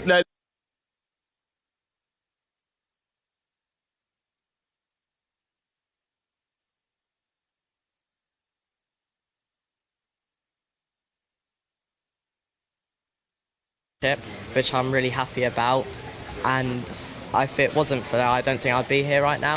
So I'd just like to say a massive thank you to Kart. I was there that day. The emotion was real. It was palpable. Everybody was really, really pleased for you. Talk me through your season so far. Yeah, the season's going good so far, to be fair. Obviously, I've never been in a junior, so my standards for what I was wanting to achieve this year, I've already exceeded. So I'm really happy about that, and I just think that I've gotten used to the team, and I love the kart, and we're pushing and we're up there. Yeah, 2 final wins so far this season, leading the championship as we head into the second half of the season here at PF. Is it a circuit you've been to much? PF? No, I haven't been to it a lot. I think I've been into it like twice. So I'm not doing too bad for how much I've been round here compared to some of them. So I need to find a little bit of pace for tomorrow, but we're still up there, yeah. Good. So how's the day gone so far? The day's gone all right, to be fair. We've had a second and a third. We just lacked a little bit of pace in the second race. I think it was just, like when you get stuck behind a driver and get into their lines, which I still need to work on, but we've done a little couple things to the kart, so hopefully we should be up there putting some pressure on first. Good. And off the track, tell me about the sort of support that you're getting away from the circuit, or outside the 10 minutes that you get to put your throttle down. Yeah, the team are amazing. Like as soon as we come in, Ronnie's here telling us to put our GoPro footage in their laptops, doing data, which really helps. And I think it's so good having someone like Louis as well watching you, because he'll just come in and say, oh, do this, do that. You go out and do it, and you go a lot quicker. Good. And, sort of to put you in the right sort of frame of mind, the mentality, how's that work? I like to be very relaxed on a race weekend. I talk to the team for a bit whilst we're waiting in the pits. And then as soon as my kart gets put down, I like just closing my visor and talking through it, because it just helps me relax and stay focused. Perfect. Well, that's Riley, that's Elijah, the championship leaders at the moment. Will they be at the end of PF? We'll find out.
Welcome back, ladies and gentlemen, to Karting Live TV's coverage of the Kart Championship Round 4 from PF International, and it is time to get the main events underway. Myself, Henry Baudet, and David Sullivan here on commentary duty, and we start the main events with not the main event, with the Last Chance Saloon for Junior Rotax. 16 drivers, thereabouts, as a quick head count, 2, 4, 6, 8, 10, 12, 14, 15 drivers. I don't think we've got Adam Giordaitis or Zane Quecker out there. 15 drivers, 4 transfer positions. And it is Matt Scott and Max Greatrex on row 1, Elliot Surtees and Jack Harrison on row 2. Then it's going to be Connor Large and Amy Peacock in front of James Tate and Riley Mason-Lewis. Then Shea Hilton and Charlie Ibor on row number 5, Bella McConville and Kartik Kumatra, followed by Harry Hadley, Marissa Teague and Hayagriva Golkanath. And that's... You rushed for nothing. I rushed for nothing because that is a very false start. And we will go around again. Yeah, it's almost like they were at race pace, pretty much coming out the final corner. It was an early call as well. We saw drivers with their arms in the air, and you can see the green digital boards with the yellow V on it to signal a false start for our drivers. We're going to get a second bite So this one. Let's just bring you up to speed. 32 drivers in Junior Rotax have automatically qualified for the final. The remaining 4 places on the grid, and of course we're allowed to run 36 drivers on a single grid here because that is what the PF International Circuit is licensed for. So this will be effectively for row who starts on row 17 and row 18. We should, in theory, have a nice... I mean, the leaders, the top 4, should behave themselves and try and pull away. Because it doesn't matter whether you start 33rd, 34th, 35th or 36th, the main event. It doesn't always, David Sullivan, quite work out like that. It does not. It's almost like they have this racing driver mentality of wanting to win every single race they're in. Strange that, isn't it? So whilst we watch and wait, there they are coming to the Mike Wilson complex, and then they will emerge under blue sunny skies here in Lincolnshire. The clouds have dispersed, and here on Father's Day in the UK, the sun is shining. We are away and racing at the second time of asking as some drivers try and get into that inside line. Max Scott will lead us through. Max Greatrex in the 224 slots into second place in front of Elliot Surtees. So we're hoping to see them emerge from under the bridge, but the camera appears to have frozen and they reappear at the top of the hill and then head down towards hairpin number 1, still with Matt Scott leading the way. Yes, indeed. It is the ST Racing number 255 kart of Matt Scott leading Max Greatrex. Now, Elliot Surtees in the black and white Origin Motorsport kart. He has slipped back from third on the grid. He's there now in 5th position, so he is the last driver on the first driver on the outside looking in. But as they come through mixed corner now and into the final chicane, it is still Matt Scott leading past the spectator grandstand, which is filling up nicely, past the spectator banking, which a lot of sun-kissed parents and siblings and family members are choosing to watch this reportage from. It's a 9-minute plus 1 lap race, and we are already heading down towards hairpin number 1 for the second time. And David, there is not a 4-kart breakaway. It is every man, woman and child for themselves. Certainly is. Amy Peacock with a good move on Elliot Surtees to take 5th place and has moved then up into 4th as Amy Peacock at hairpin number 2 as we've got doors being closed. Peacock up into P4. She's had a very tough weekend. 2 races yesterday where she was involved in incidents. less than trouble-free run this morning through the 2 superheats. She was not expecting to be in this repechage. She's in 4th place there in the orange and black coloured Bradley Shepherd racing machine. Changed to 2nd place. That's Connor Large down the inside of Max Gray Trex, and now he's under pressure from the 217 of Peacock. And Peacock's going to try the move into the left-hander at the start of the bridge. Can't get through. Door closed. Peacock has to hold on to 4th in the final position. Oh, no, not anymore. Down, and she comes into 3rd. And Max Gray Trex goes from 3rd to being out of the final. Yes, Gray Trex there getting elbowed wide by Elliot Surtees coming out of the first hairpin. As for Amy Peacock, she was 4th last time out at Glenagorse, 11th at Shennington, and somebody running over the grass there. We just saw one driver dropping from about 7th place back to the very tail end of the field. We'll get a number check on that next time around. I think that might have been the 271 kart of Jack Harrison. But the top 4 now have breathing space. Scott, Large, Peacock and Surtees. The first driver on the outside looking in is the returning Shay Hilton. Shay Hilton has not had a fantastic season. Only 25th at the championship. Best finish in the final so far of 22nd. Riley Mason-Lewis is down in 10th position. Joditis is out there, in 11th place. So we had 15 starters out of the 17, trying to figure out who the 2 non-starters were. I know Zane Quecker would have been one of them.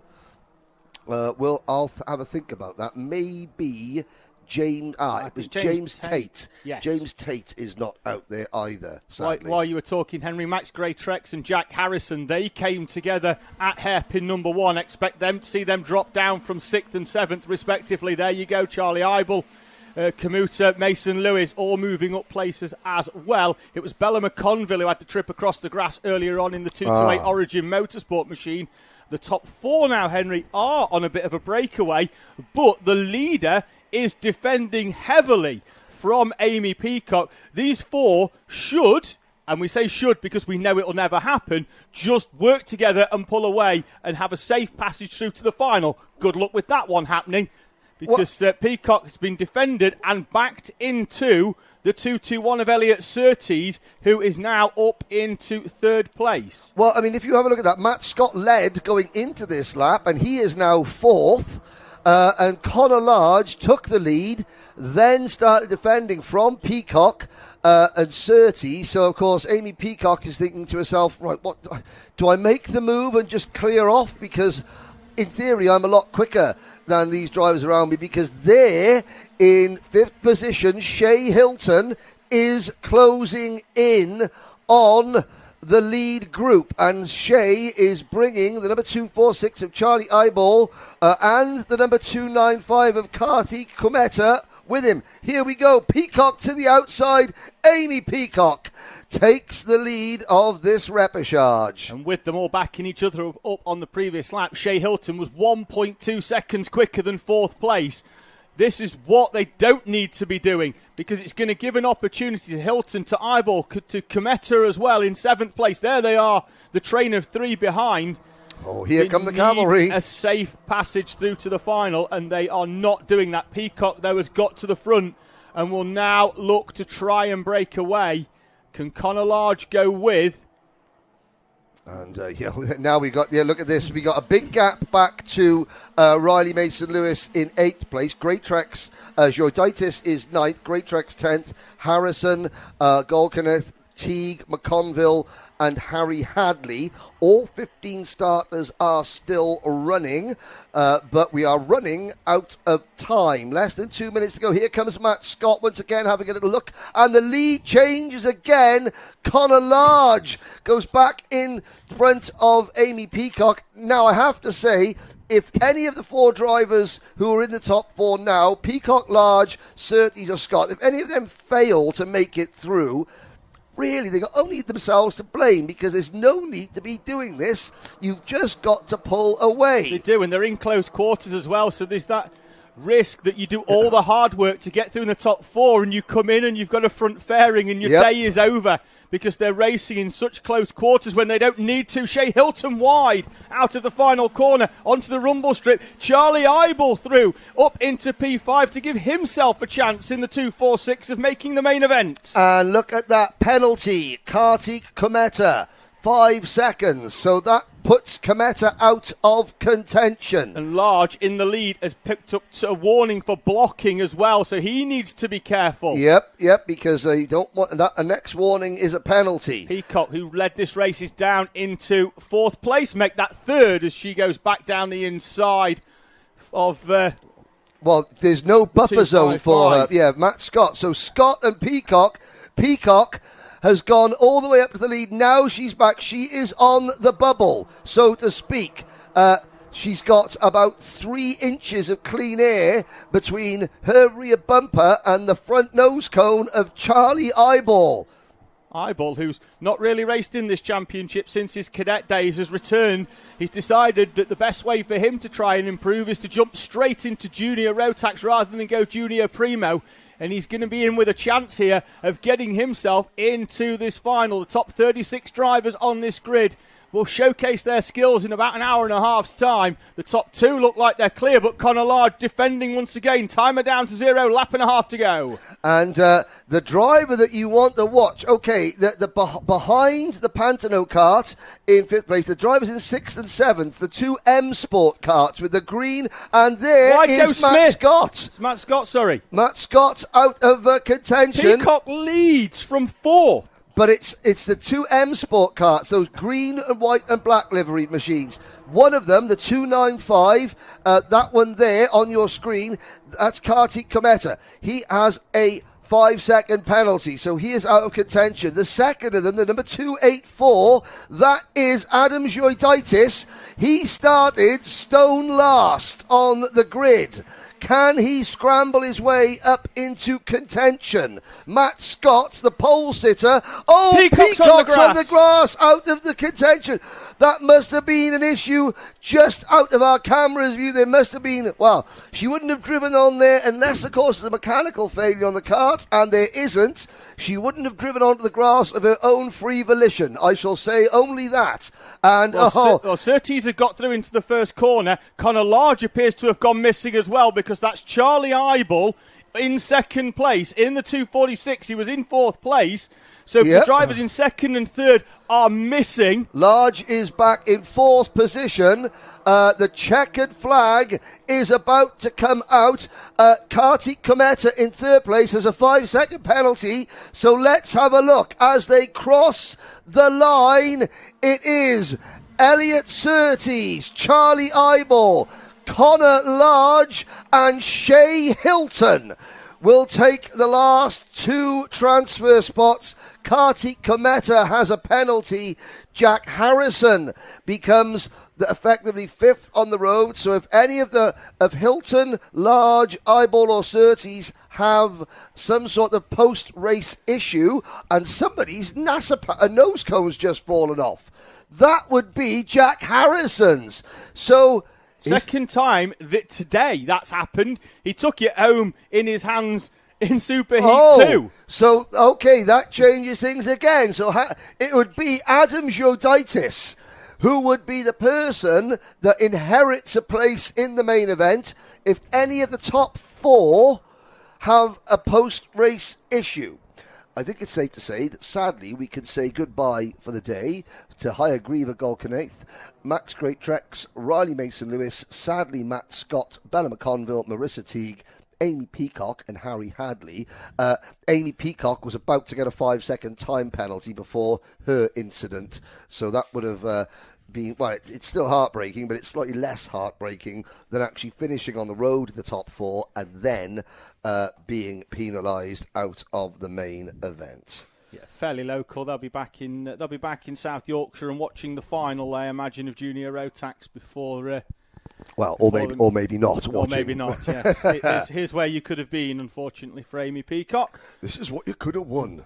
In my best Jim Bowen bullseye impression, it's in one a place in the final. Yeah.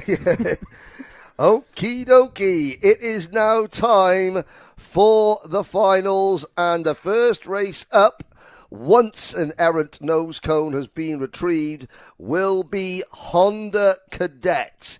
34 of them in total. What a grid we have, and we probably only have 33. Archie, can you see the S plate of Archie Cannon? There is no distinct green helmet. I don't think we're think going to see Cannon. Archie Cannon today, unfortunately. Well, but he, hopefully he is okay. That scary incident earlier on. Here is your starting lineup. Luke McGall and Elliot Bourke will share row 1.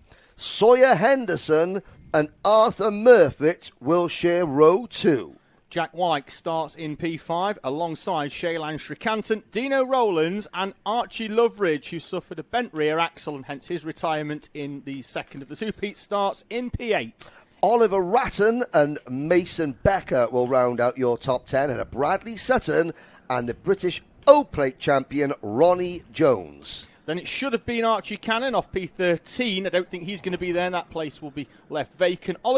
Daniel Barton, and then Jan Prakash and Theo Hamilton on row 8. Finley Thursfield and Ollie Knox will share row number 9.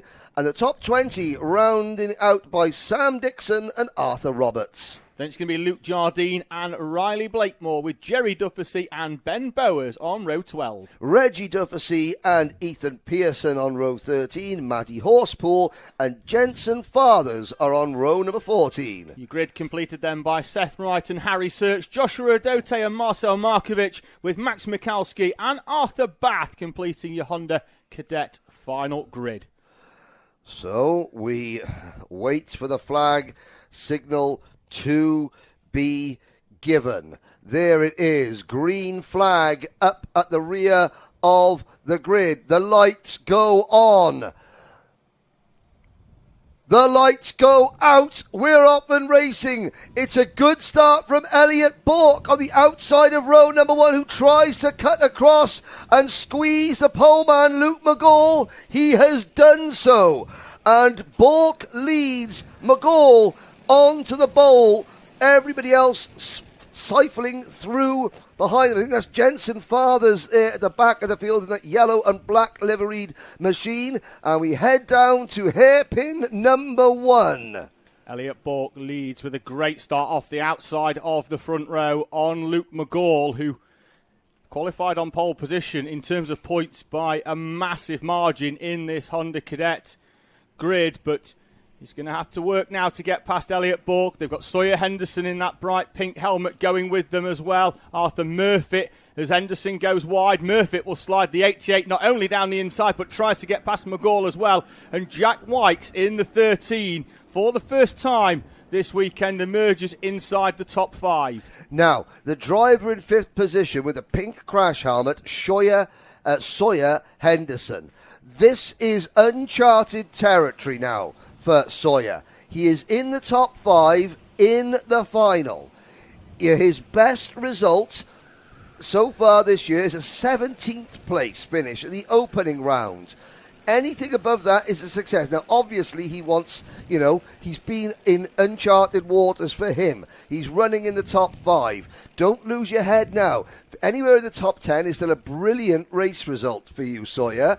Often you see that happen where all the hard work a driver puts in goes to naught in the final. So Sawyer has got to be very careful because, it's the longest race of the weekend. And there's Ronnie Jones, complete with his new Martin Jackson racing race suit, MJR liveried race suit, there in 8th position. And, of course, Archie Loveridge, who's going to be recovering from that bent axle. The two top drivers in the point standings, Archie Cannon, obviously not racing. He can use this as his drop round, however. And the second place driver is Riley Blakemore, who has been pretty anonymous, I have to say, this weekend. Tough day yesterday in qualifying, and that sort of transferred into the heats as well, where he had a retirement in one of those. Started well down the order compared to where he'd have expected to have been this weekend, and hasn't really made the progress in either of the super heats today, and still finds himself outside of the top 15. Was 16th when they crossed the timing line at the end of the previous lap, so certainly one to forget unless he can pull some magic out of the bag with 9 minutes to go. Archie Loveridge, though, is starting to try and make amends for what happened in the second of the two superheats. He's up into 4th place. The driver of the 73 can smell a victory, and there's plenty of time for him to reel in Murphy, McGall and Bork in front. And of course, the 8 leaders have pulled away. This is good news for Sawyer Henderson. And it also for Shailen Shrikanthan, because Shailen's only got his best finish is a 14th. He's the last driver in the lead group, just behind Sawyer Henderson, the driver with the bright green coloured crash helmet. This is great for them. They can just now sit at the back of this group, push and work with the leaders, because no matter what happens, even if they finish at the back of this pack, they're still miles in front of anything they've achieved previously this season. Obviously, Jones, Wykes, Loveridge, Murphy, Bork and McGall, they're used to battling at this position. They're all fighting in amongst the top 9 or 10 in the point standings. They've got one set of goals in mind. For Henderson and Shrikanthan, they've got a different set of goals. This is just still self-improvement. Got to prove to yourself you can do it. If you can do it once, you can do it again and again. It's a confidence game at this level of racing for some of these younger drivers. But you've got to do it once to get there. Yes, you've got to finish the job once.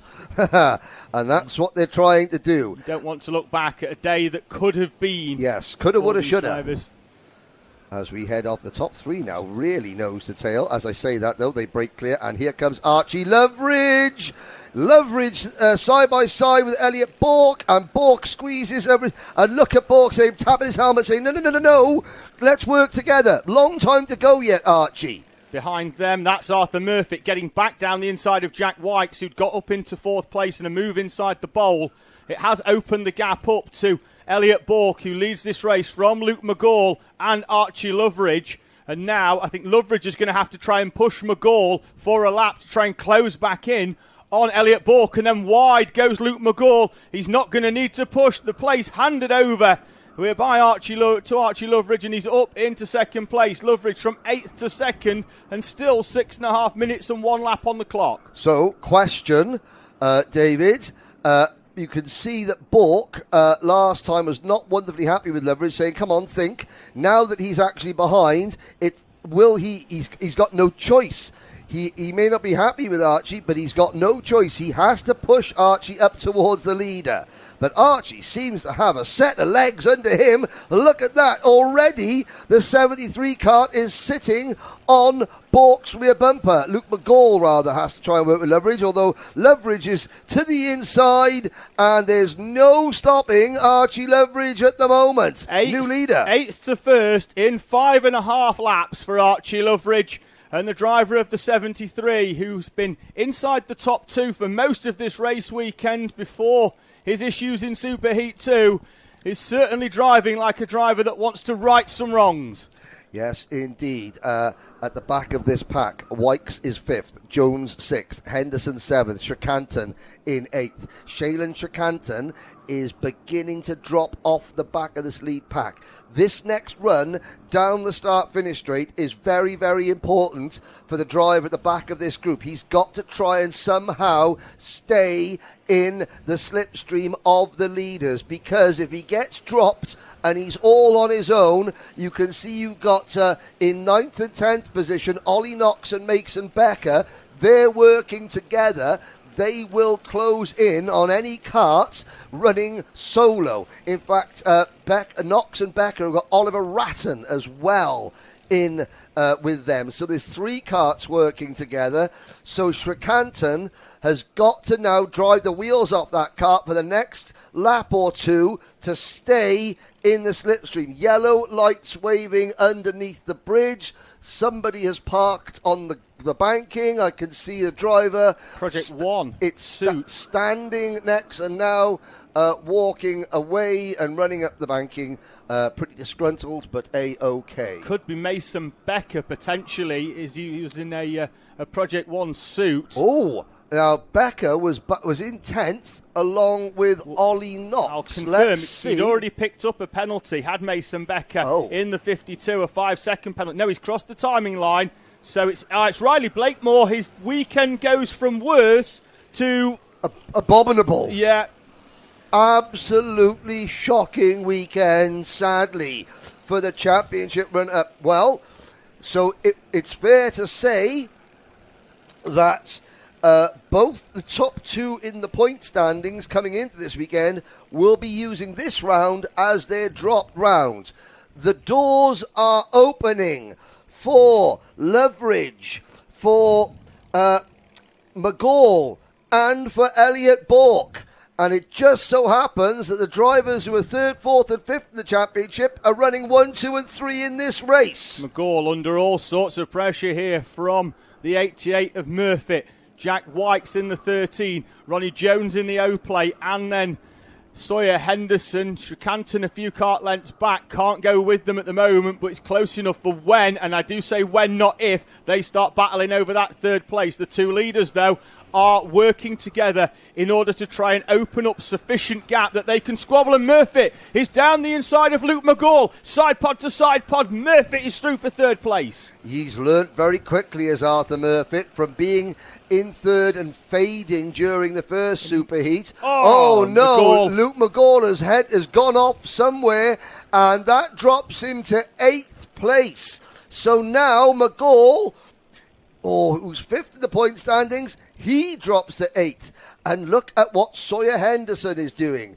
Pushing Ronnie Jones, pushing Jack Wykes. These 3 drivers on your screen here are being very, very sensible. They're keeping their powder dry, as it were, for the final 2 minutes of mayhem, which I am sure will begin, well, when there's 2 minutes to go, which is just about now.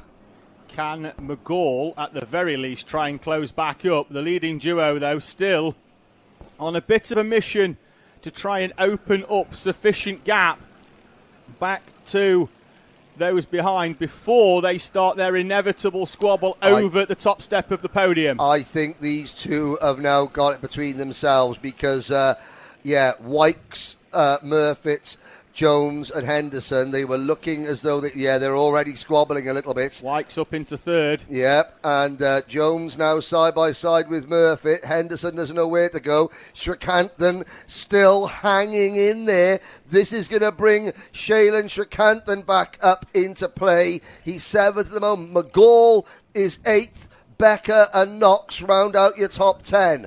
But it's going to be a head-to-head fight. Loveridge v. Bourke for the win. Murfitt v. Wykes v. Jones v. Henderson v. Shrikanthan for the final podium position.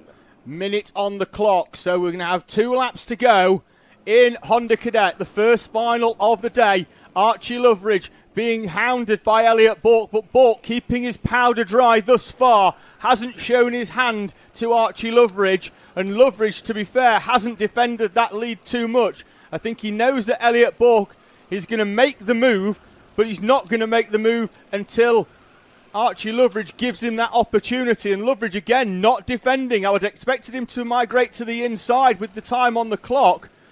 But at this moment, Elliot Bourke, like I say, he's keeping the powder dry and not showing his hand to Archie Loveridge. The time, though, will come. The first time I commentated on Archie Loveridge was in a different championship, and he was driving an electric kart, not a Mighty Bambino, a different type of electric vehicle, and he won the race by half a minute.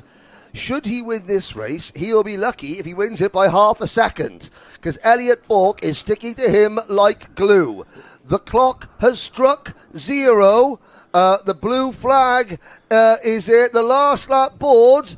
doesn't go out. Oh, the last lap board is out on the screen. Sorry, so they will have seen the last lap board on the screen. Here we go. Loveridge, the door's open. He leaves the door open. There's traffic side by side, and they're closing in on the number 24 cart.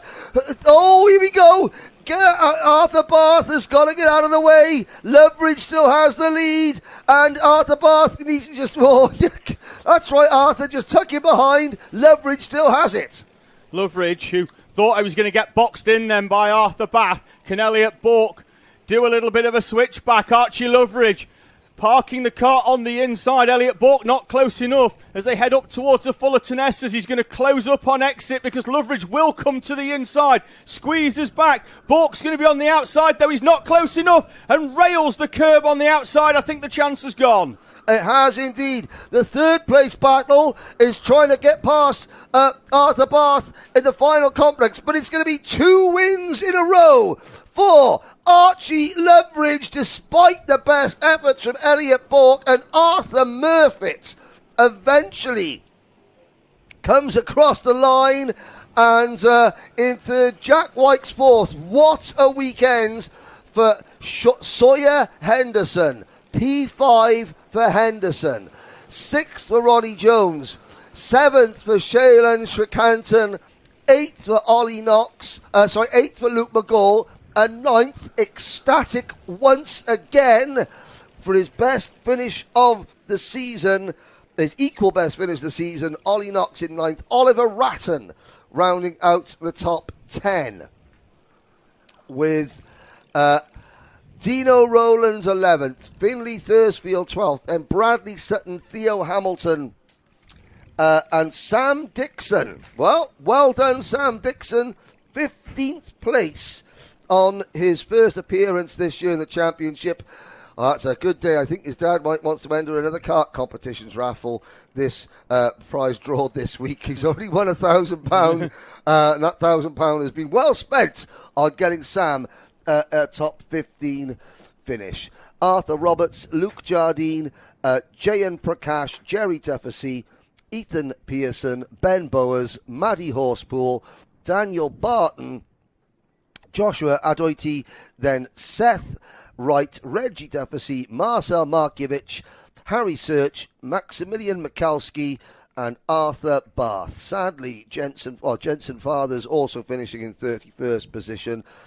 Mason Becker and Riley Blakemore failing to finish. Great race, David. Championship turned on its head. That is Honda Cadet Racing through and through. Oh, yes. Nose to tail all the way throughout. Opportunities are plenty. And as they went on to that final lap at the front, Elliot Bourke threw everything he had at Archie Loveridge. Archie Loveridge, though, had just about enough as Bourke drew alongside over the timing line to take the victory for the second time this season. So for Loveridge, for McGall and Bourke, they all take huge point hauls compared to the 2 championship leaders going into this round. Honda Cadet wide open as the championship heads to Rowrah and then to Wilton Mill to round off the Kart Championship. Now, of course, you're going to be on duty with Joe Bradley at Rowrah and Wilton Mill. Is that correct? No, not me. No, not you? Me. Oh, okay. Not me. Okay. I have calendar clashes for both of those events, unfortunately. You have swooped in for this round and this round only. I am. I'm a one-off. Special guest appearance. Ah, right, okay. I covered this championship in full in 22 and 23, but then calendar clashes sort of take you in different directions, unfortunately. But it's a championship that, you know, I covered the CKC side of things when it was a Matty Street's championship in 23. When him and Darren merged, I stayed with the championship. So it's a championship that is very, very close to me and one that I generally tend to keep an eye on race weekends, even though I'm no longer part of it, because it's such a special championship for me in the sort of stepping stone of karting as you sort of want to sort of migrate. You know, all of our drivers want to try and compete at British level and do your kart masters, but you can't go straight in at that level. It's not realistic. And this is a very, very important championship in that stepping stone. Absolutely. Now, we are getting ready for our second final. It is Minimax, stroke Intermax, whatever your persuasion is. we'll run through the grid very quickly, but then we'll tell you a story. So it's going to be Logan Rolfe and Larry Price on row 1. Eddie Duncan and Jensen Sale on row 2. Charlie Quine and Ollie Thompson, row 3. Hugo McCluskey and Buddy Hugo, row 4, with Noah Clear and Cameron Tipping rounding out the top 10. Ronnie Smart and Noah Jebson are next, followed by Jackson Hilton and Adam Batt. Luke Milward and Hakeem Batt are on row 8. Then Rudra Golkunath, James Fabricius, Oliver Barton, Casper McAllister, Leyland McNeish, Jack Mellon, George Quinlan, Jaden Patel-Scott, Jamie Walsh, Australia's Annika Hurd, Lucas Esser, Odysseus Hole, and then Maria Yoga Lavatuta. Adam Batt is on the grass, Henry. Now, story time. Logan Rolfe, brilliant this morning, winning both races. Wants to go and have a little watch and do some timing. Oh. So his dad, Gary, goes, here you go, son, have my very expensive gold stopwatch to go and do some timing. Brilliant, says Logan. Off he goes, comes back. Gary goes, where's the stopwatch? Logan goes, I don't know if they found it. Logan Rolfe is going to be, go around again. If he's driving very, very quickly in this one and pulling away, it's probably to escape the wrath of his mum and dad for losing the golden stopwatch. If anyone has got the golden stopwatch, he's not sure where he put it down. He might need a win here to save himself. He might need a win here to save himself, and he may not. And if he does, even if he does get the win, he may not get to throw the bottle of water over his dad. If he does, it's only to stop the steam coming off Gary's head, the steam of anger. Because there aren't many golden stopwatches around. Well, there's one less now, thanks to Logan, but yes. And it's TH Course. Eddie Duncan is TH Course. I forget the T. The H is for Halliday, so apologies to the T. I'm going to be told.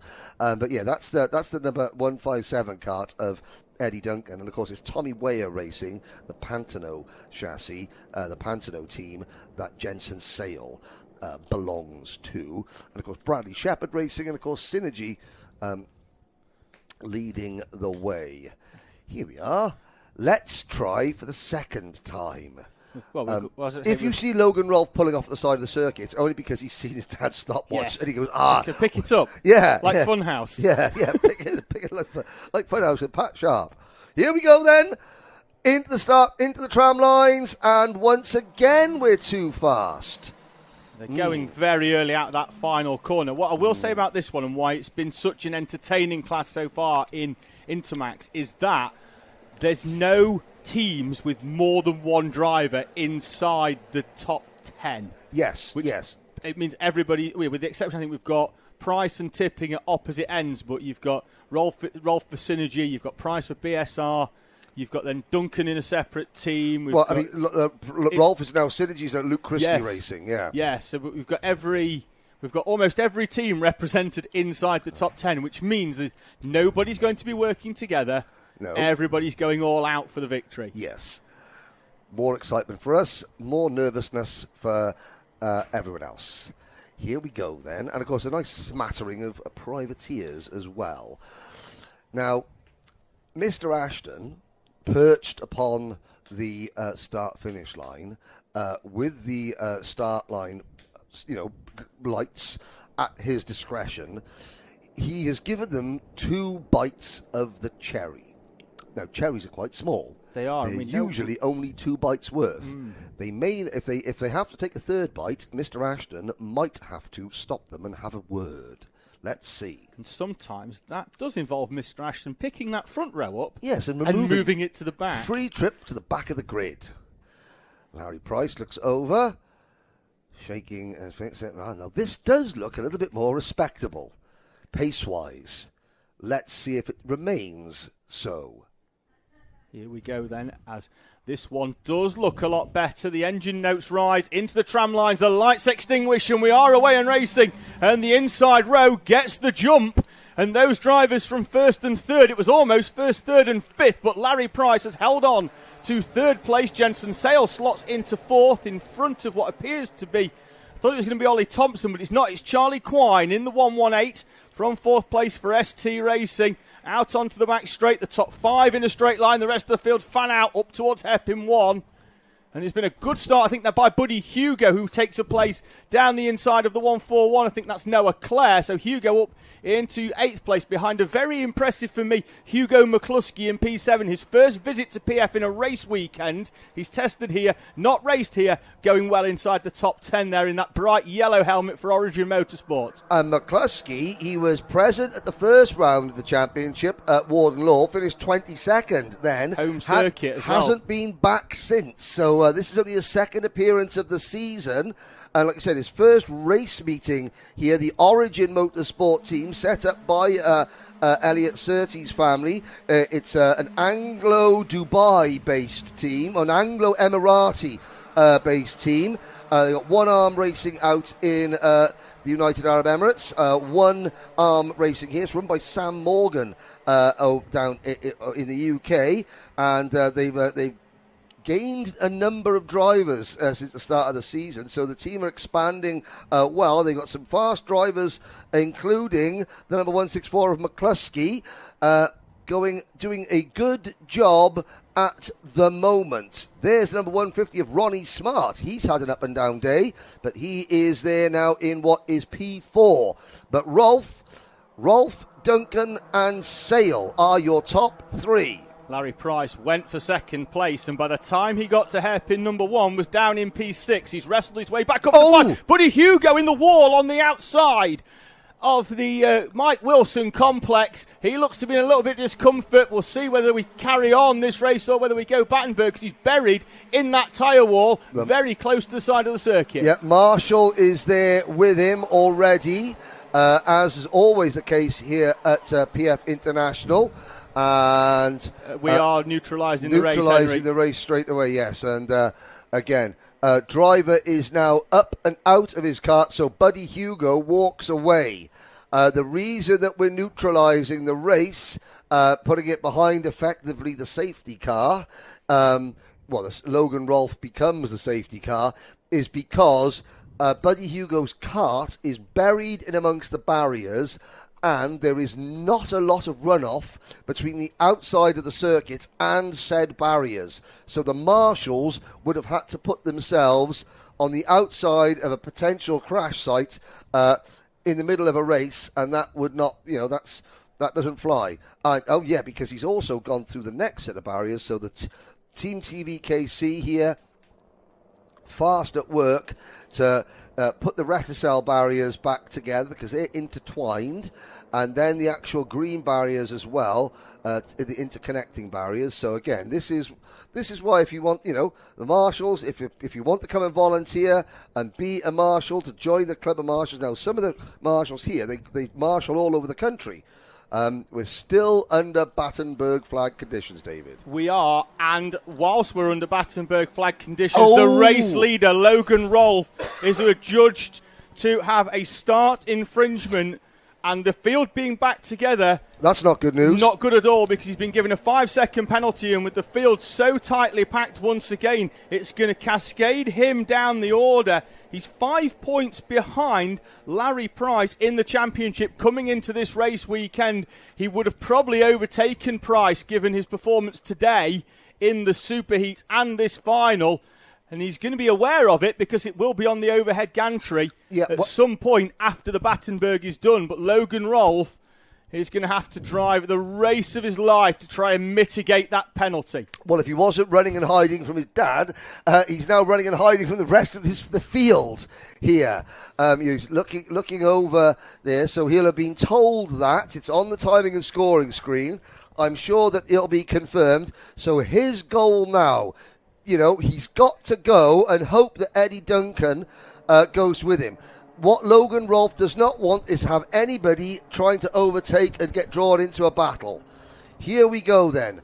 The green flag looks like it is going to be displayed. Green flag in the air. We're back racing. Rolfe leads them, and now he's got to go. He has got to go and hope they all trip over each other behind him. Duncan under pressure for second. Then you've got Smart now up to third. Jensen's Sale has slipped back. Price is there in fourth. And here comes Eddie Duncan. This is not what Logan Rolfe wants at all. Rolfe's going to get backed into the field here because Duncan will have to defend up to 2 because he was so tight into 1. And Ronnie Smart with the smart move down the inside of Logan Rolfe. Rolfe's going to come back at him and will indeed have track position. But all this battling, Logan Rolfe's just got to break away. Yellow flag out at hairpin 1. We've got one of the KMS kart on the outside on the grass. Yep, driver walking away. That will be moved very, very quickly. So we're down to 27 runners now. Logan Rolfe, he can't. Logan, he's on the grass. This is where now Logan's Rolfe. Again, you get your confidence rattled. Now we're driving with emotion. Yep. Sometimes that's good, not always. Rolfe has got to compose himself now and get back at the front because at the moment, this penalty would drop him effectively from where he is running now, 4th, back to, it would be back to 24th at the moment. Jack Mellon was your driver off at hairpin number 1. He'll retire from this race and be classified in 27th. But through the Fullerton S's, Eddie Duncan, then championship leader Larry Price, followed by Ronnie Smart, Logan Rolfe, 4th on the road, ahead of Jensen's Sale. We complete another lap. And Luke Milward moves into the top 6. So Milward, now he had these 2 charging drives this morning from 29th on the grid up into the top 5 in both races. There may have been a post-race nose cone issue for Luke in one of them because he started this one back in 15th place. But that's half the job done. There he is on that TB car, white crash helmet, Team UK race suit, because he qualified to represent Team UK in the Rotax Grand Finals last year as the British Micromax champion, and he's now P5 on the road, P4 in total. Logan Rolfe, meanwhile, his 5-second penalty would put him back to 18th. So it's getting better bit by bit, but we've only got 4 minutes plus a lap to go. Here comes Milward down the inside of Ronnie Smart. We'll find out whether that was successful in a few moments' time as they re-emerge from out under the bridge. It wasn't at the time, but now it is now. And he's up into 4th place behind Logan Rolfe, who in turn had got past the same driver on the previous lap as well. Bit of a gap between the top 2 as Milward now begins to try and close in on Rolfe in front. Charlie Quine trying to make a move down the inside, and that's Ronnie Smart up and onto the back of, I don't know who it was. We'll find out. We're going to find out with the Karting Live TV replay. Jackson Hilton. And there goes Ronnie Smart. And it was the Carter. That was Jackson Hilton in the number 127 machine. So that will drop Ronnie down the order considerably. Logan Rolfe now running 3rd on the road, and that puts Luke Milward up into P4 on the road. He undoubtedly will catch Logan Rolfe. This is the first time that Rolfe has got a bit of clean air. If I were Logan Rolfe, I would tether my support to the wagon of Luke Milward and just push Luke Milward along. Follow Luke, because Luke is only going in one direction, that's forward. So if I were Logan and I needed to work with anybody, it would be Milward. But of course, Milward has got his own issue at the moment, and that issue is Jensen's Sale. Then it's Hilton and Charlie Quine side by side. Then these 3 karts we're looking at now: Noah Clare, Cameron Tipping, and Hugo McCluskey. Yeah, Tipping at the head of that trio now. He's got his way past Noah Clare in that Daniel Ricciardo inspired helmet for Cameron Tipping. He's had a weekend really of 5-second penalties for Cameron Tipping. If he can get through the final without one, that will be a success. Undoubtedly a very, very quick driver that does tend to occasionally get involved in scraps that he doesn't need to for cam tipping, but always does sort of come good when it matters in the final. Currently running in P9 for tipping, has a gap though to close back up.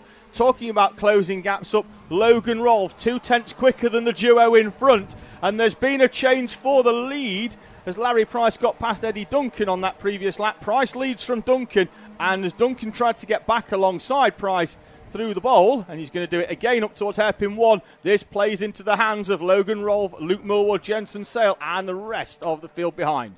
Logan Rolfe, his penalty would now drop him to 12th. So, as the pace continues to pick up at the front, Rolfe's final finishing position continues to improve, even though he's not passing anybody. As at one point he would have been 25th, then it was 18th, now it's 12th. We've got a minute to go. Milward has caught Rolfe. So, Rolfe, if I were Logan Rolfe and if I was fully appraised of the situation, I would be letting Luke Milward go and then pushing that TB kart for all it's worth. So to prevent him getting slowed down. There's Milward looking to the inside. Doesn't work that time. Maybe Logan's not aware of the penalty because, of course, when the penalty was given, Logan, also the Battenberg flag was out and the main screen said, slow, slow, slow. We will have to wait and see. There's a move for the race lead. Eddie Duncan for the TH Corsa team. Top spot. Price doesn't fight it. Second. Still Rolfe third on the road. Milward third in the race. Larry Price, as the time elapses down to 0, they go into the Mike Wilson complex for the penultimate time. Last lap board will greet them. Larry Price, does he go all out for the win or does he box smart, knowing that he's had 2 victories so far this season, has a championship lead, and his nearest rival right behind him has got a 5-second penalty. Price is going to go down the inside. He was already alongside into the bowl. Door closed by Eddie Duncan. Duncan continues to lead them from Larry Price. Price has another nibble onto the bridge as they emerge on the way out. It's Larry Price in the lead. And it's Luke Milward now in second place. Duncan, Rolfe, and Jackson Hilton getting it all wrong. Jackson Hilton on the outside. Spins going to hairpin number 1. Jensen Sale, Charlie Quine are there as well. Milward has the race lead. Price not happy, and that is not aimed at Logan Rolfe. That's aimed at Luke Milward for the overtake into hairpin 1. Rolfe's got a penalty anyway. Milward could potentially be looked at. Larry Price is in third place. Could, when it goes to people far more important than me, re-inherit this one. But as they head up and out of the final corner, it will be Luke Milward from 15th to 1st. Look at that. Milward, he went from 29th to 2nd, 29th to 5th, 15th to 1st in 3 races today. On track, that young man has passed over 50 drivers in 3 races. Rolfe will finish 2nd on the road. Now, that would put Logan Rolfe, he would be 11th. 11th after his 5-second penalty. It means that Larry Price and Eddie Duncan move up into the top 3. Charlie Quine, what a result for Charlie. P4, P5 on the road. Then Jensen Sale, Cameron Tipping, Hugo McCluskey, Noah Clare, Jackson Hilton, Noah Jebson. Then it would be Rolfe slotting into 11th. Behind Jebson, Fabricius, McAllister, Thompson, Barton, Smart, Batt, Golcornaith, Quinlan, Annika Hurd from Land Down Under. Can you hear the thunder? Anyway, Jaden Patel Scott, Adam Batt, Leyland McNesh, Jamie Walsh, Odysseus Hull, and Maria Jurgen Lavichuter, the last driver to complete the race. And breathe again as we wait for the next race, which is Junior Primo. What a race that was. Once again, we seem to say that after every race here in the Kart Championship, but if it happens, then we have to say it. Another superb race, this time in Rotax. Thank you for everybody getting in touch, of course. Ashton Cart's asking, when is Junior Primo out? They are out next. And that is going to be your next of your finals for Junior Primo. I'll run you through a grid in a few moments' time as the grandstand here fills up and then it empties for the next race and then fills up with parents and supporters of all of our drivers as we head towards the final of the day here, which I believe will be Junior Rotax. We'll confirm that. Well, no, we're going to end with Mighty, actually, which is going to be fantastic because they have been superb this weekend. Right, then, let's have a quick look at your grid for our Junior Primo final here then. Stanley Clark will start on pole position. Eliza Hazelwood, the championship leader, alongside Isaac Jameson and Alfie Forrester on row 2. Lily Shaw and Lewis Gilbert on row number 3. Then it's Zach Jennings and Ronnie Legg, Noah Clark and Luke Wells in front of Oscar Sherovic and Zach McKay, with Blair Smith and Cooper Campbell-Lees on row 7. Charlie Thompson starts in 15th with Harry Ward alongside Aston Brown and Piers Whitehead on row 9. Samuel Yeadon and Miles Cleworth on row number 10 in front of George Ralston and Thomas Ambler. Then it's going to be Jasper Oakes and Ethan Bath, Elijah Hartley and Josh Whittaker in front of Louis Brown and Maxime Carrock, and then Thomas Butcher completes your grid here then in our Junior Primo final. Just going to have a quick look back at our Junior Rotax repechage to see if anybody got penalties, and indeed they did. Elliot Surtees, Charlie Eibel, Shay Hilton and Adam Jadaustis, who started last and came through to be classified in 4th place in that class. We already knew that Karthik Kumeta had a penalty. There was one applied as well to Connor Large that took him out of the top 4. That was for gaining an unfair advantage. And Jack Harrison, who also finished in the top 5, would have been promoted, except his nose fell off, which meant that he was removed from the standings due to a non-compliance. So, all change in the repechage. Everybody, the top 4, going through. And we've already got a kart stationary. It's the 20 of Jasper Oakes, who was due to go off P23. So we're going to roll round for a second time. And Jasper Oakes, his Junior Primo final is over before it started. The number 20 machine is being dragged away to safety. Jasper Oakes walks to the sanctuary of the Marshal's post on the inside of the Terry Fullerton S, and we are one kart down before we were due to start. So he is moved to safety, and once the field go past the outside of hairpin number 1, I think number 20 may well be dragged further away. Poor old Jasper Oakes. Still 28 Junior Primos to play with. Lovely. 12 minutes plus a lap. I'm not sure if you've heard, Henry. All change in the top 4 in the repechage. Adam Giordausis did make it through. Oh, wow. Because we had the non-compliance for Jack Harrison. We had penalties applied to Connor Large. So Adam Giordausis, who started last, finished 7th, but was classified 4th, will make the big show. It's on a day like this where you think, right, I'm going to go and buy a lottery ticket on the way home. My luck is in. Clark and Hazelwood. Well, Stanley Clark, that is the same race suit he had on in the second superheat. So they should probably thrown some water on him. Yes. And Elijah Hazelwood, Jameson, Forrester, Lily Shaw, and then Lewis Gilbert and Zach Jennings, who I'm told are exchanging Christmas cards this year. I errantly said they weren't going to after an incident at the start of the season, but they are the best of mates for now. Here we go. Good start from Clark. Good start as well from Isaac Jameson from the second row. He jumps past Elijah Hazelwood and up into second place. Hazelwood then down into third. Looks like it's been another good start. It has, by Lily Shaw up into fourth place. Alfie Forrester off the second row. Drops 2 places, one behind Jack Jennings and the other behind Lily Shaw. Driver up on the curb. And one kart with a nose cone no longer attached to it, and judging by the way that kart was, snaking around Charlie under braking. Thompson. Yes, that will be an early bath for Charlie Thompson. The number 57 kart, Aston Brown, goes for a spin. Aston Brown on that bright, shiny new TB kart. 5th last time out. He'll be lucky to make it 25th today. Yeah, we had Louis Brown. That was the driver we saw at the top of the bridge who was mounted up on the curb. Not a good day if your surname's Brown, I think it's safe to say.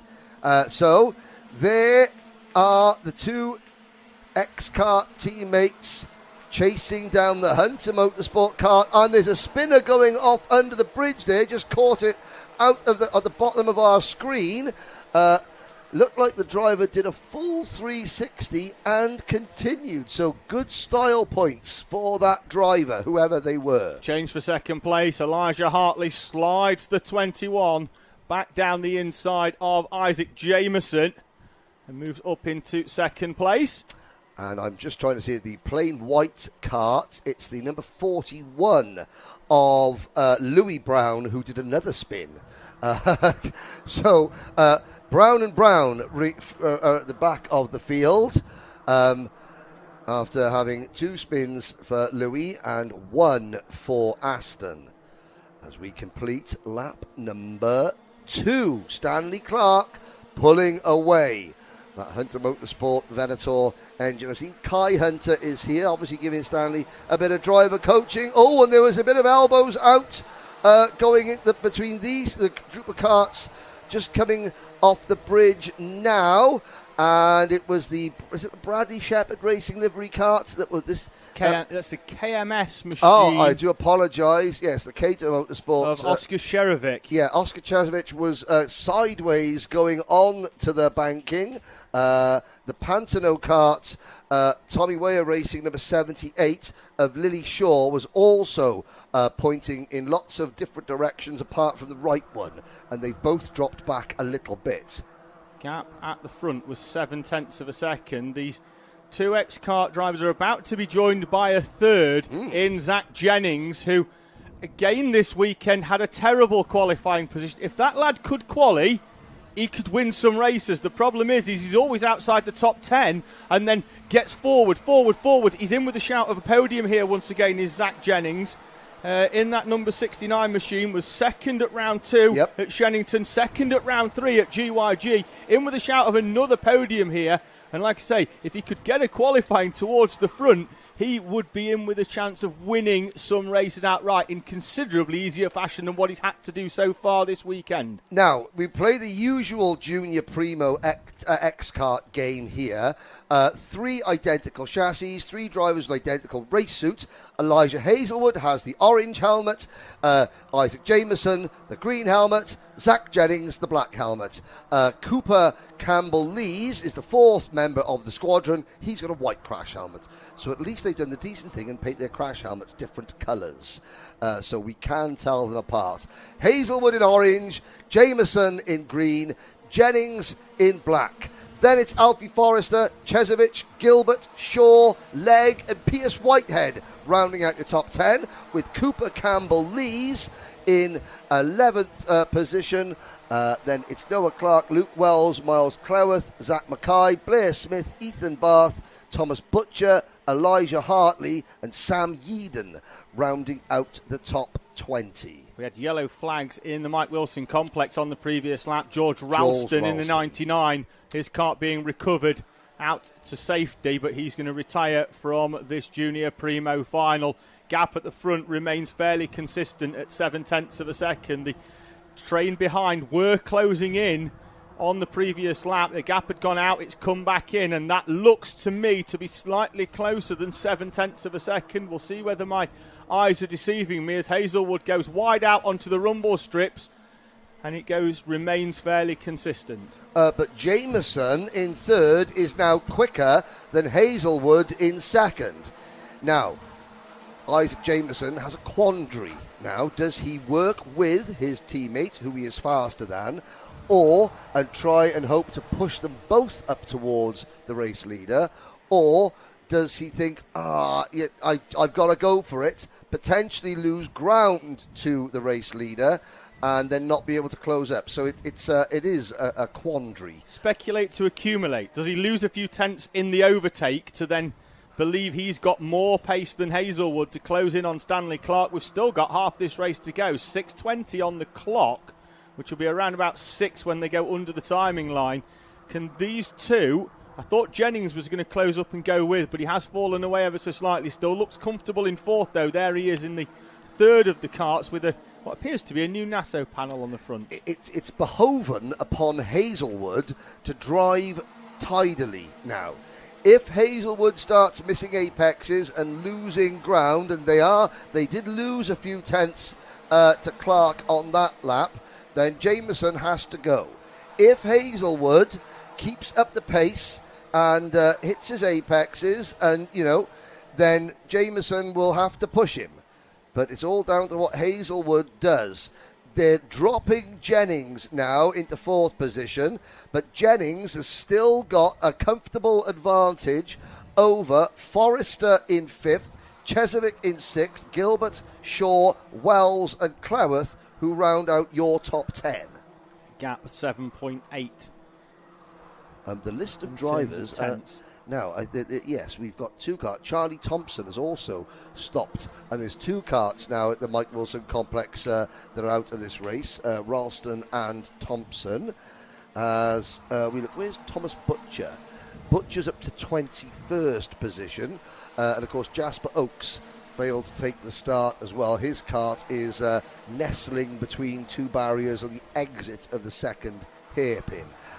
Well, it looks as though Elijah Hazelwood has weathered the storm so far, because he's pulling away from Isaac Jameson again, and Hazelwood actually last time round, David, was a tick quicker than the race leader.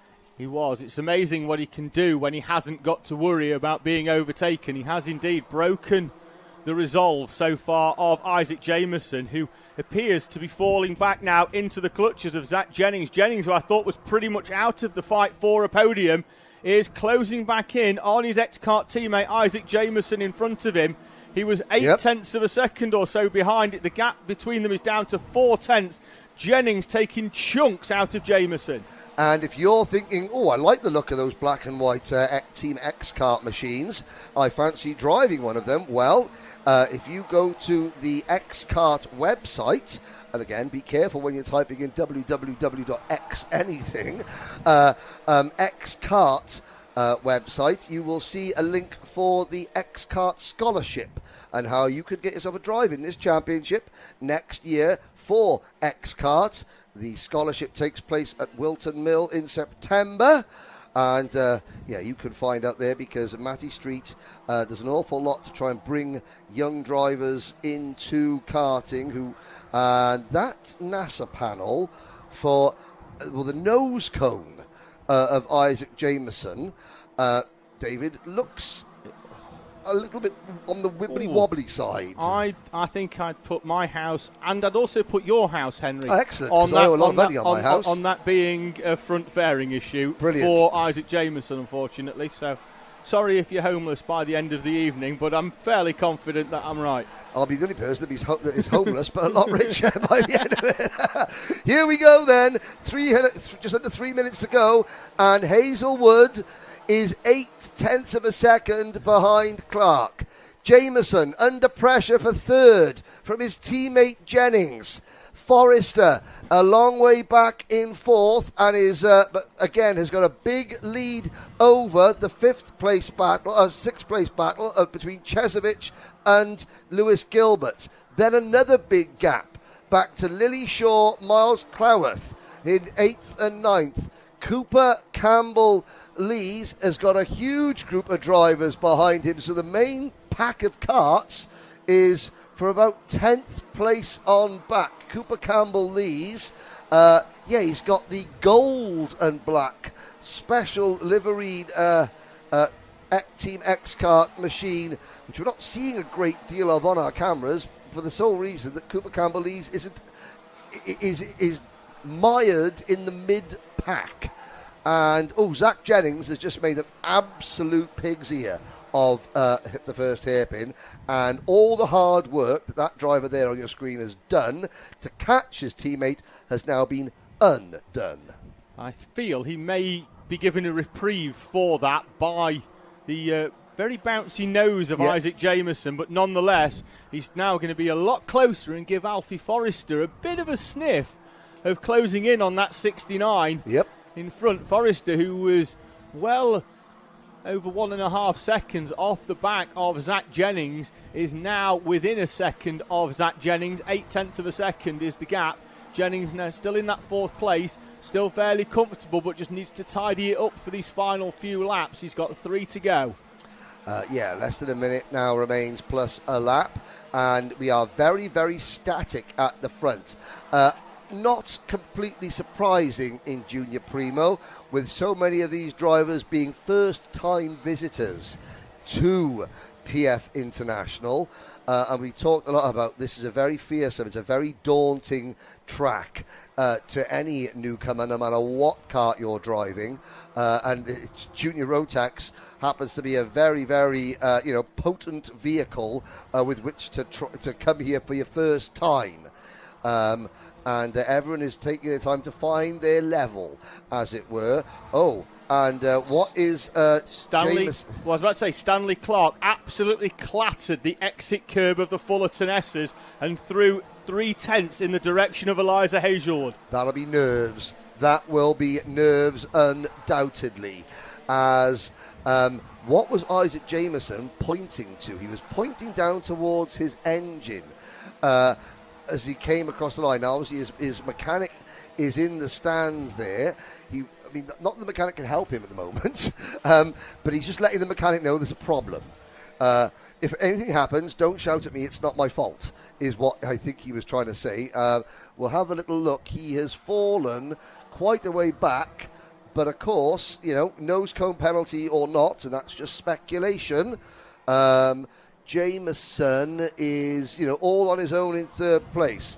So, here come your leaders. Has Hazelwood managed to close the gap again on the penultimate lap? The answer, David Sullivan, is... No, he's lost 0.1 of a second. We were building there to something...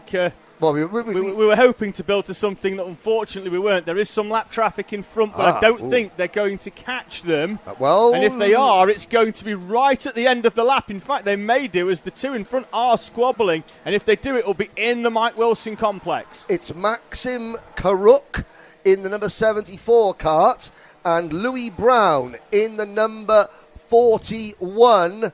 And I think... now Hazelwood is a lot closer.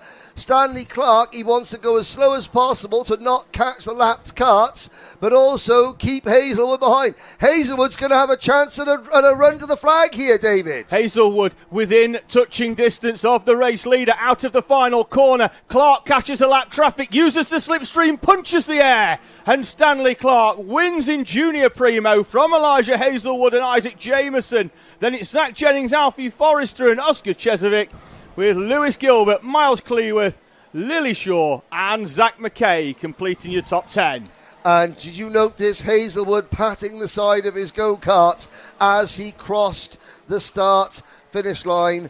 That means he knows he's happy because Clark is not a threat to him in the championship. Hazelwood has just extended his points lead over Zach Jennings and Lewis Gilbert, as well as the likes of Sam Yeadon, Cooper Campbell-Lees, and of course,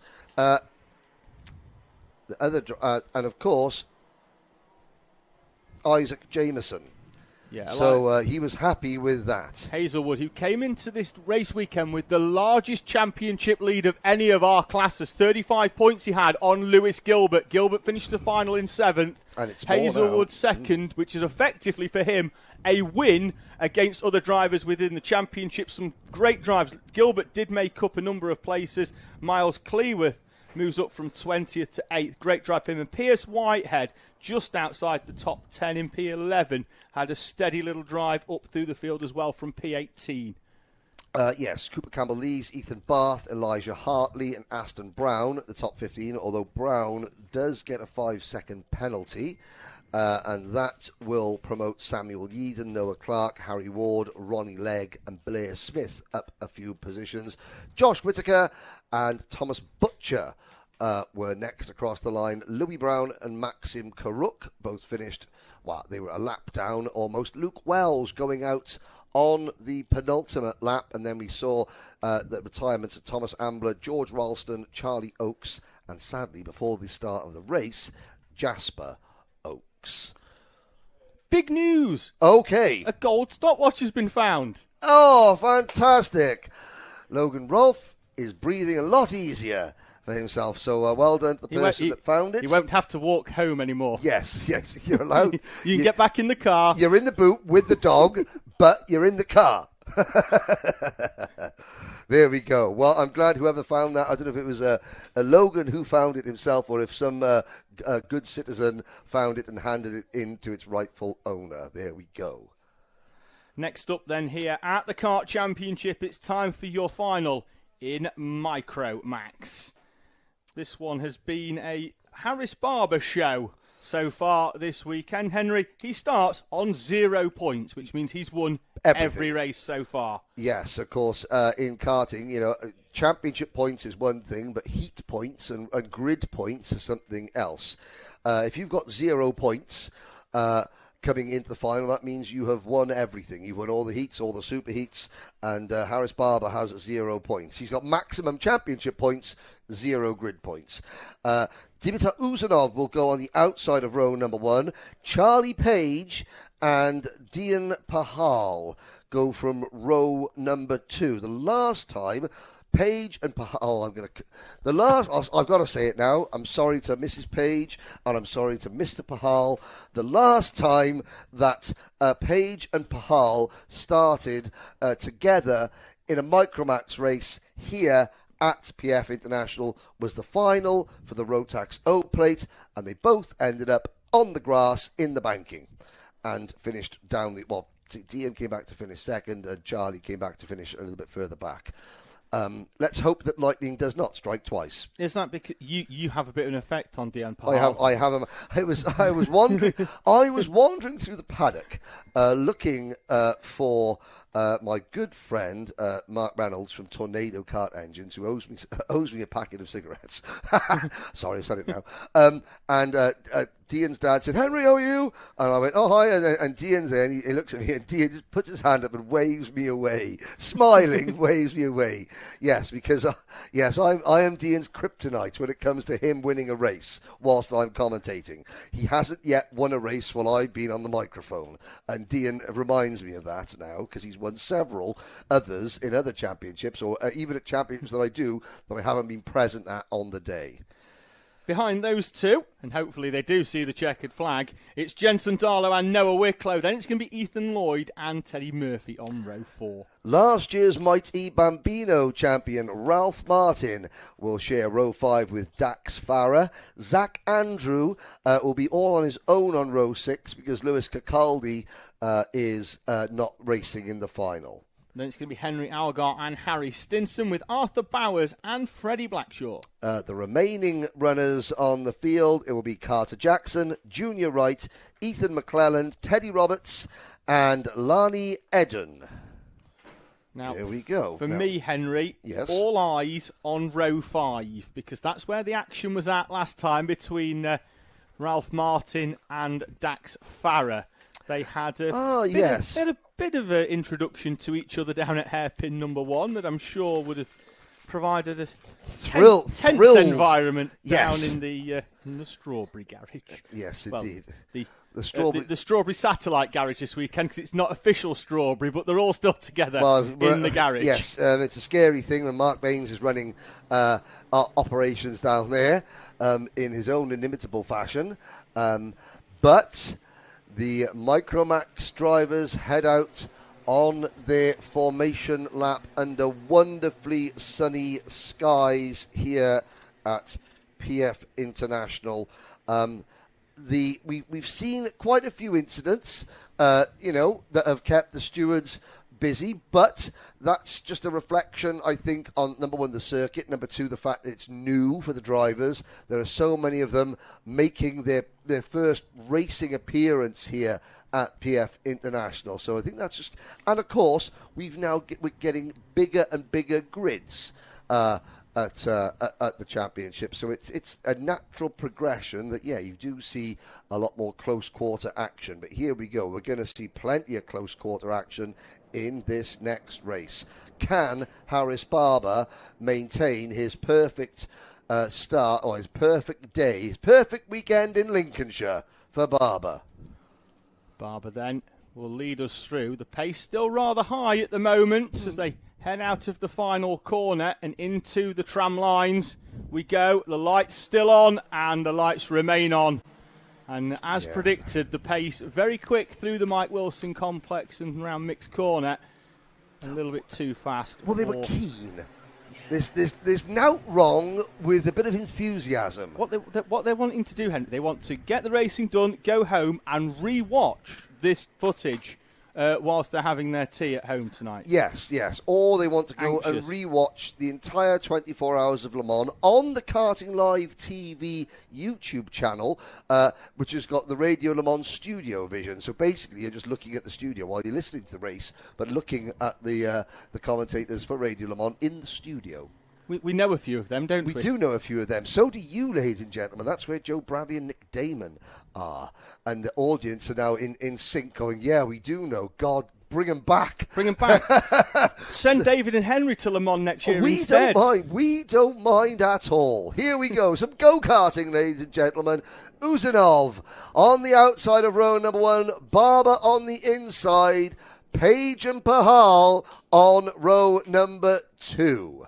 Let's see if they can keep the pace nice and steady. Oh, Harris Barber, he does love squeezing Dimitar Uzanov to the inside, coming out of there to try and stop Uzanov getting the run. Into the tram lines we go once again. The lights stay on again. Now, there was... now it's that nervous third time. Yes, the issue... Teddy Murphy and Noah, Teddy Murphy in the number 71, and I think Zach Andrew in the 27. They were clearly trying to move out of the tram lines before the start of the race. Now this is quite lucky in a way that they've just avoided a penalty there for a false start, but they just do need to be a little bit more controlled. Enthusiasm is one thing. And then carelessness is another. There's youthful exuberance. These are our youngest drivers that carry out a rolling start. Yes.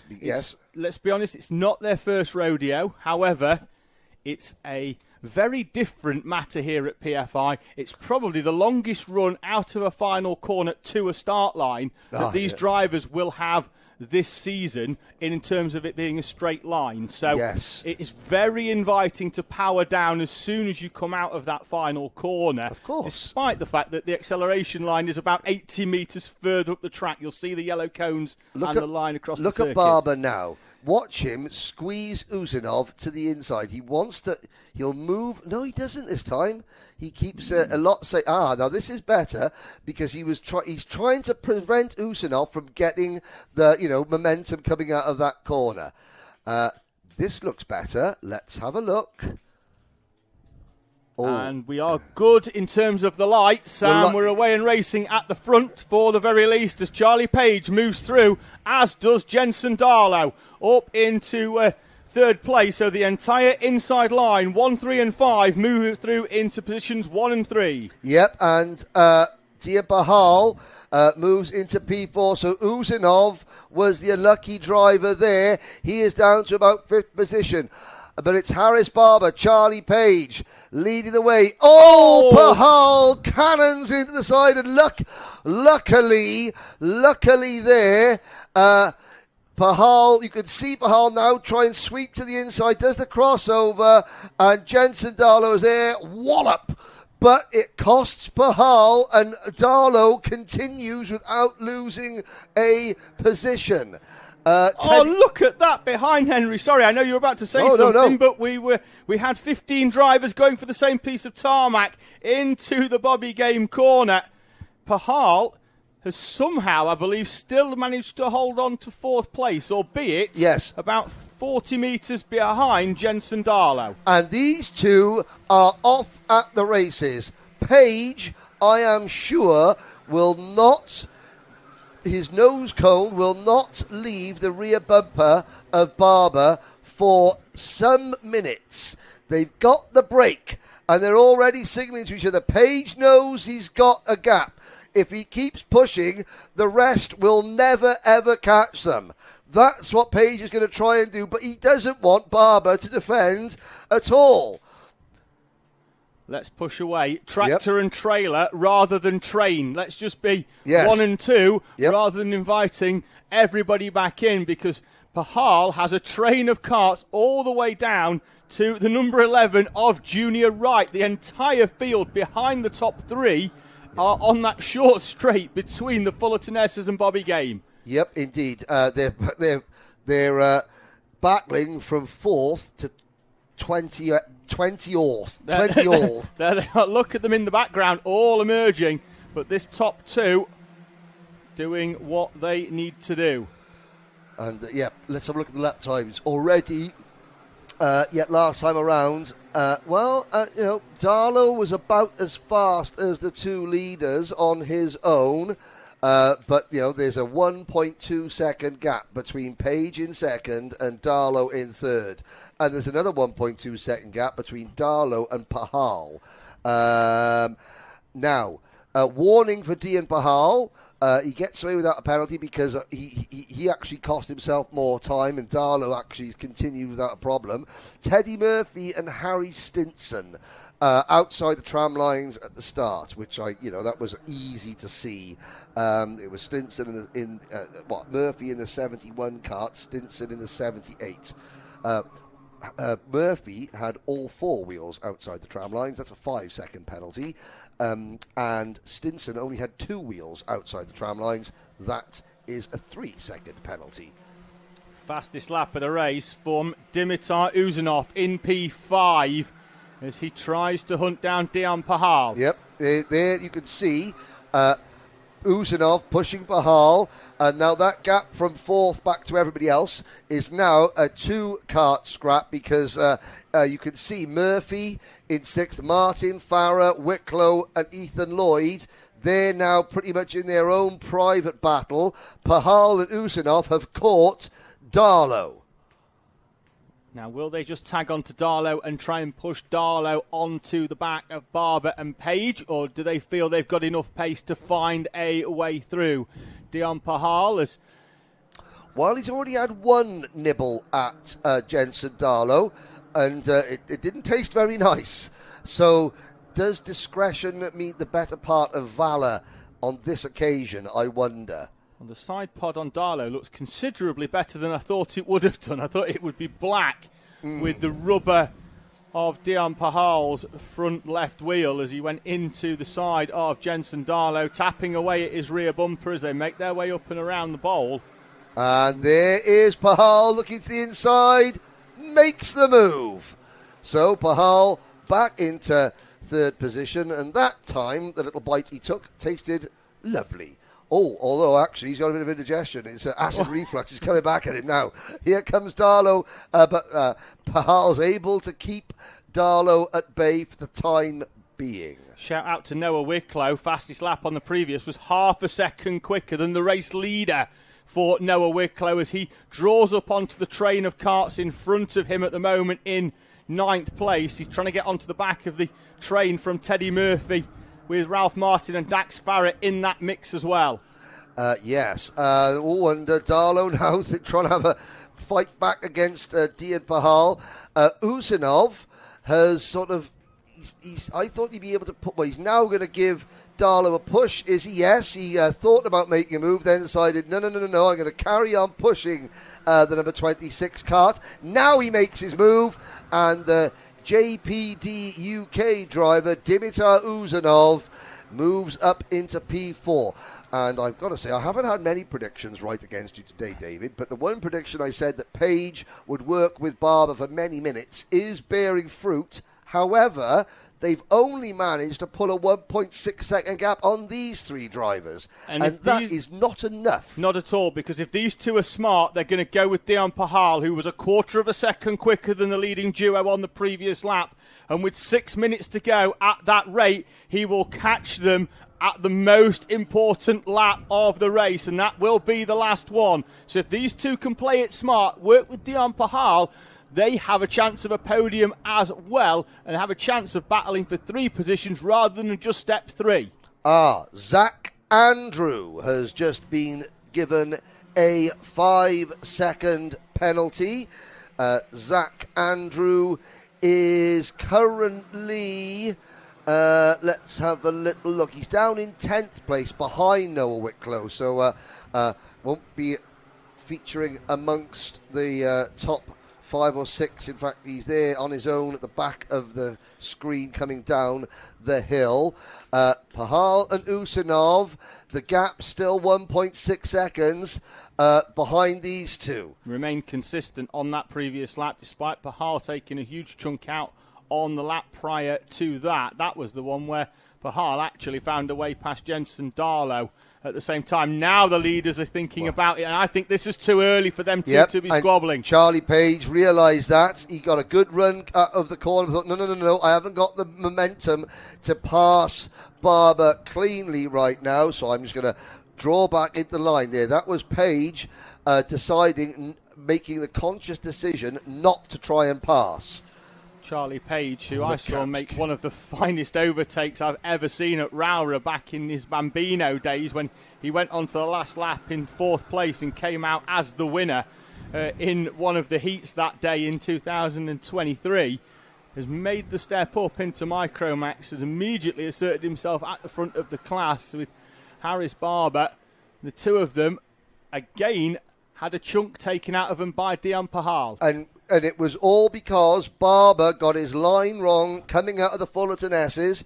Page almost couldn't help but go for the move, but then decided against it. It was that one corner here, a lap ago, where they lost 0.3 of a second. This time, whatever Barber did wrong last lap, he doesn't do wrong this lap, because Page doesn't suddenly jink out behind him. But let's see, because I think that the Pahal-Usinov-Darlow train is closing in regardless. And the even worse news for Barber and Page is that Ralph Martin, Teddy Murphy, Dax Farrer and Noah Wicklow are threatening to join the chasing group. Gap is now just 1.1 seconds between second and third. Dion Pahal in that 3rd place, being helped along by Dimitar Usinov. They pulled away slightly from Jensen Darlow in this previous lap. That's just opened up a gap. Then there's that train of 4 behind, which have, again, all been fairly compliant so far in trying to work together to reel in those in front, to give themselves an outside shot of a podium at the end of this race. 2 minutes and 30 on the clock, lapping in the 105s. If they could get...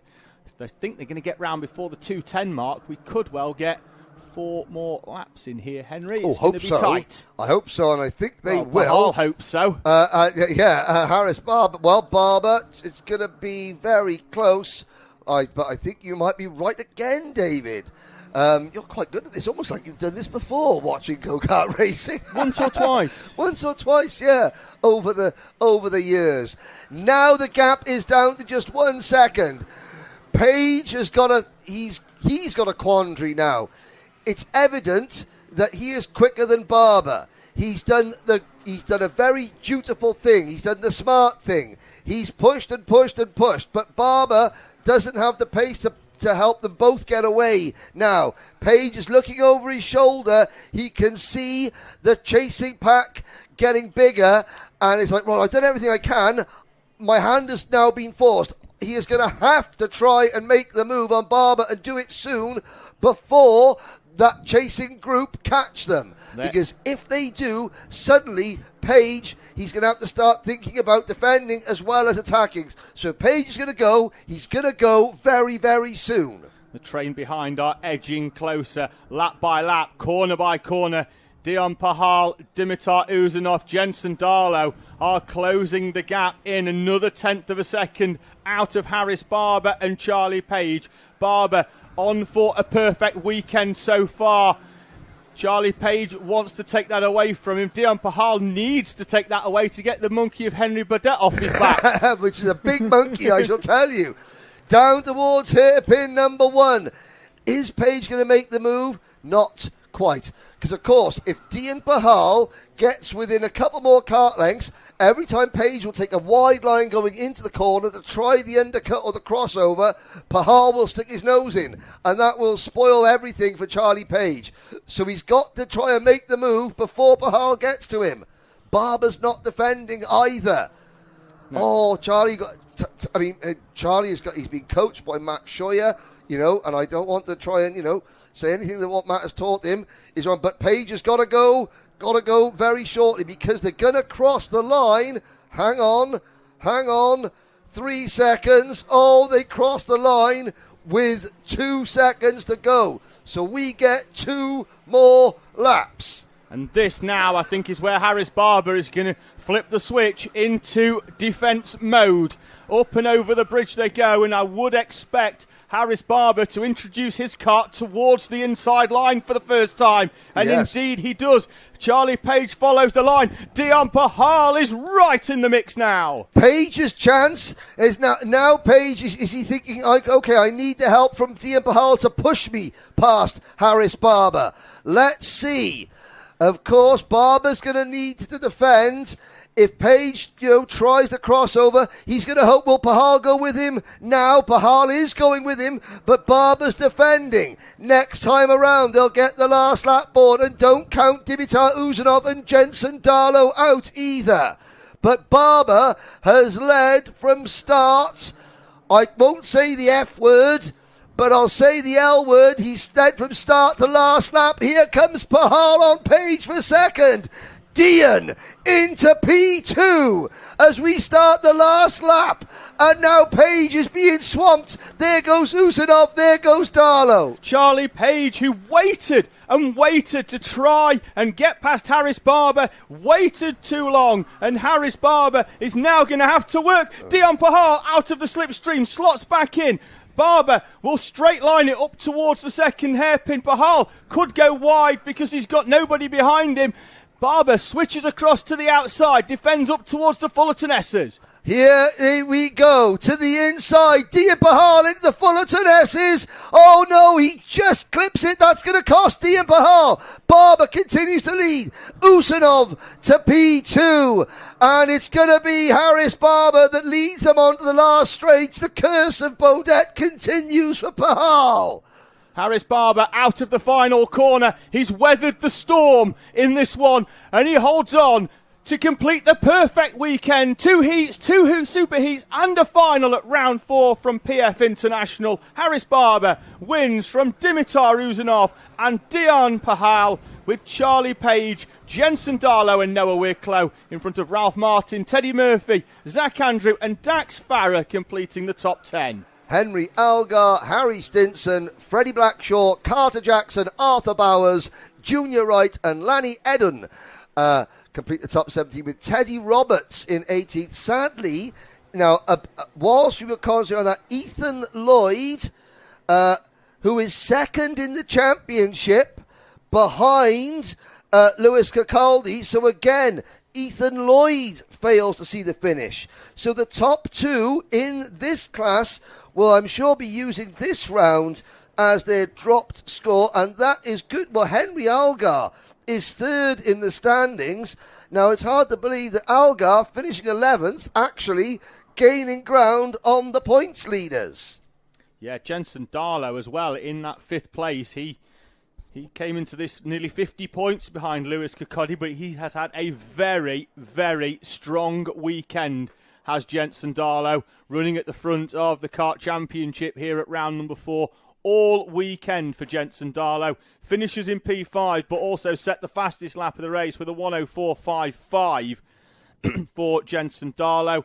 We move on, and I'm saying that very, very quickly, to what will be the largest race of the weekend. 36 of the 49 drivers that started in Junior Rotax make their way out onto the circuit for their final here today then. Charlie Wolfett will go off pole position. Riley Bishop, the championship leader, alongside him. Jenson Chalk and Fletcher Jameson on row 2 in front of Jake Flewitt and Jack Robinson, with Charlie Very and JJ Plowman on row number 4. Braith Murdoch, Kevin Ivanoff complete your top 10 in front of Eric Smith and Marcel Poppercull. Then it's going to be Lewis Sumner in 13th, Daniel Hartley P14 with Lewis Holt and Toby Farthing on row 8. Nathaniel Gray, Jack Collinson, George Cole and Luke Sawyers complete your top 10 rows. That's your top 20. Isabella Stansmore-Wilson 21st alongside Laurie McVeigh, Oakley Garthwaite and Ralphie Branscombe, Oliver Fabricius and Oliver Smith,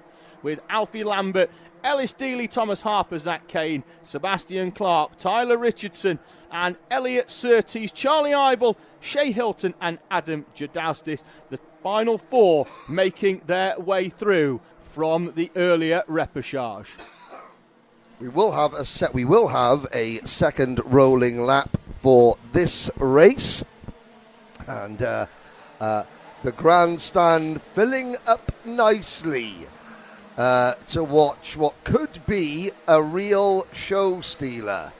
I have to say, Junior Rotax, although Charlie Wolfett, Gold Chain Charlie himself, has made the superheats pretty boring by staying in the lead and just not not pulling away by a country mile, but by maintaining enough of a gap, about a second and a half, to control things. It means that Riley Bishop, if he's going to make his move early. It's always the problem when somebody dominates the pre-final races, because no matter how much you win the pre-finals by, you start side by side with your nearest competition, and that nearest competition knows, right, if you get away, you're gone. So I will do everything I possibly can to drag you into a scrap right from the word go. And with it being the first time that we've had effectively all of our fastest drivers at the front, this is the first time we've not used a two-thirds format this weekend. So all of those drivers that have earned the right to be at the front are at the front. Wolfett on the inside, championship leader Bishop on the outside, who doesn't need to battle Wolfett for points, but I'm sure he will. Here we go then into the tram lines. Oh, there was the lights go out. We're off and racing. There's going to be some start line penalties for people towards the back of the pack, I am certain. And somebody has gone for a spin going on to the into the first chicane, but it's an MLC Motorsport 1-2 as they come down towards hairpin number 1, because Charlie Wolfett has got Jenson Chalk right behind him. Now, will Jenson play nice with Charlie? You can't imagine that they will go to war in the early stages. So it is now behoven upon Fletcher Jameson there in the Jack's Motorsport kart, and then Bishop, who's gone from second of the grid to fourth, to try and first of all get between the two MLC drivers and then prevent Charlie Wolfett from doing what he's threatening to do again, and that is clear off into the distance. Although Fletcher Jameson is literally shoveling Jenson Chalk up towards his teammate. Over the timing line at the end of the first lap, Wolfett, Chalk, Jameson, Bishop, Flewitt, contact. David, that's the second absolute perfect turn 4 move from Jenson Chalk. Who's now got together with his teammate. It went from perfect to pants in the space of 2 corners. Wolfett out of this race, parked on the curb on the outside, gets the kart going again, presses the starter, and Charlie Wolfett will rejoin. What happened here? Jenson Chalk is defending from Fletcher Jameson, And Wolf, well... there's not a lot for me there Chalk could do. He's on the inside. Discuss amongst yourselves, boys and girls. But MLC Motorsport, they've gone from having 3 drivers up at the front to having 1 driver up at the front. Jake Flewitt in 3rd position. Fletcher Jameson, who is going to be chuckling to himself underneath there, and Riley Bishop. Oh, and I could just hear there's 2 people leaving a London Grammar concert now, steaming back up the Foss Way towards Lincolnshire's Lee Murray and Donna Pete from MLC Motorsport. Jake Flewitt there, hard on the brakes, sent it down the inside of Riley Bishop. Bishop then drops down into 3rd place, Charlie, very behind. Then it's the KMS 214 of Braith Murdoch, who's had 2 4th places so far this season, being chased, and that's JJ Plowman. The 211 kart going nowhere fast as we complete lap number 3. So, can Jake Flewitt salvage something for MLC Motorsport? He's there in 2nd position. He hasn't been he hasn't been in the championship this year. I've got to say that the nose cone of Riley Bishop, who's now into 2nd position, looks decidedly skew-if. Now, we did see, did Charlie Wolfett retire from the race? I'm looking down the order. No, Charlie Wolfett in kart number 225 is still out there. He's amongst the walking wounded at the back of the field. Setting fastest laps though, Henry. Yeah, he's just in front of Luke Sawyers. Where's Jensen Chalk? Chalk is 11th. Which is the back of this league group. You can see the top white crash helmet with the green surrounds for Jensen Chalk. So he is at the back of this league group before the big gap back to P12. P12 is Jack Robinson. Then it's Isabella Stansmore, Wilson, Marcel Poppercool, Jack Collinson, Oliver Smith, Oakley Garthwaite, Daniel Hartley, and the rest. It's not, 7.5 minutes to go. 2 of the most experienced drivers in this field, Jensen Chalk and Charlie Wolfett, have already managed to crash into each other whilst disputing the lead. So anything can happen. Certainly can. And that's Ellis Dealey. Ellis Dealey, the Welshman with a great crash helmet design, which you unfortunately got a chance to have a close-up look at as he didn't go anywhere and was sat stationary at the 2nd hairpin. At the front, Fletcher Jameson has a gap, which I think's out to over a second. Indeed it is. 1.3 back to Jake Flewitt, Riley Bishop and Lewis Sumner, and that's because they're scrapping over 2nd place. Fletcher Jameson, if he had a rear-view mirror, he would be rubbing his hands together at the sight of this battle for 2nd place. Because Bishop dives the inside. Hang on a minute. That is Braith Murdoch going round the outside of Auburn. Well, he made it 1 place, passing Lewis Sumner. Let's have a look at this again. Murdoch thinks, right, you're all going to the inside, and I am going to not brake. Now I'm going to stand on the anchors. That's what Charlie Wolfett was trying to do earlier on Jensen Chalk. Braith Murdoch managed to do it without crashing. Great move from Braith Murdoch. Makes up a place. I think he'd have hoped for maybe 2, and I think the move like that deserved 2, but he only got 1. Well, he had made up 3 places when he turned in, but then he had to get round the corner, so only ended up making 1. But Fletcher Jameson, well, what a debut in the championship for Jameson and for Jack's Motorsport, because Jameson has turned round and waved bye-bye. Flewitt to P2 against Bishop. Murdoch, Sumner and Charlie Vary are the other drivers in this gaggle. And behind this gaggle, you have Eric Smith, Nathaniel Gray, Lewis Holt, Jack Robinson and Jensen Chalk. Murdoch with another round the outside move on Riley Bishop. Block off the inside. I'll go all the way round the outside, says Braith Murdoch. He did it on the exit of hairpin 2, got the power down early, kept his foot in round the outside of the Fullerton Essers, and he's up into a podium place. Braith Murdoch driving with inspiration in this race. He's the championship's longest serving driver. He's one of the Kart Championship originals. He has been with the series since its very inception. And he's now trying to hang on, but Sumner and Bishop fighting back all that hard work that Murdoch has done with those 2 fantastic passes, and he finds himself back exactly where he started. He's going to try and move around the outside once again. This time it's not going to work. He has to slot in behind Charlie Very, and just behind them, that looks like it's Eric Smith coming to play. Eric Smith for the Ultimate R team. The Ultimate R team, they're based out of Abergele in North Wales. The Ben Hingley, Matty Hingley run outfit. Eric Smith, 5th in the standings at the moment. Runner-up at Glanagorse last time out, of course, which is the Hingley's home circuit in North Wales. Jake Flewitt still there in 2nd place, but I mean, it's game over for the race lead.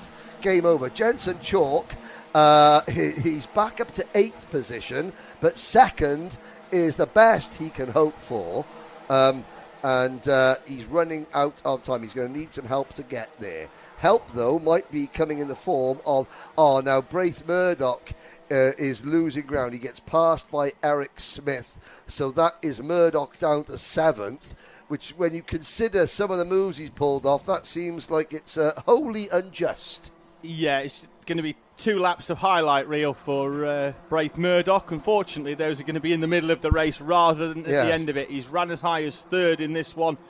Now running in 7th, could well be 8th by the time he comes over the line, with Jensen Chalk now right within touching distance of this battle for 2nd place. And to be fair, it goes deeper than that. It goes all the way down to just outside the top 10 with Nathaniel Gray. And we've got a penalty for Eric Smith inside the top 10 as well in 6th place. We've got penalties for Ralphie Branscombe, Jack Collinson and Eric Smith. Sadly, out of the race have gone Zach Kane and Kevin Ivanov. So we've got 34 karts still running. Adam Giuditis is, from last in the repechage to scraping in last on the grid. Giuditis is up into the top 25, actually 26th position at the moment, but that will become 25th because Branscombe has got a penalty, and Branscombe's only a few places ahead of him. Gap at the front is 3.5 seconds, which is night and day for Fletcher Jameson, who's managed to break away.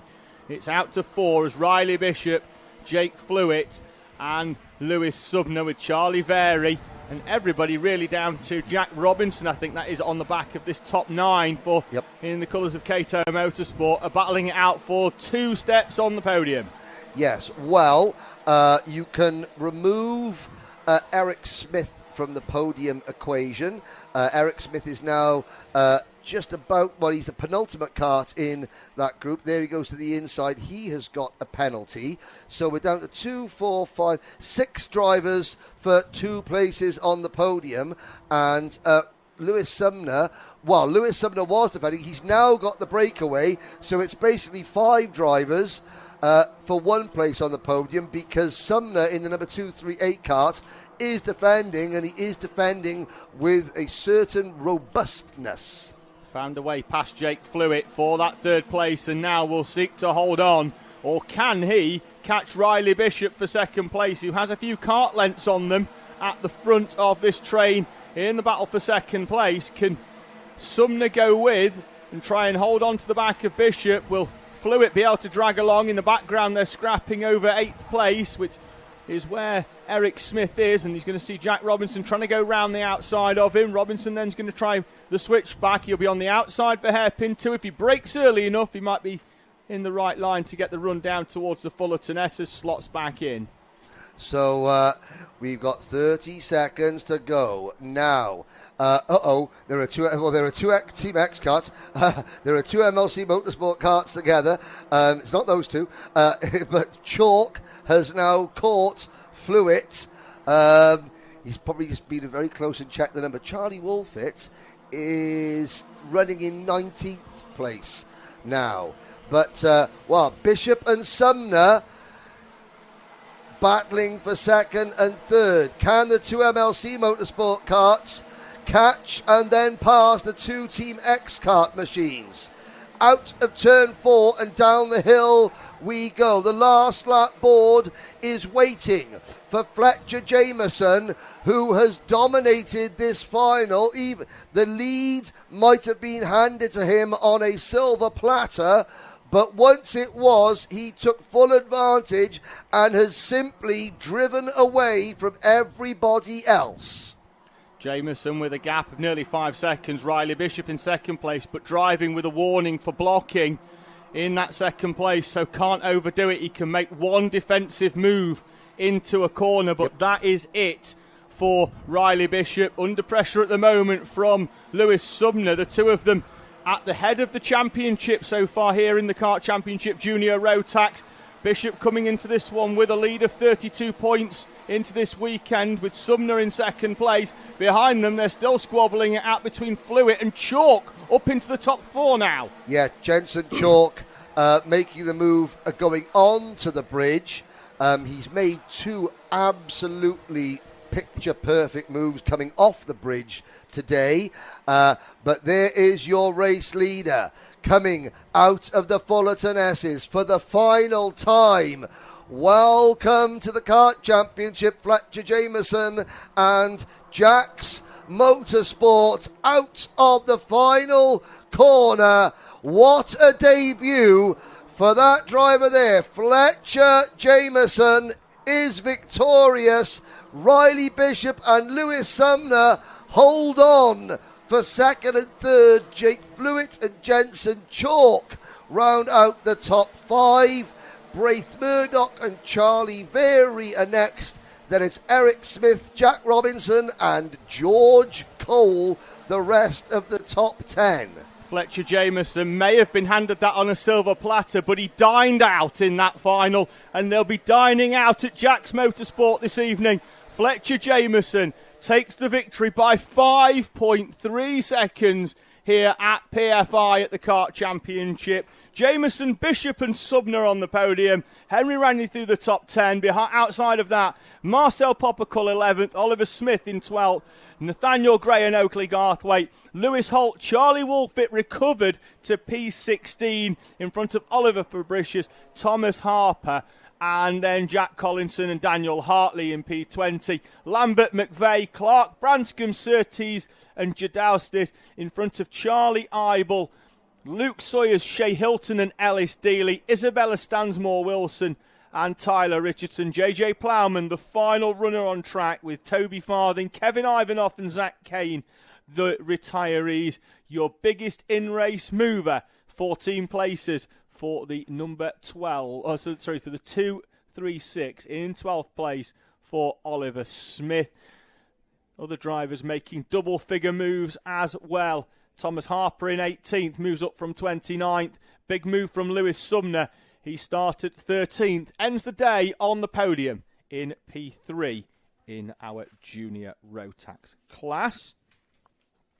We now move to our final in senior. No, we don't move senior Rotax. We go to Might E. Let me see if I can find you a Might E grid. Yes, I can. Here we go. In Mighty, it's another one where we have a pole sitter who has yet to be beaten. It was close in the second of the 2 superheats for Felix Tandy, but he managed to hold on with a bit of a helping hand up and over the timing line from Logan Edwards. He starts alongside him on the front row, does Edwards. Then it's going to be Heath Smith, one of 3 drivers, as mentioned earlier, that come into this round here at PFI, having stood on the podium at all 3 rounds so far in the top 3 positions. Another one of those drivers is in this race as well, and he'll be alongside him. It's Arthur Rhodes. So Smith and Rhodes off the second row. Teddy Smith and Jack Harper, row 3. Harry Wass and Elliot Hitch on row number 4, with Luca Peed and Zayn Safoglu on row 5, in front of Bobby Slater and EJ Deera, Arthur Thompson and Calais Tennant, with Oakley Howlett and Nico Mahun, with JJ Williams, Oliver Yap, with Frank Pearson and Cooper Galloway, in front of the 59 of George Algar in 21st place. The penultimate final for us here then at round number 4 of the Kart Championship. The first time that not only we, but any travelling championship outside of an FIA event has visited the Paul Fletcher International Circuit in 30 years.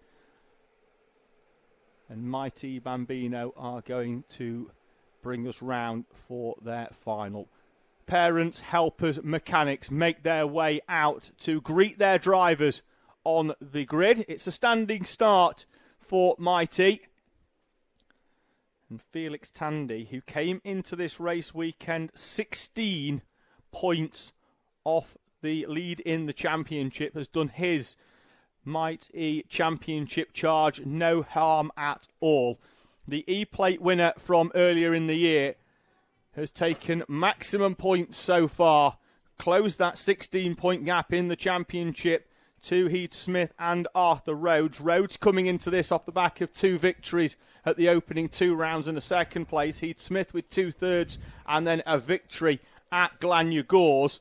And this championship is going to be tighter than a submarine door as they head to Rowrah in the 3rd weekend of July. Well, hopefully tighter than a submarine door, unless it's going down to look at the Titanic. Of course. Hopefully tighter than that submarine door. But I went there. Sorry, ladies and gentlemen, I went there. I've just seen the documentary on Netflix as well. There we are. Here we go. Back to some go-karting, ladies and gentlemen. As David has been saying, Felix Tandy and Heath Smith on the front row.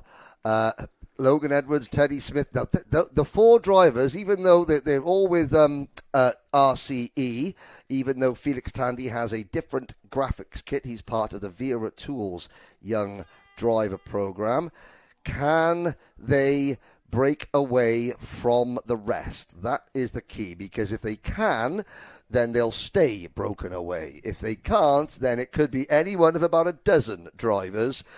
Zayn Safoglu and Bobby Slater starting P10, P11 behind Elliot Hitch, Luca Peed, Harry Voss, Jack Harper, and of course Arthur Rhodes. That was a very, very quick start, Henry, for the E-Plate of Felix Tandy. Look at the gap he's got, and when I say very quick start, I mean a start that might get looked at. Well, have a little look. We'll keep one eye on the on our timing screen here in the commentary box, because that is where any jump start penalties are shown. And of course, there is a camera room full of officials behind us that can judge any of that. But, I mean, I don't know why Felix is in such a hurry, because the Le Mans 24 Hours has finished. So he knows where his dad, Nick, has finished in that race. No spoilers.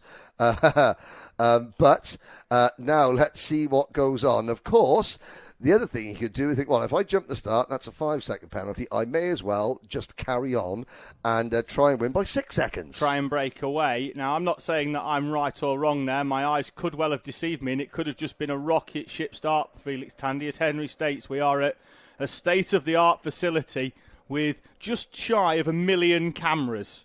And we're getting word that it was a perfectly timed start. He just turned the afterburners on, which is hard to do in an electric-powered vehicle. But look at the train heading out now. In 3rd place, the second all-black kart. That is Arthur Rhodes pushing championship leader. So the top 3 in the championship are running 1, 2 and 3. Your championship leader, Heath Smith, is in P2.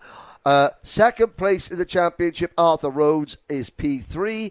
And third place in the championship, Felix Tandy, is P1 at the moment. Arthur Rhodes making the first move of the race.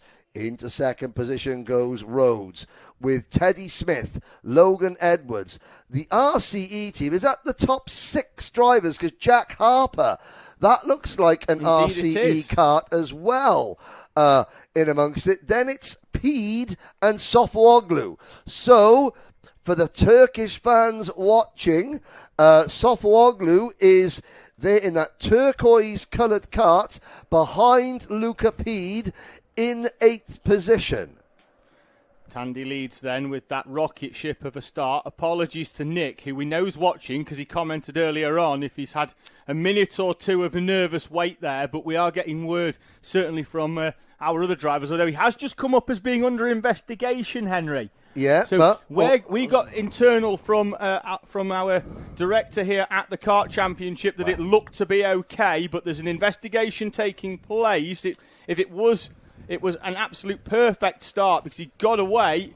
We await the official result, but at the moment, Tandy, Rhodes and Smith, your top 3, have broken away from the rest of the RCE train. But that second group, they look like they mean business.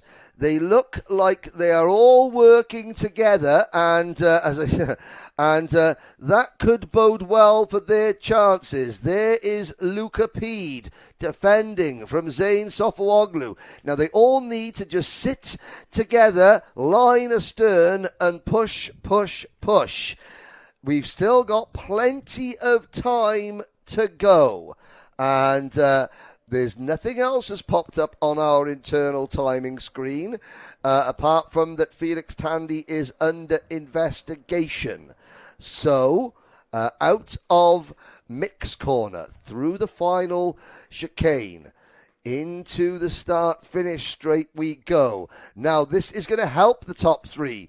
The 4th and 5th place karts running side by side, and Logan Edwards there getting hung out to dry like yesterday's laundry as they cross the start-finish line. All the way back to P8 there then for Logan Edwards as he was on the outside. I think he's managed to get a few of them back as they squabble into the bowl in that second train of karts. There's 3 groups. There's a group of 3, a group of 5, and literally everybody else. A group of everybody else from 8th place on back.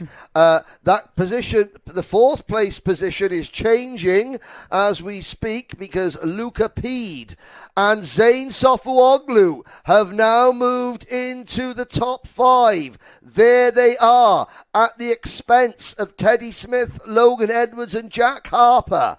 So, Pede and Sofuoglu working together. They have been nose to tail and they've passed the 3 RCE karts that were in front of them. And, of course, Rhodes, he's got that orange chassis, which is looks like it's an RCE chassis possibly, but it's he normally runs with Tommy Weyer Racing. He is sitting behind Felix Tandy and still Felix just under investigation, nothing else. Behind them, Sofuoglu pulls out to pass Pede for 4th position. And I think that was Jack Harper going with Sofuoglu. Yes, Pede is down to 6th. The Turkish superstar is up into P4. Behind the front runners, behind the third group from 9th place on back to everybody is led by Arthur Thompson with Nico Mohun, Elliot Hitch, EJ Dara, Bobby Slater, Harry Wass, Jensen James Williams, Oakley Howlett, Callie Tennant, Oliver Yap, Frank Pearson and Cooper Galloway. The only drivers that have really sort of faded off the back of that bunch, sadly, is George Algar, but he's still very, very, very new to this championship. Certainly is. I think he's still out on track at the moment with the 32 of Cooper Galloway. Yep. They're together. Now, Heath Smith's fallen away off that leading duo, and the problem with that now is he's going to lose the slipstream, and behind them there's two drivers that are working together to try and reel in Heath Smith. Now, we know Mighty is tight, and I say tight because on the previous lap, the two leaders set identical lap times, a 1:20.53 for the leading duo. That's been broken this time, though, because Felix Tandy's gained a few kart lengths on Arthur Rhodes. No further action for Felix Tandy. His start was perfect. Great effort. When you sort of said, "Oh, that was a fast start," I looked down. I looked at the gap that Felix had going into turn number 1, and I did say to myself, "That's got to be a jump start," but it wasn't. His reactions and his getaway were perfect. Now, Sofawoglu there being signalled to by Jack Harper. Now, of course, Zane doesn't speak much English. I'm sure he is learning the more races he does here in the UK. But the universal karting language of let's go, let's work together, that will not be lost on Zane. And already, like you predicted, David, they have caught Heath Smith, our championship leader. So this is now 3rd, 4th, and 5th positions. Sofawoglu's best finish of the season was 4th last time out. Will he make it onto the main podium for the first time? Here he goes, mirror signal maneuver, and both he and Harper pass championship leader Heath Smith. Smith down to 5th, and is there now time, because Arthur Rhodes has now been dropped. So these three drivers working together, they caught and passed Heath Smith. There's still 3.5 minutes to go. It's not beyond the realm of possibility. There's the signal from Sofawoglu. He's learning the universal karting language. Think, push. Will Harper respond with an affirmative or a negatory? Sofawoglu, with Harper as his wingman on the previous lap, was 0.6 quicker than Arthur Rhodes in front of him. The gap was 1.3 seconds, so within 2 laps, if the form carries on, they'll be up onto the back of the 82. Now, and there goes Harper to the inside. Sofawoglu leaves the door open. Form's out the window. And, and they're catching Rhodes hand over fist now. Rhodes is falling back into their clutches, and now Harper signaling, let's go again, let's go again. Rhodes looks over his shoulders, and the inevitable is about to occur, because the winner of rounds 1 and 2 this season is about to get swallowed up by Harper, Sofawoglu, and championship leader Heath Smith. Tandy has a gap of 1.2 seconds, but the action is for second place, although Rhodes now suggesting that if these three work together to push him, it can be a 5-kart battle for the lead. So Arthur Rhodes playing the game, Sofawoglu and Heath Smith go side by side, and that does drop them away ever so slightly from the two in front. But now Rhodes, he's fallen away from Tandy. Now he's being used effectively as a battering ram by Jack Harper to try and close up on Felix Tandy. And they are. Well, so let's check the lap times. The gap at the start of this lap was 1.29 seconds. It is going to be a lot less when they come around next time around. It's a 1 minute 20 second lap. Next time by, it's going to be the last lap. Behind the top 4, Luca Pede and Logan Edwards running in 6th and 7th. Behind the top 5, rather.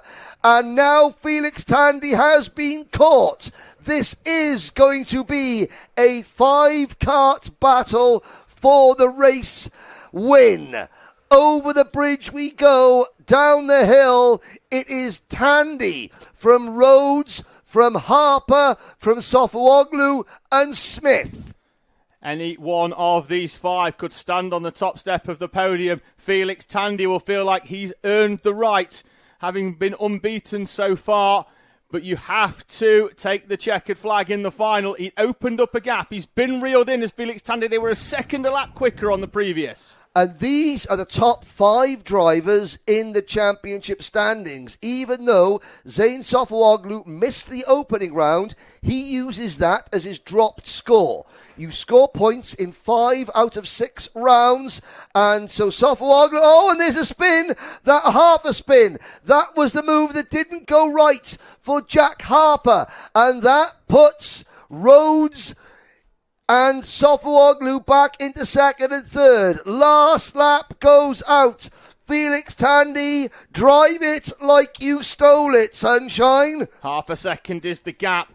Sofuoglu needs to push Arthur Rhodes for at least round this bowl and maybe down the back straight towards hairpin number 1, but round the bowl they have closed up massively. Once again, that is not half a second, I can assure you. Up onto the back of Felix Tandy, and Tandy will look over the shoulder once, twice. Doesn't feel like he needs to defend early. Sofuoglu's coming down the inside of Arthur Rhodes though, up towards hairpin 1, hard on the brakes, and the blue machine is down the inside. Rhodes gets treated to a trip onto the curb. We have the son of a sports car legend leading. We have the son of a world superbike legend in second. Who is going to emerge on top? Tandy has it. Sofuoglu wants it. This is an official Motorsport UK class. No driver from Turkey has ever stood on a Motorsport UK karting podium. And that statistic is about to change. Felix Tandy leads us out of the final corner.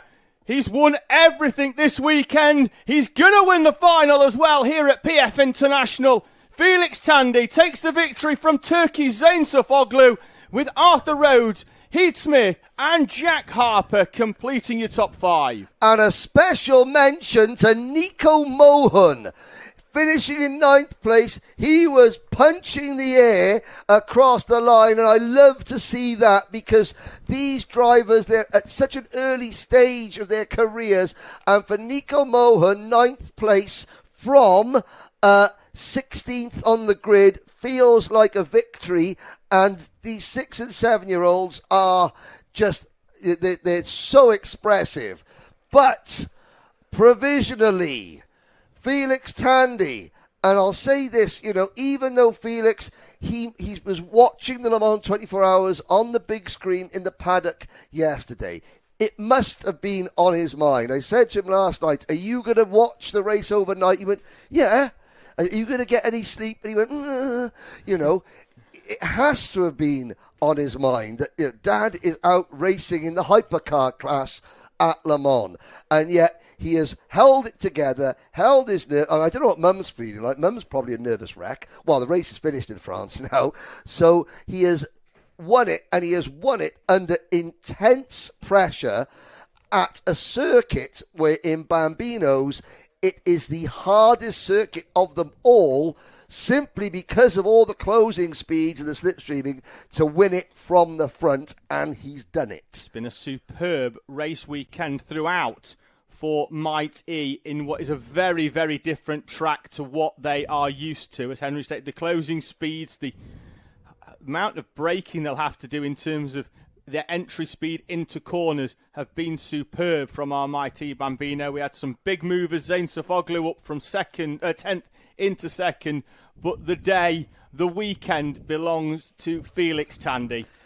Now, our friend Cross-Eyed Lion watching from Germany, he's asked me to try and convince him to come to Kart Masters again this year. Well, I am convinced.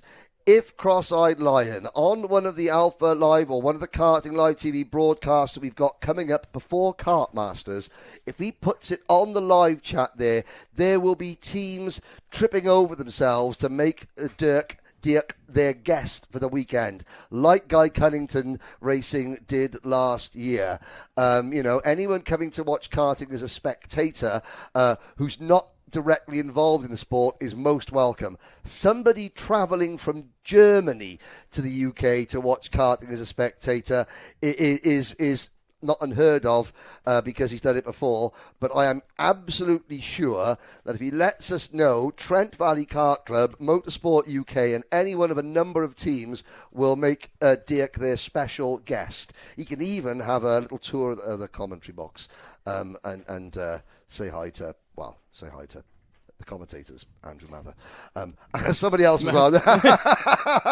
But I can guarantee it will not be me. Not because I don't want to, but I've definitely I know I'm somewhere else that weekend. But, again, so that's for Cross Eye Line in the live chat feature that we've got here. So well done to Felix Tandy, well done to Zane Sofawoglu, well done to Arthur Rhodes. Tandy, Sofawoglu and Rhodes chipping away at Heath Smith's points lead. That is the first race of the year. In fact, it's the first time in 7 finals that Heath Smith has not finished on the podium. He finished on the podium the last 3 races of 2024, the first 3 races of 2025. I look after all the statistics for the Motorsport UK classes, which include this one, and that it was a run of 6 consecutive podiums, a longer run of podiums in Mighty Bambinos than anybody else, including Ralph Martin, who had 5 consecutive podiums. Heath Smith broke that at Glenagorse with 6, and it ends at 6. So that means that Arthur Rhodes remains the only driver in my of the day. Louis Harvey will take us off pole position despite a less than trouble-free run through the 2 super heats. He's got Pearson Bullock Carter alongside him for company. Levi Earle, who's been very impressive today, goes off P3. Lucas Blanford, the championship leader, off P4. Morgan Hudson-Brown, second in the championship, goes P5. Elliot Dalton-Ayres alongside on row 3 with Harry Pullen and the American Dean Pedersen on row 4. Mac McGilvery and John Brown complete the top 10 in front of Ben Donkin and Miles Roby. Rhys Bailey and George Hart are row 7, Michael Ambler and Liam Phillips, with Jason Duckis and Tyler Dixon on row 9 in front of Lewis Merica and Joe Fox. And it's Dominic Darling and Noosh Suffer-Leathers with Kyle Dunford and Sam Kelbrick in front of James Wood. Braden Donoghue, Archie Hogan and Lilia Scratchard complete row number 14. Talked about the first American driver to race in this championship, Dean Pedersen. He's got Mr. Karting, Ollie Richards, looking after him. Ollie has worked with the likes of Zach Clement de Mello, former Indy 500 driver, Zach Clement de Mello. And Dean has got Christian Brooks here from the USA, driver coaching him this weekend. This is an introduction to British Karting. I know that Dean is going to go over to Europe to race in the BNL and to race in the Euro Trophy. We may see him back here in the UK later this year. Pedersen, I think it's taken him a little while just to understand that you have got to be switched on in this class from the minute the lights turn green for the start of practice, let alone the races. Louis Harvey leads them around. Louis Harvey versus Pearson Bullock Carter. Bullock Carter was the runner-up, or was he second or third in the British Minimax Championship back in 2020. Louis Harvey that year won the British Junior TKM title. That year as well, Levi Earle finished in the top 10, I think, in the Minimax class behind Bullock Carter. Quality abound at the front of this grid, and we will not be going racing this time around. It was the finger wave of doom yes, off the gantry from Dan Ashton, who waved the naughty finger at the front row. There's Mr. Ashton, looking resplendent. You could tell he's a... Are chinos still a thing, David? Well, they are, because Dan Ashton's wearing a pair. Not in this weather. We're both in shorts and T-shirt. I know, but we're schlappy, we're schlappy commentators. That Mr. Ashton there is the man in control. But yeah, chinos. He does look a little bit like a slightly tubby man from Del Monte. If you just swap the black hat for a normal one of those Panama hats, it would be the man from but the man from Del Monte said no when it comes to that start. Well, listen back to that. Well, it sounds loads better than the man from Lincolnshire.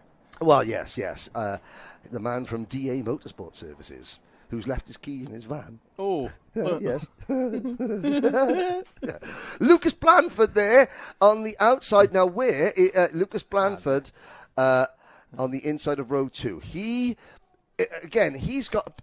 Do I try and challenge the two drivers, the three drivers directly around me who aren't championship rivals, because I'm a racing driver and I want to go for a win?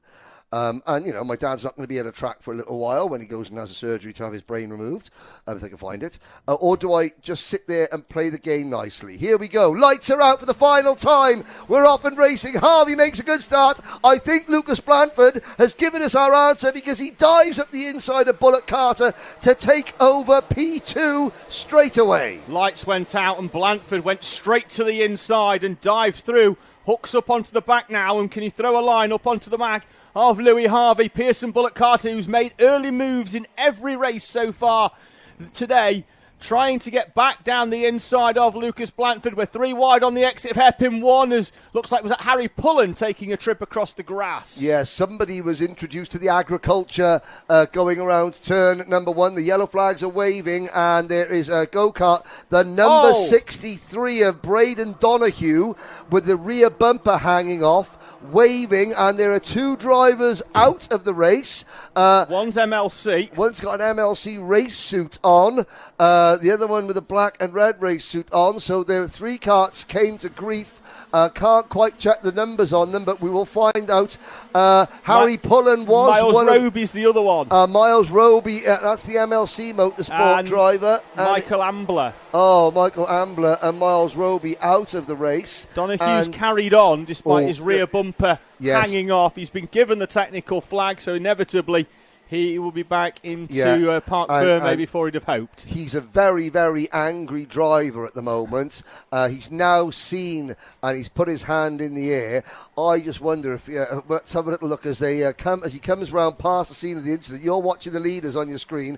Whether Donahue, he doesn't even look at the 2 drivers out of the race. So I think the driver that he was very, very upset with has continued and escaped the scene of the crime without being identified by us. Here are your leaders, and it's Pearson Bullock Carter ahead of Lucas Blanford, Louis Harvey and Elliot Dalton Ayres, with Levi Earle and from Utah, Salt Lake City, Utah, Dean Pedersen is there in P6 ahead of Ben Donkin.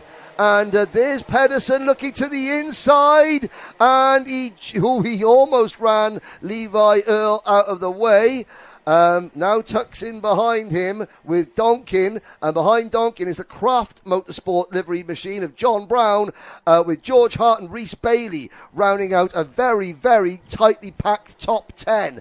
And they're even more tightly packed in the next gaggle of karts, because the number 72 machine now of Harry Pullen also has a rear bumper hanging off. So he will become the 4th retirement from this breathless start to the race. Pedersen getting shuffled wide round Bobby Game corner and falls to the tail of this train. And again, just like Junior Rotax, we've got a Jax Motorsport breakaway at the front. Pearson Bullock Carter, this time trying to follow in the footsteps of Fletcher Jameson in Junior Rotax, trying to break away from the gaggle of karts behind that do seem intent on scrapping. Levi Earle sticks a nose down the inside of Elliot Dalton Ayres in the Hunter Motorsport colours.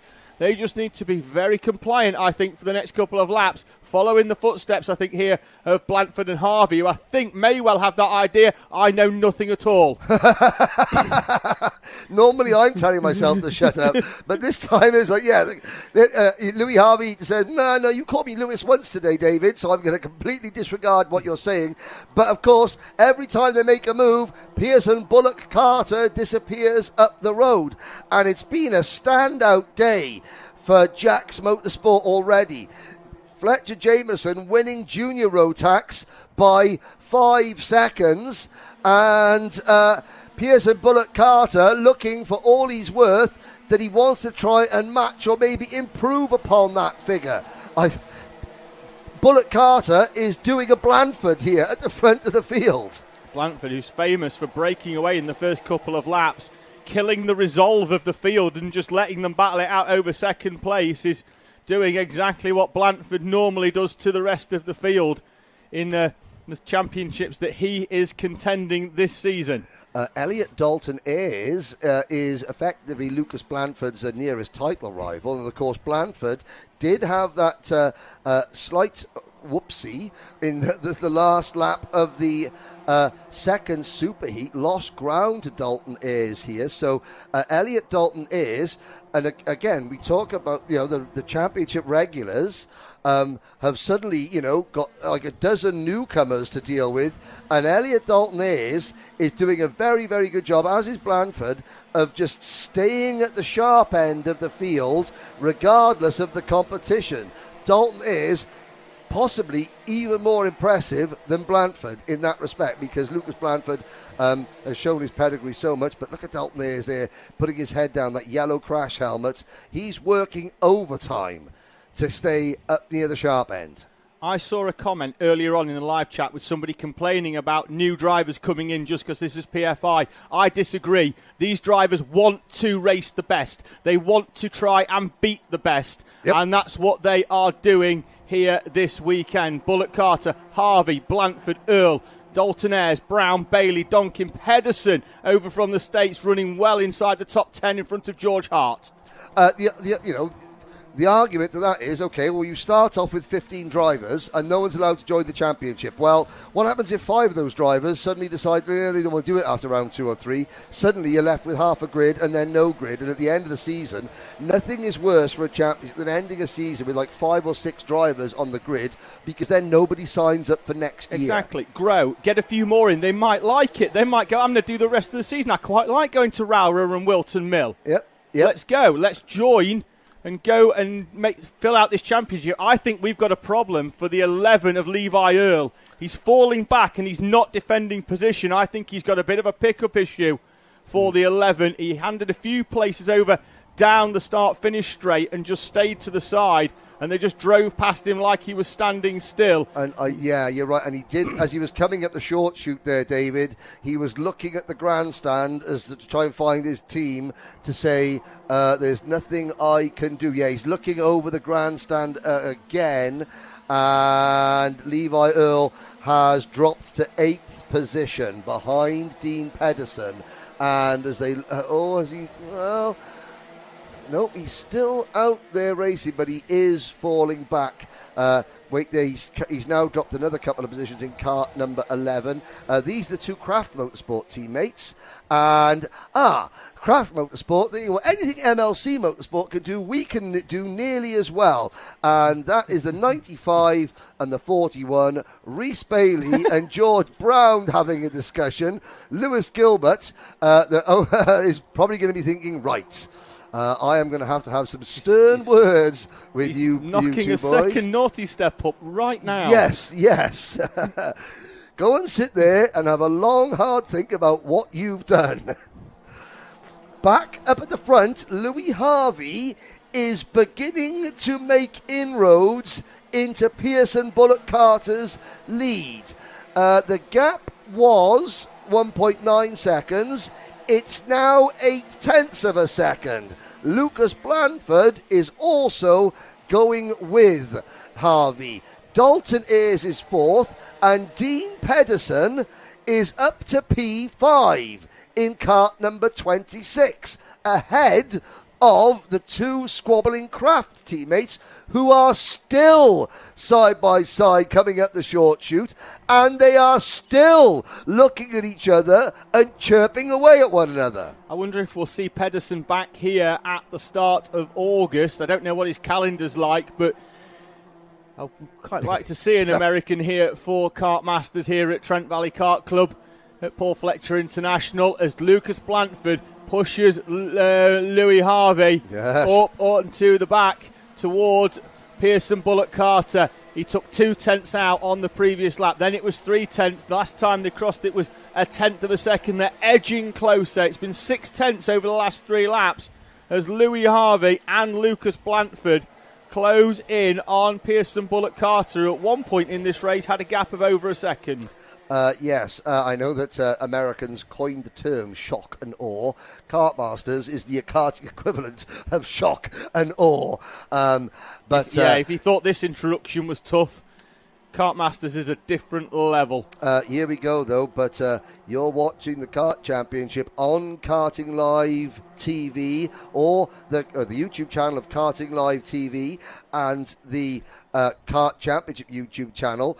You may have noticed if you're watching it on Karting Live TV and you want to go back and listen to the Le Mans 24-hour race, all of it and the practice sessions from the official voice of Radio Le Mans, including, of course, Karting Live TV's own Joe Bradley and Nick Damon. You go to the Karting Live TV YouTube channel. Many, many thousands of people have already done so, and it would be good to go and listen back to the other event that's taken place this weekend. But we are going to have a grandstand finish here as well, because Louis Harvey has caught Pearson Bullock Carter, and with neither of these two drivers being championship regulars, points are not an issue. It is simply, I want to win this go-kart race. 3 laps to go as Pearson Bullock Carter looks to hold off Louis Harvey, but Louis all over the back of Bullock Carter, and that is a textbook switchback by Louis Harvey. Holding on round the outside goes Bullock Carter, slams the door shut with venom. That was almost a naughty cutback there from Louis Harvey. At this point, it was a naughty cutback, but Bullock Carter, he swings out wide there to keep the momentum and then squeezes Harvey back to the inside. And, game on at the front. Lucas Blanford now joins the party, and before long, Elliot Dalton-Ayres and Dean Pedersen will enter the frame as well. 5 for the win, 30 seconds plus a lap to go in the last race of the day. Anyone who was saying, well, why are the Kart Championship, which is traditionally only for kids and juniors, why are we adding a senior class? Here is your answer, ladies and gentlemen. The first season of seniors, they are putting on a show. 2 laps to go with Pearson Bullock Carter, Louis Harvey, Lucas Blanford being joined now. Dean Pedersen up into 4th place. Can the American take some silverware stateside with him? Down the hill they go. It's Jax Motorsport from the X-Kart TB chassis, and then the Kiddix duo of Blanford and Pedersen. Pedersen goes wide. Elliot Dalton-Ayres for Hunter Motorsport chops through, and then Dalton-Ayres down the inside of Lucas Blanford for 3rd. Pedersen does them both. Harvey! Harvey's up. Harvey's in the wall. Harvey in the barriers, and Bullock Carter, Pedersen. Here comes Blanford. That was the one thing you're afraid's going to happen. But the 2 title contenders have emerged unscathed, and it's going to be Pearson Bullock Carter with a huge lead as they take the last lap board. Second is Blanford. Pedersen is 3rd at the moment. Then it is Elliot Dalton-Ayres. John Brown is up into P5. Hart, Donkin, a somewhat waylaid Levi Earl. Then Mac McGilvray and Joe Fox. Louis Harvey is up and out of his kart, and now Blanford retakes Pedersen for 2nd, and Blanford's title rival Elliot Dalton-Ayres trying to get involved as well. Dalton-Ayres trying to go round the outside, but Blanford is intent on holding off Pedersen for 2nd place. Pedersen has a look out at the front though. Pearson Bullock Carter. Louis Harvey, you said his car earlier on was a green mean machine. It's going to be a green winning machine for Jax Motorsport of Pearson Bullock Carter. And 2nd for Lucas Blanford, and a podium on his British debut for Utah's Dean Pedersen, with Elliot Dalton-Ayres, Brown, Hart, Duncan, Earl, McGilvray and Fox round your top 10. We'll have a brief look back. So, Harvey gets to the inside, and Bullock Carter squeezes, and you can see Harvey not quite alongside, and into the barriers goes Louis Harvey. And luckily, Louis is a very solidly built young athlete there, muscles on muscles, as the rest of the Harvey family are. And standing there, there's the stance of a man who has dropped 20 quid and picked up 10p. So Louis Harvey, who's ran at the front throughout this race weekend, standing stone-faced. Now the helmet comes off, and he probably did well to just, I think, keeping the helmet on there. I mean, that is frustration, and that is what happens sometimes, because between Harvey and Bullock Carter, there's no prizes for, no championship points. It's just, winner takes all, as far as they were concerned. And breathe. And breathe. What a day it's been, yes. Henry. From a personal standpoint, thank you to the Kart Championship for having me back for this one-off special guest appearance, stepping in for Joe Bradley. Thank you for Karting Live TV as well, for having me. Thank you for yourself, Henry, for welcoming me into the commentary box. A world first for us working together. Although yes. It is for every time when you work with somebody, but it's been an absolute pleasure to be alongside one of the voices of British karting. It's been an absolute pleasure. Well, thank you very much, David. Excellent job. You've corrected me on numerous occasions. So just like everyone else I work with, all you need to do is learn to press the mute button when I start singing. This, ladies and gentlemen, has been a Karting Live TV production of round 4 of the Kart Championship. Please keep your ears and eyes peeled on Karting Live TV's YouTube channel for broadcast details of the next round as we head north to Cumbria at Rowra. Thank you for joining us. Happy Father's Day to all the dads out there. See you next time.